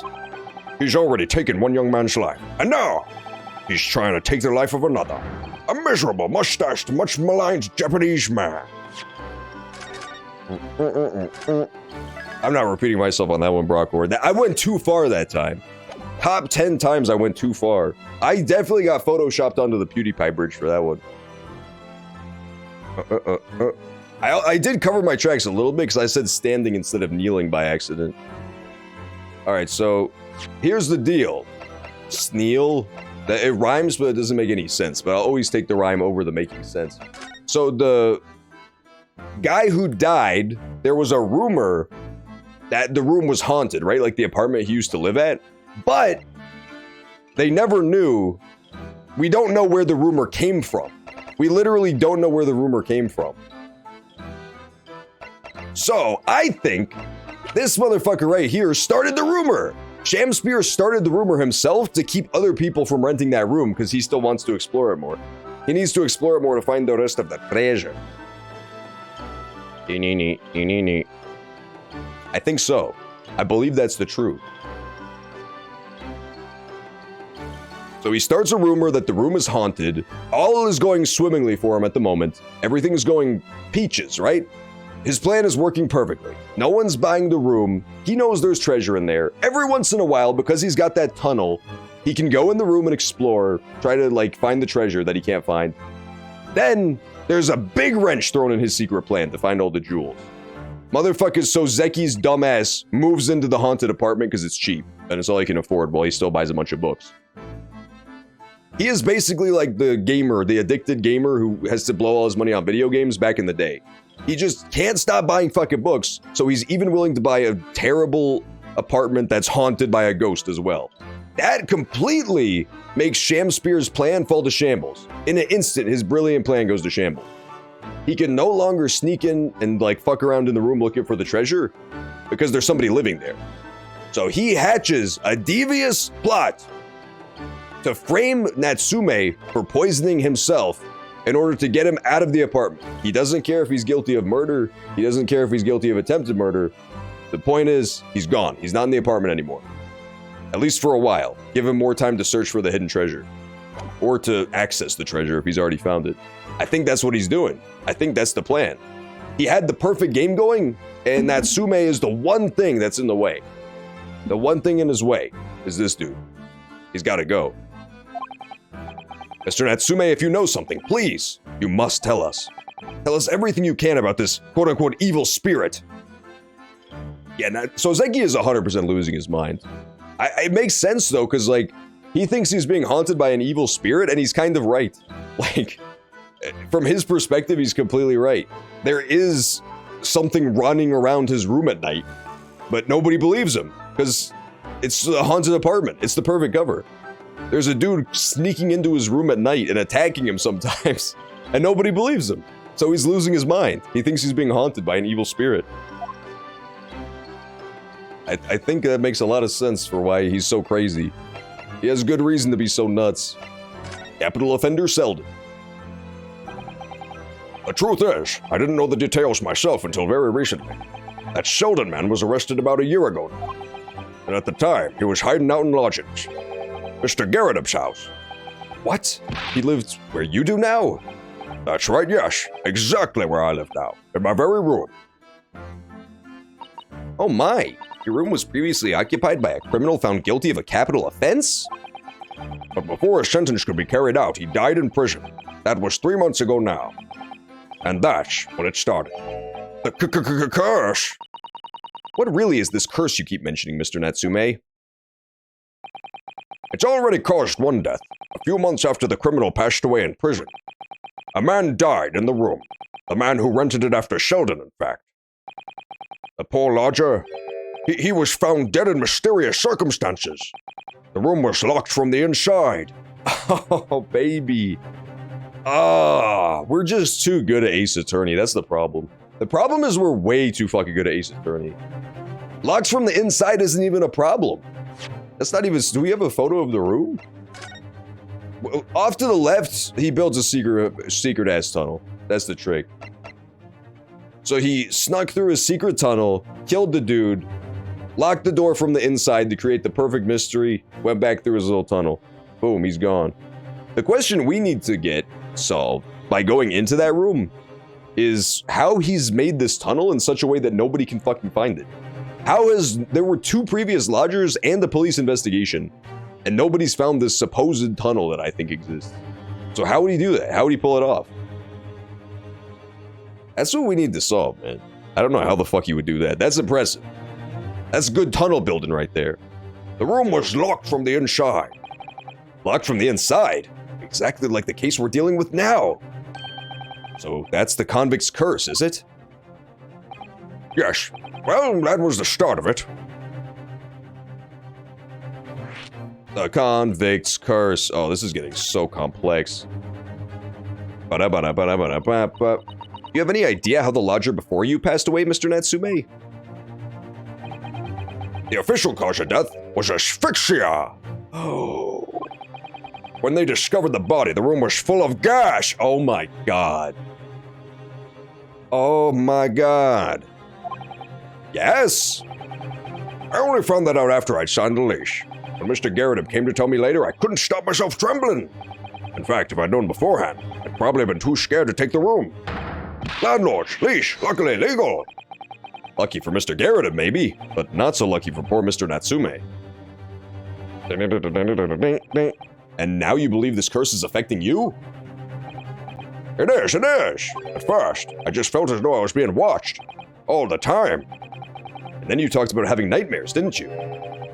The dead are trying to take me with them. They come for me and try to suffocate me. Just when I'm struggling to breathe, I wake up. And the room is as cold as ice. Oh my god. Natsume.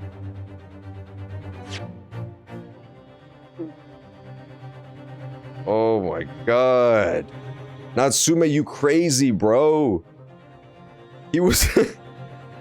The reason Natsume's brain doesn't work so good is because he's been gassed 800 times since he moved in.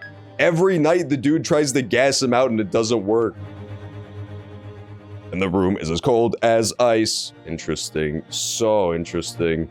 Honestly, I could even be wrong about the tunnel thing. The tunnel might be coincidental, but I kind of doubt it. But it's possible the cat just knows about the secret tunnel and literally no one else does, including our boy. Including our boy, the clown guy. Because it sounds like he keeps trying to gas out Sozeki, but Sozeki's room has a leak. So like, all the gas and all the heat leaves.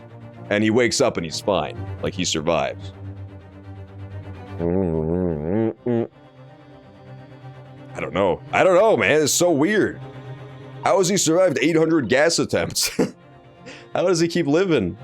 Sozeki's just built different, dude. He can't die from poison. But why is your room so cold? London winters are too cold to bear without any heating on overnight. But for some reason, even though I light the stove before I climb into bed at night, the pilot light always goes out and the room fills with gas. I can't keep up with it. I can't keep up with this now. Pilot light goes out and then the room fills with gas. But that's terrible. That's exactly the same situation as what led to the previous occupant's death. And then there's what happened to Mr. Shamspeare last night. He was mysteriously poisoned. There's clearly more to that incident that can be explained by a curse, though. Whatever could be the cause of all these strange happenings in Mr. Garrett's rooms. Oh my god, Susato, shut up. Susato, you'll be killed. Chimichanga's home, baby! Let's go! How you doing, Chimichanga? I'm glad you survived. I'm sorry I tried to gas you that one time as a goof. Luckily, at least it just got cold as ice and you survived. You can't really blame a guy for trying. What could be the cause of all these strange happenings? God damn, that was a worthwhile conversation, I would say. We learned more in that one conversation than like the entire investigation. Both sessions until now. That was insane. That was so much that I'm lost. That was so much that it completely threw me off what I was thinking about before. It's also technically possible to be Garrett. Like, it could be Garrett trying to kill his tenants. Remember the fact that one of the first things we learned from Garrett this session is that, Mr. Big Mouth, as he's known, he keeps, like, very close tabs, supposedly, on his tenants' gas usage. Like, he always keeps a very close eye on their gas usage. There was something else he told us about the gas too, but I can't remember it now. Fuck. He told us something really important about the gas. Like, it would flicker, it would make something flicker when something happened. But it's been a fucking week, so I don't remember. God damn it. It was probably incredibly important. But yeah, it could be him. He was also implicated in the last case. I believe he was the one who, like, was in the room that caused that girl to get stabbed. So it could be him, could definitely be Garrideb. But I'm still feeling, I'm personally still leaning hard towards the clown guy. I'm personally leaning hard towards Shamspear. But it could also be Garrideb. Garrideb.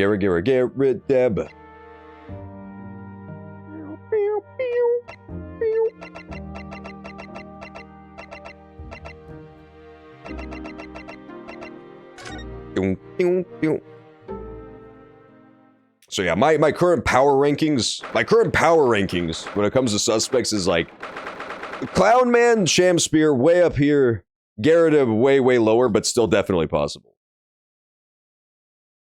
Garrideb, wait, lower.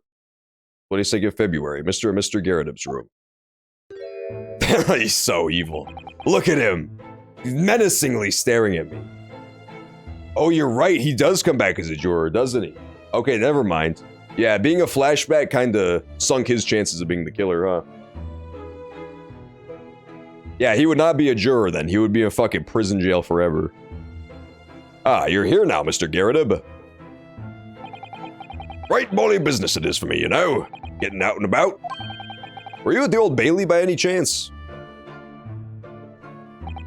Naturally. Fate of my lodgings hanging in the balance and all that. Not a trial to miss. The fate of what's already been dubbed your haunted lodgings, yes. Of course, the place has caused quite a stir around the capital on more than one occasion already. As the old haunted lodging, or some such. So he was at the Old Genghis, the Old Bailey. Cool. Ah, well, at least he knows. Makes you wonder what in the places is going on, don't you know? Yes, I'm sure it does. In fact, thinking back to Mr. Natsume's other trial just 2 days ago, you were at the Old Bailey then as well, weren't you? Testifying with your wife about what happened. I forgot he had a wife. Oh my god. I forgot he had a wife. Stopped off at the prison on the way home, in fact. Beastly business. Yeah, I see. Poor Mr. Garrideb. I think his wife went to jail. I'm pretty sure his wife went to prison. I'm pretty sure his wife is rotten in fucking jail right now, that old bat. But she accidentally stabbed someone to death almost. So what brings you to my haunted abode today, eh? Well, Mr. Garrideb, I wanted to talk to you about this photograph! Fucker! Coward! Explain. Hold that thought. Before we explain this, I am going to go take a quick break to go refill my water, because I am bone dry here. I keep having to do stupid voices. So I'll be right back, and we are going to do the final 50 minutes of this session of Ace Attorney Chronicles. So sit tight in this commercial break, and I'll be back shortly. If you want to see more, be sure to follow !Discord in the chat, get a link to that. We're going to continue this case from wherever we leave off next Saturday. Same time, same place. 4 to 9 p.m. Central Time. I go Thursdays through Sundays, 4 to 9 p.m. Central. So next Saturday will be the rest of this. But yeah, I'll be back in 1 second here. Catch you soon.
All right, I've returned yet again for the last stretch of this investigation.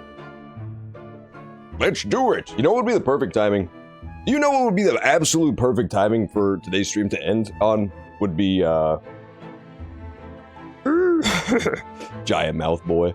I would love for the investigation today to end right as the stream ends. So the next session, we could just start on the very beginning of the trial. And I would be unable to forget anything. That would be amazing for me. Having to pick up a trial halfway through is kind of rough. It's hard to remember what happened, huh? Your lodgings. What you lodging at, boy? Some fishy fellow from the Far East and a failed actor chap of questionable character, eh? Yes, the house does seem to have become something of a magnet for rum fellows of late.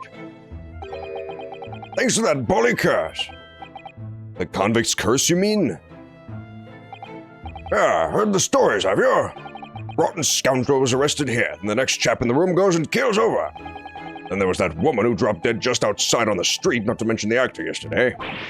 Mine next, eh? Well, can't help but get the collywobbles, can ya? Poor Garadeb, bro. He has it rough. It's hard being a landlord out here. Rockor, what the fuck? My mama not amazing, first of all. My mama not pick you up. Heck. What are you talking about?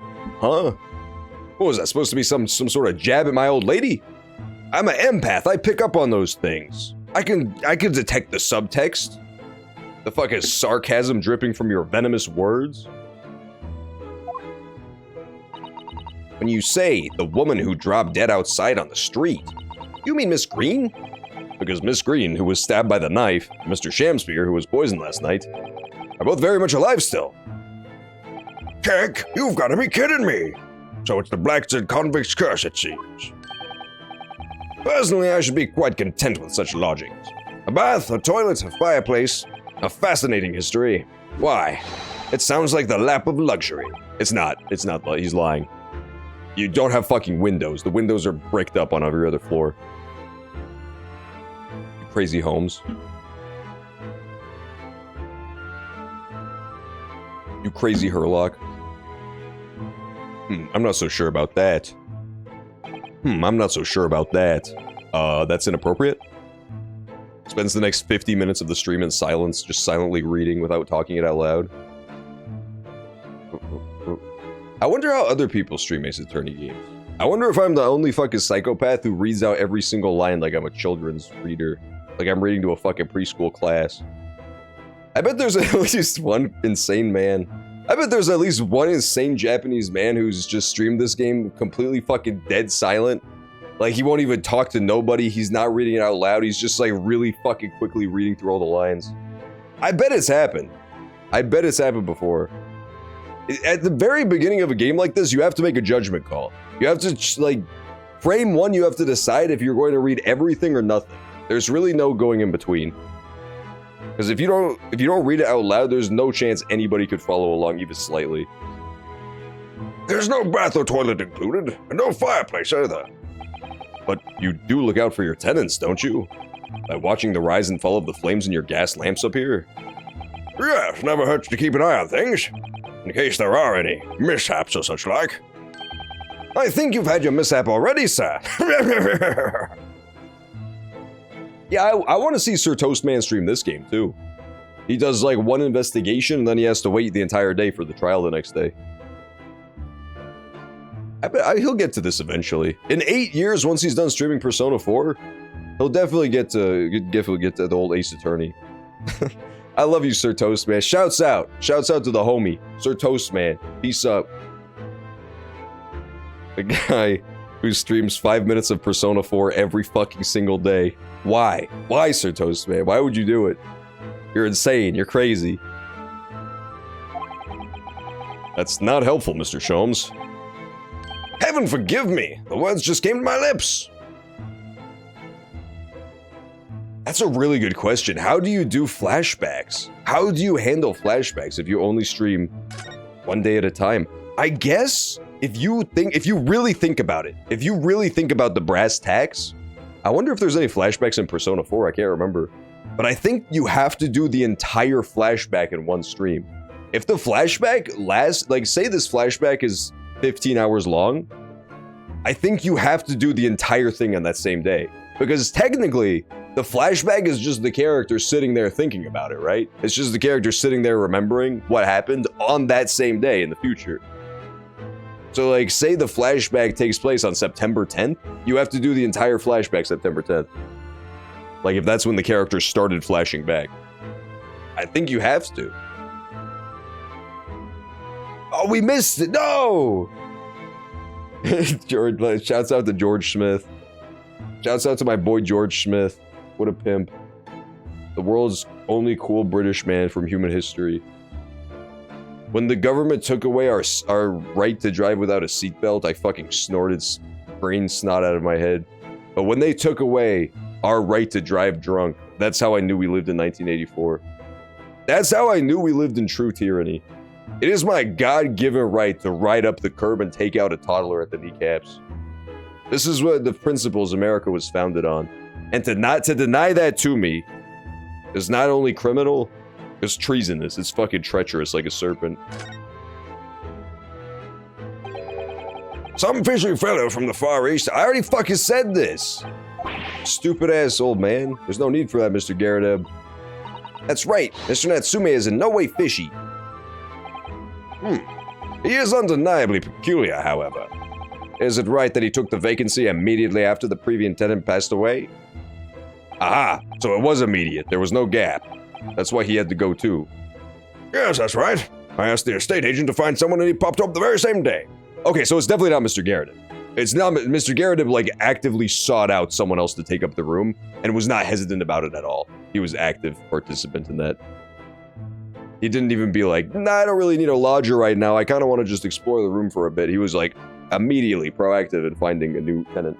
So yeah, that exonerates him, even if we didn't know that from the flashback stuff. Good. Mr. Garadeb innocent.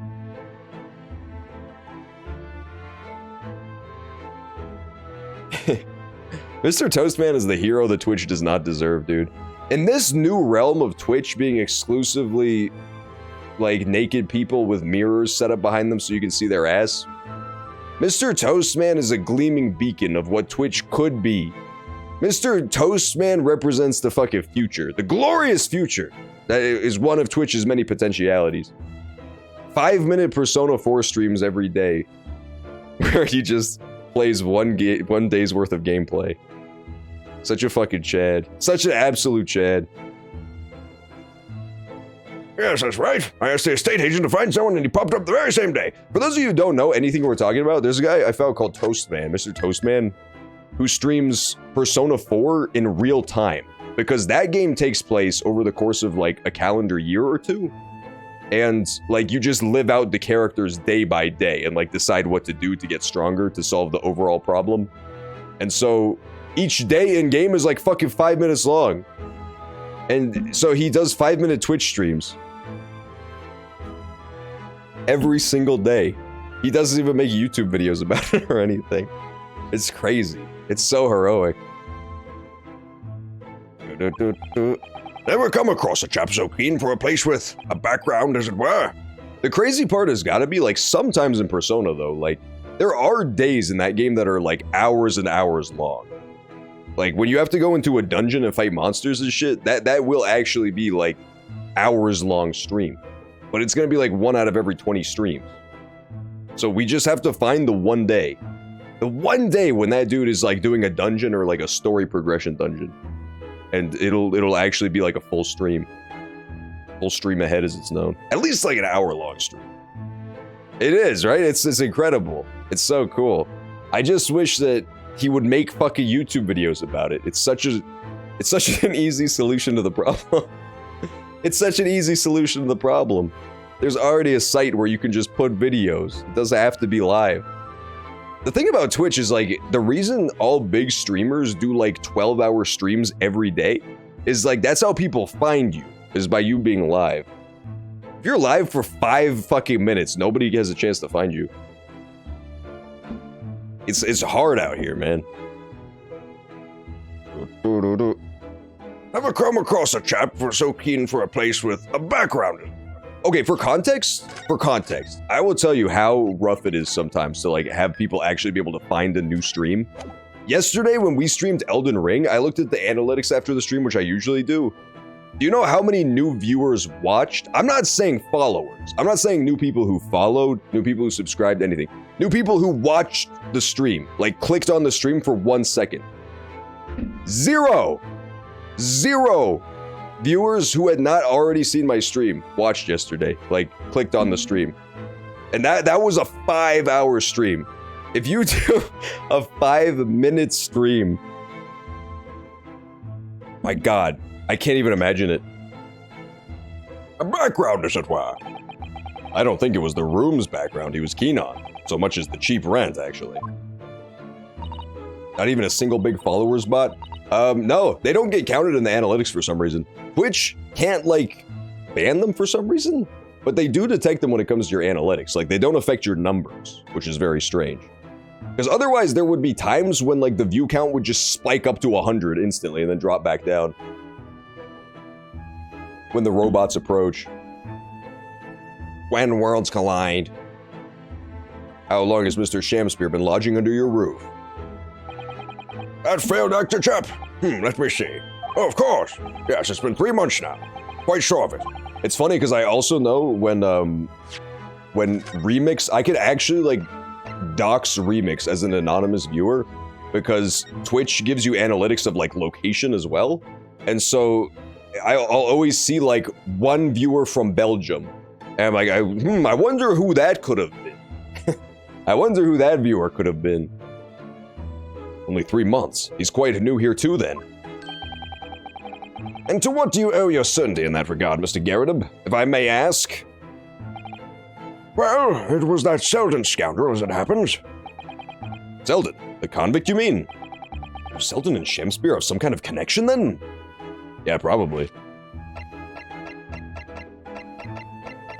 Yeah, that's the thing. Like, I love Mr. Toast, because he's so dedicated. Sir Toastman is like literally the textbook definition of somebody who does it for the sport. He does it for the art. I guarantee you, like, I have some experiences being on the other side, like the setup and stuff. The setup of your stream alone every day is gonna be more than 10 minutes, I guarantee you. To make sure everything is working properly and not have a super scuffed stream, he definitely spends more than 10 minutes setting up this stream. I guarantee. He's got like a nice little layout too. He puts the little fun fact in there written down. I guarantee you he spends more time setting up his stream every day than he does streaming Persona 4. I love it. I respect it so much. He's crazy. He's the Twitch's unsung hero. He's the Dark Knight that Twitch needs. Yeah, big follows have had a lot harder time getting through the net lately too. They never ask me if I want to be famous.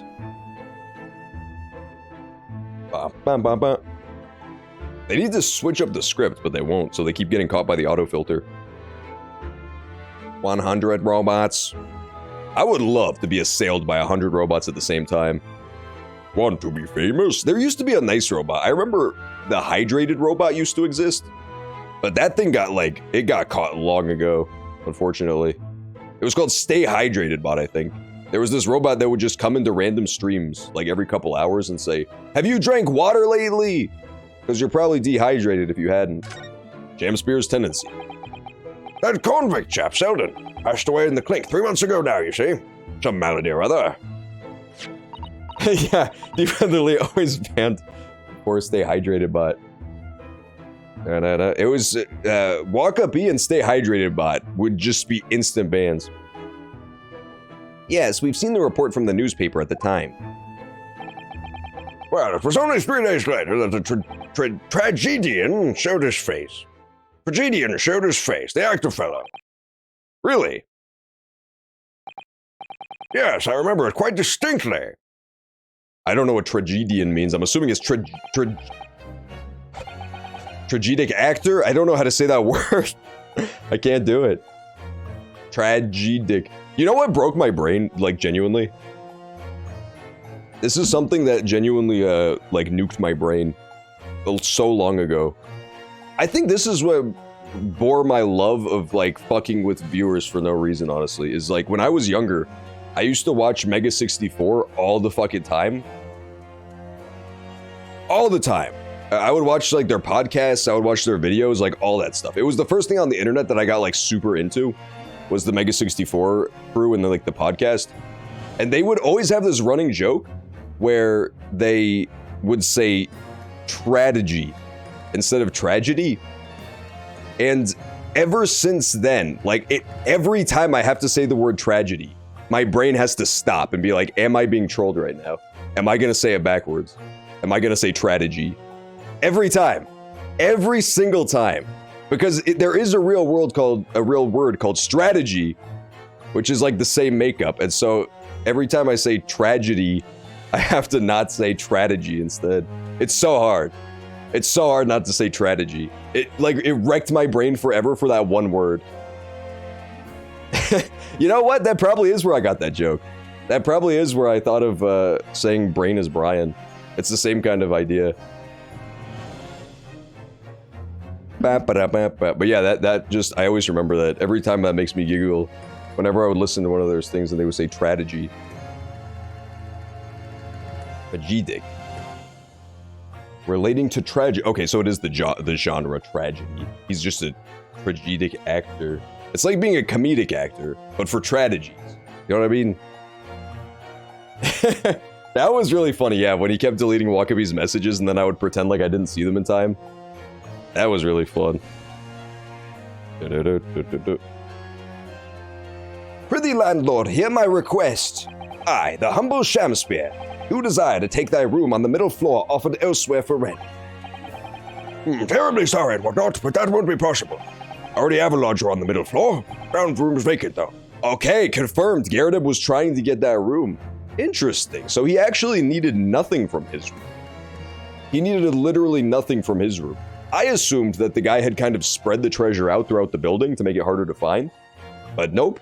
He, straight up just that one room. He just needs Sozeki's room. That's it.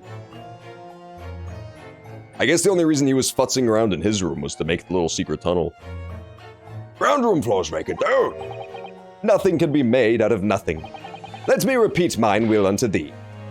Those curs must be muffling your ears. The room on the middle floor's taken. It's ground floor or nothing. Very well, we have an accord. Glad to hear it. Welcome to Briar Row. Lo, a Shakespeare dance to celebrate. Is it just me or does he act a little fruity? I can't quite put my finger on it though. But something about his behavior is a little off. What I heard in court today sounds like the chap was thieving gas. And he was 3 months in arrears with the rent too. Yes, the fellow was a bally player, all right. Thank you for your candor, Mr. Gyarados. We are most grateful. By way of appreciation, allow me to say 1 or 2 words. Give me my robe, put on my crown. I have immortal longings in. What's happened to you? He was doing like a cat pause too. He was literally doing like a adorable cat pause of sorts. Yeah, Shamspear is acting incredibly suspicious at the moment. Shamspear could not be more implied to be the criminal. Maybe there'll be a twist and he's not the criminal, but I don't know. Literally everything points to him right now. Shakespeare, my dear fellow, one of his most famous lines. I wish to divulge my own learning of the subject. For I have a turn for literature too, you know. Perhaps you could turn your attention to more apt lines then.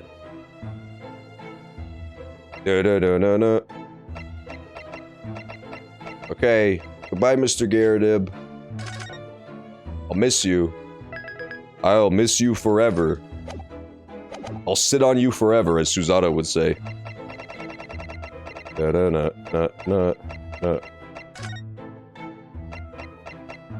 Alright, I can go to the prison, I guess.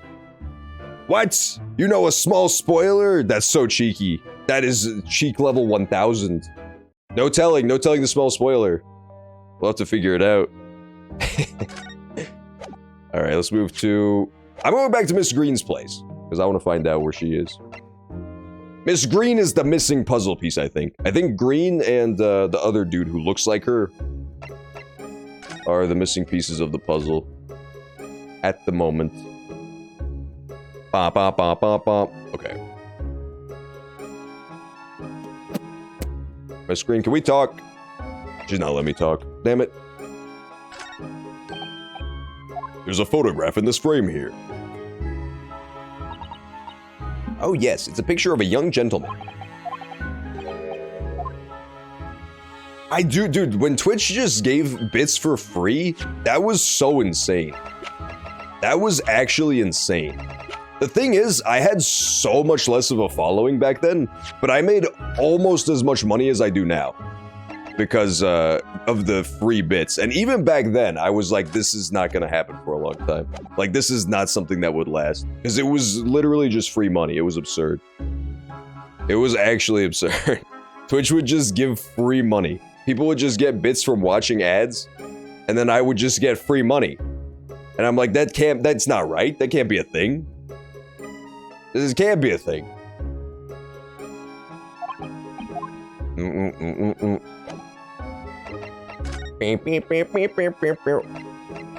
How do you make money on Twitch? Basically, Twitch is, you don't make much money unless you're a gigantic stream, but the way you get money is now either subs or bits, like the little bits, or direct donations through the direct donation link, or a little bit you get from ads. Like, the streamer still gets a little bit from people seeing the ads, but it's honestly so little that it doesn't make any difference.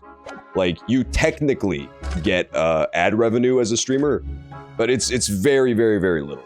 Back in the day, what they're talking about was like, they would just get free bits to send a streamer just by watching ads, like the viewer would. So you would make, the viewer would basically decide where to send their ad revenue, which is really cool. So back then, for example, with channel points, you only get it from the channel you're watching, right?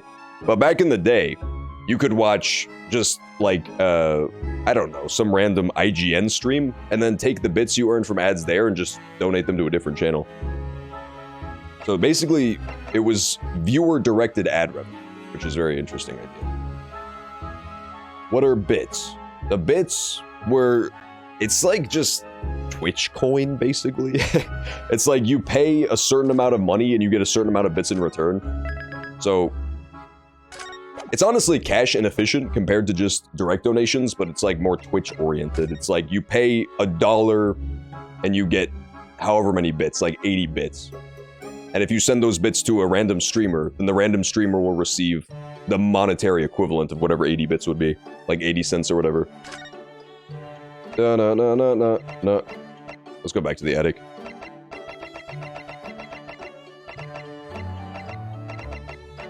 All right. Back to the attic.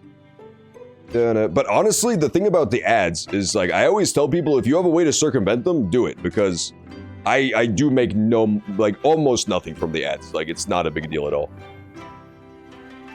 You used to be able to ad block them, but you can't anymore, because Twitch is too smart. Twitch figured out a way to, like, prevent ad block from happening. Because they're geniuses. So I've been told ad block no longer even works.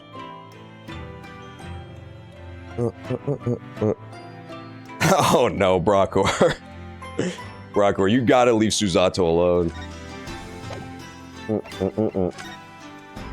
Brockor, I can hear the sound of 1,000 chat screenshots happening right now, unfortunately. I actually can see your Kiwi Farms page being built in real time, like a fucking Lego Star Wars building. Alright, let's get out of this place. I don't know where to go. Maybe to the road? I haven't been to the road since I talked to like 8 people. Nope, no road. Unless there's still something to see at the road. Okay, so let's try to visualize this, right? Right now, why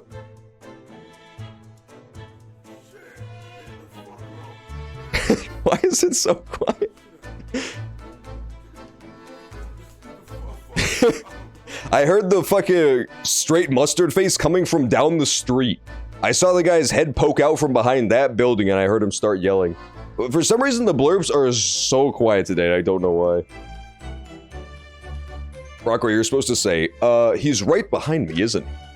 And it shows the FBI agent standing behind your shoulder.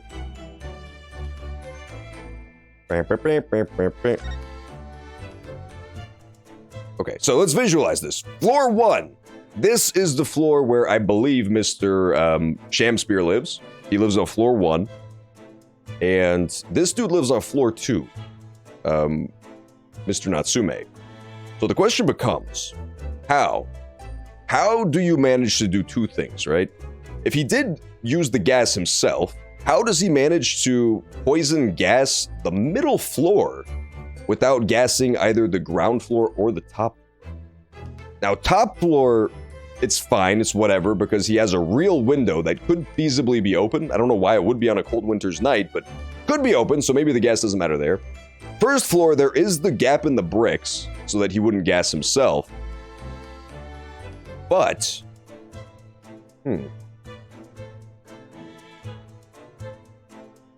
yeah, how do you gas exclusively the middle floor and nothing else? Also, how do you get to the middle floor from inside your room? There must be some sort of secret passageway behind his little... So if we're looking at this as it's physically laid out, then the set would be right there, Shamspear's little fake set, behind which seems to be some sort of secret passage. Goes up into the second floor room, maybe?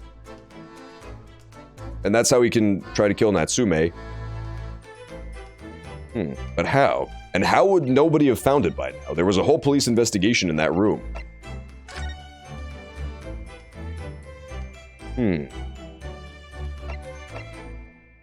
Hi, Wagahai. Everybody say hello to Wagahai. He's sleeping on the floor.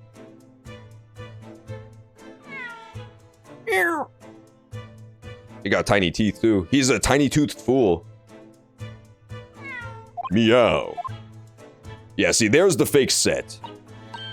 Wagahai, our boy Wagahai the cat, lives in Natsume's room because he's Natsume's cat, but he climbed out from behind this thing, so we think there's a secret tunnel somewhere. So we think there's a secret tunnel somewhere behind this.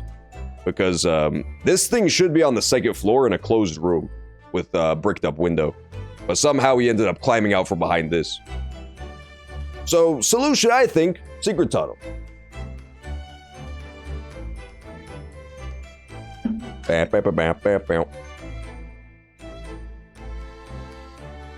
Anything else to investigate? Oh, did I show Mr. Garrett all the things yet? Maybe that's what I need to do. I'm trying to figure out how to end the investigation segment. I can't figure it out. Present the photograph. I think I already showed him this.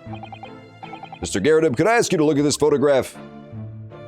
Oh, I haven't. I haven't showed him this. Is that your son who's with you there? No, no, not at all. He was a lodger here once. Duncan Ross was his name. Duncan Ross. Okay. So he's not related to Olive Green. He's just her, you know, boy toy, I guess. This is all so very confusing. Yeah, the rat bath, that GIF fucking owns, dude. I have only the finest GIF emotes that make no sense. Yeah, my emote game is extremely strong, but also very schizophrenic as well. I was gonna have the GIF of the Chihuahua dancing and like twerking, but I can't make it into a proper GIF because the stupid camera woman shakes around the camera too much while the Chihuahua's twerking. So I couldn't have it, sadly. Selden. The burglar Selden. It doesn't say the last name. It doesn't say the last name. So he's either Selden Green or he's Selden Ross, presumably. Selden Ring. Selden Ross. Yeah, it's true. I love the fact that I have literally the world's least applicable emotes of all time. I think that's so funny. But you are Mexican. Hey, what's up, Ranimated Bit?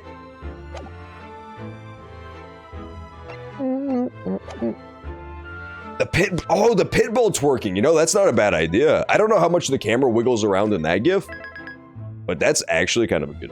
Hang on, I want to message that to myself so I don't forget. I'm literally sliding into my own DMs right now, so feel free to follow suit with other ideas. Fat dog twerking. I'm gonna put. There we go. Now I can see if that's a good idea though. If I can make that into a GIF emote, that's not a bad idea at all. Play Selden Ring. Yeah, what you don't know about Mr. What's his face? Mr. Shamspear is that he actually walked into Natsume's room and crouch poked him 8 times in a row and then teabagged him. Duncan Ross. A street photographer happened to be passing, so I asked him to take a shot. Just for kicks, really. Was he by any chance the lodger before Mr. Natsume? He might have been. We doing movie night? I'm down. If y'all are down for movie night, I can do something quick. I can do a quick movie night. I do have shit to do tonight, but I can do it A, while I watch the movie, and B, after movie night, so I can do a quick one. Yes, that's right. Ah, the young gentleman who died in the room in mysterious circumstances. You sent it to my DMs? Okay, I'll take a look at it too. Harry Seldon Ring. You know what's funny, Reanimated Bit? That was literally my very first reaction as well. When I heard the name Seldon, that was the first thing I thought of. Was Harry Seldon. Building his foundation and such. He had been with fever since the end of October. Harry Seldon. No, that's not his name. That was made up. Damn it. His name was Selden Ross. Or Selden Green. One of them.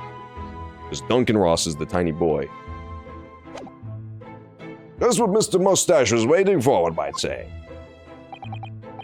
Yeah, son Duncan lived in the room at the top of the first flight of stairs, before that Japanese chimp. Would you mind telling us a little more about him? The lodger's death. Okay, I'll check it out after stream. I'll check out the new GIF possibility. The possibly new GIF. Yes, Duncan Ross. Young chap was attending art school, had to pay for work for it, mind. Moved into the middle floor room about a year ago, after that criminal Selden was arrested. Young students are always on the hunt for rooms with a history behind them. Stupid students. And then you got gassed for your troubles. You're probably asking a lot of stupid questions. Oh, don't worry about it. You can feel free to ask questions. Movie nights are in the Discord. Here, I'll put the link if you want to join. We have a voice channel that's called Movie Theater. And whenever there's a movie night, we all just pile up in there and then watch whatever random shit people want to watch that night, basically. A history of cheap rent, maybe, yes. Yes, well, anyway. It was one morning about a month ago now. Hadn't quite worked out the old trick of watching the gas lamps to see what my lodgers were up to at the time. So sadly, I was rather tardy to discover what had happened. Smelling gas that alerted me it was. Yes. It's anonymous with the smell of death. Called the police straight away, of course, and the officer kicked in the door off its hinges. But once we got inside, we all bully collapsed. Because of the gas? Yes, the room was full of it. Now we were told. The stove must have gone out while the poor chimp was still sleeping in his bed. So Mr. Ross suffocated to death. Of course, the police gave me a sound ticking off because the gas pipes were so old and all that. Can't tell you how much it set me back to have the lot replaced over the house. But even after you had all that work done, Mr. Natsume says the same thing. The stove goes out at night while he's asleep in bed. Oh, that's actually all so important. Hang on. Gotcha. So the door was locked. That's the MO. Filled with gas. Stove must have gone out while the poor chap was sleeping in his bed. Interesting. So they did replace all the gas pipes, too. They replaced all the gas pipes. So maybe that's how Natsume is surviving. Maybe the new gas pipes have some failsafe set in. I still think it's the cat, though. I think the cat is somehow saving him.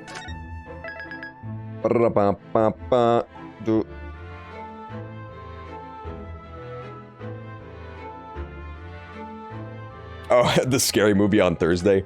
Yeah, it was quite frightening. Was that when we watched Nope? I think that was when we watched Nope with the big flying eater, Flying Ida as he's known. Yeah, that one was fun. The stove goes out at night whilst he's asleep in the bed. That's the Molly curse, the convict's curse. I've done my duty as a landlord now. Interesting. So, someone's feeling defensive.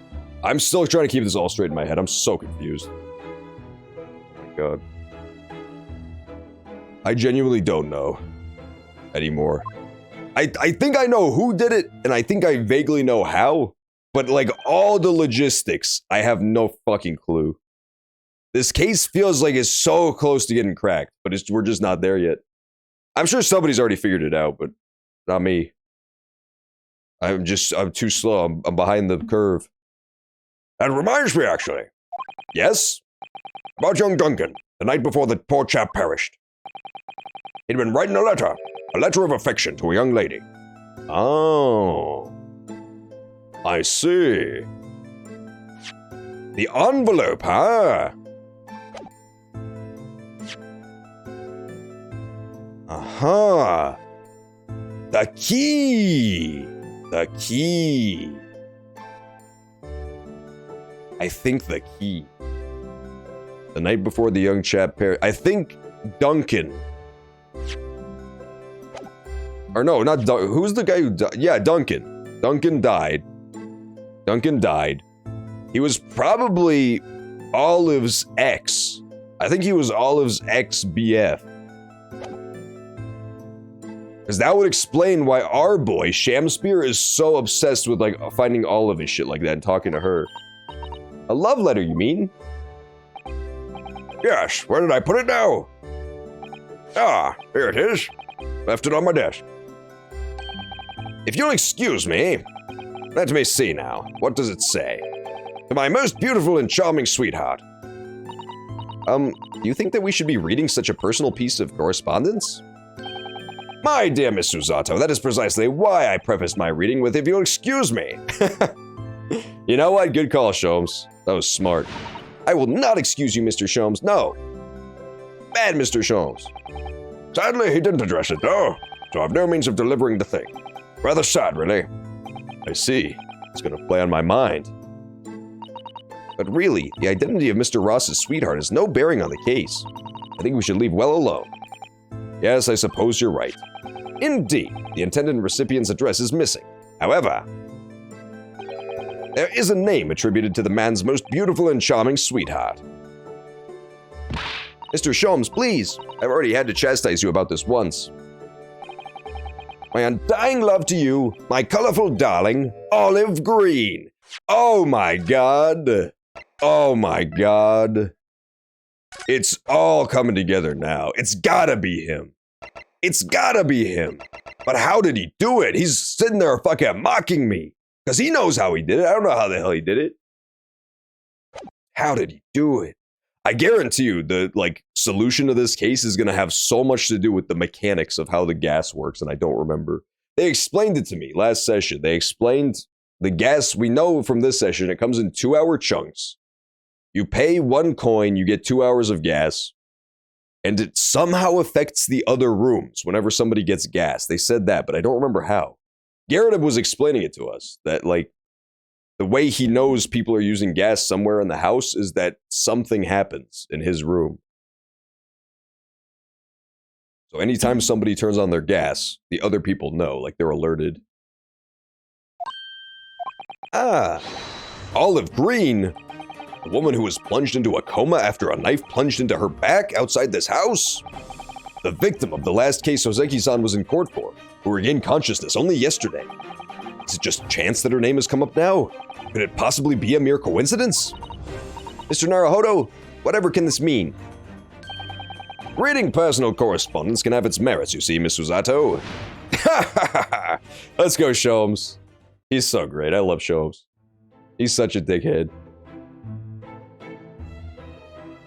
Okay, did we get that added to evidence, perhaps? I would love to take a peek at it in the court record. No, we don't. What I really want to see is if the envelope matches, you know? Like, if envelope matches how letter looks, that would be very helpful. Even just color-wise. No. Okay, and we can't ask him about the stupid gas stuff, so we're just gonna have to try to remember at some point. We just have to hope my dumb old brain remembers at some point what the hell was happening. Alright, let's move to... Ba-ba-da-bo! Prior Road.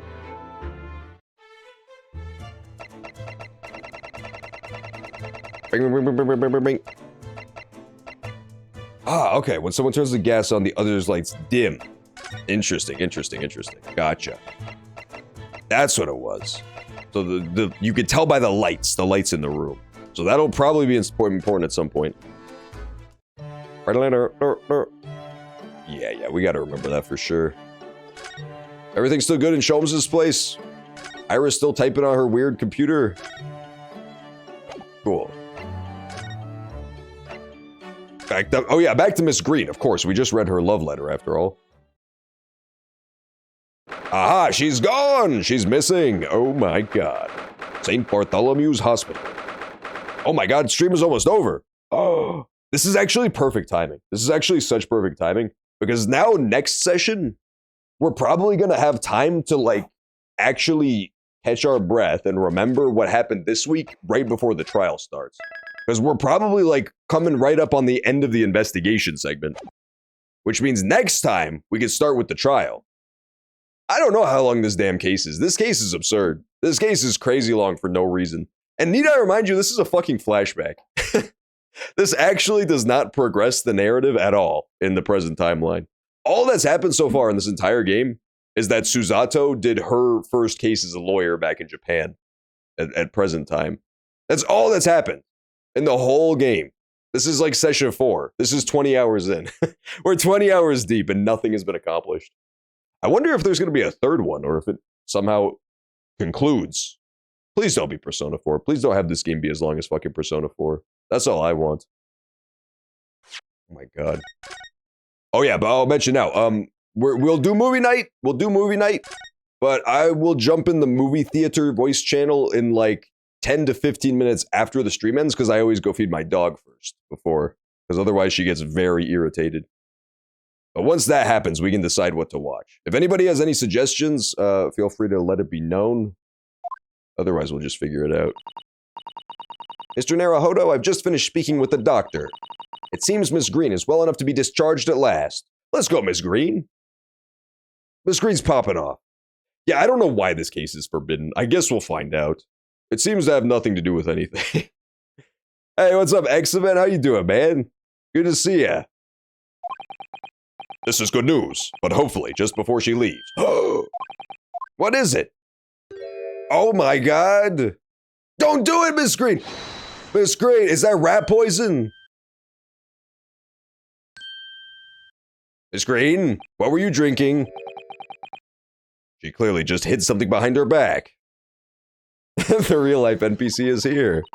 Yeah, Exavet walked into the room just straight through all of the chairs, knocking them all over. He walked up 1 inch in front of my face and said, "Hail, warrior! I'll be with you in a jiffy." What were you holding? It was a green envelope! It was literally the greenest envelope I've ever fucking seen. That was the greenest envelope I've ever seen. Hello, everyone. What are you doing here? That matches. It matches the torn off end of envelope.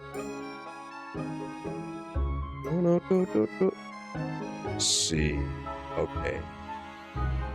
So either there was another copy of this letter, or that paramour of hers wrote a different letter before he died.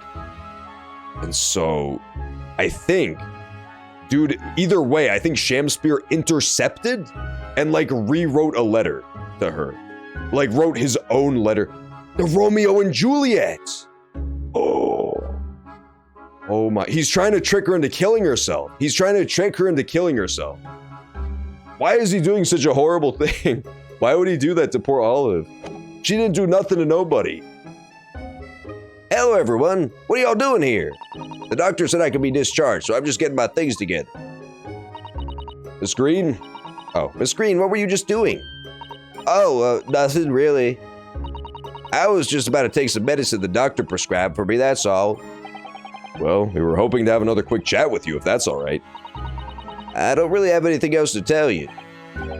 All right, she's definitely behaving strangely. Let's see if we can't coax something out of her. Oh, she's so sad. That's so depressing. Splattown 3. Really? How is Splattown 3? I still haven't even played Splattown 1 or 2 ever. Never even touched them. Okay, we gotta check out this. Don't be poisoned. This is the bottle that Miss Green was just about to drink from when we arrived. Yes, she looked rather preoccupied, didn't she? Perhaps it's very bitter. I can't stand bitter medicine.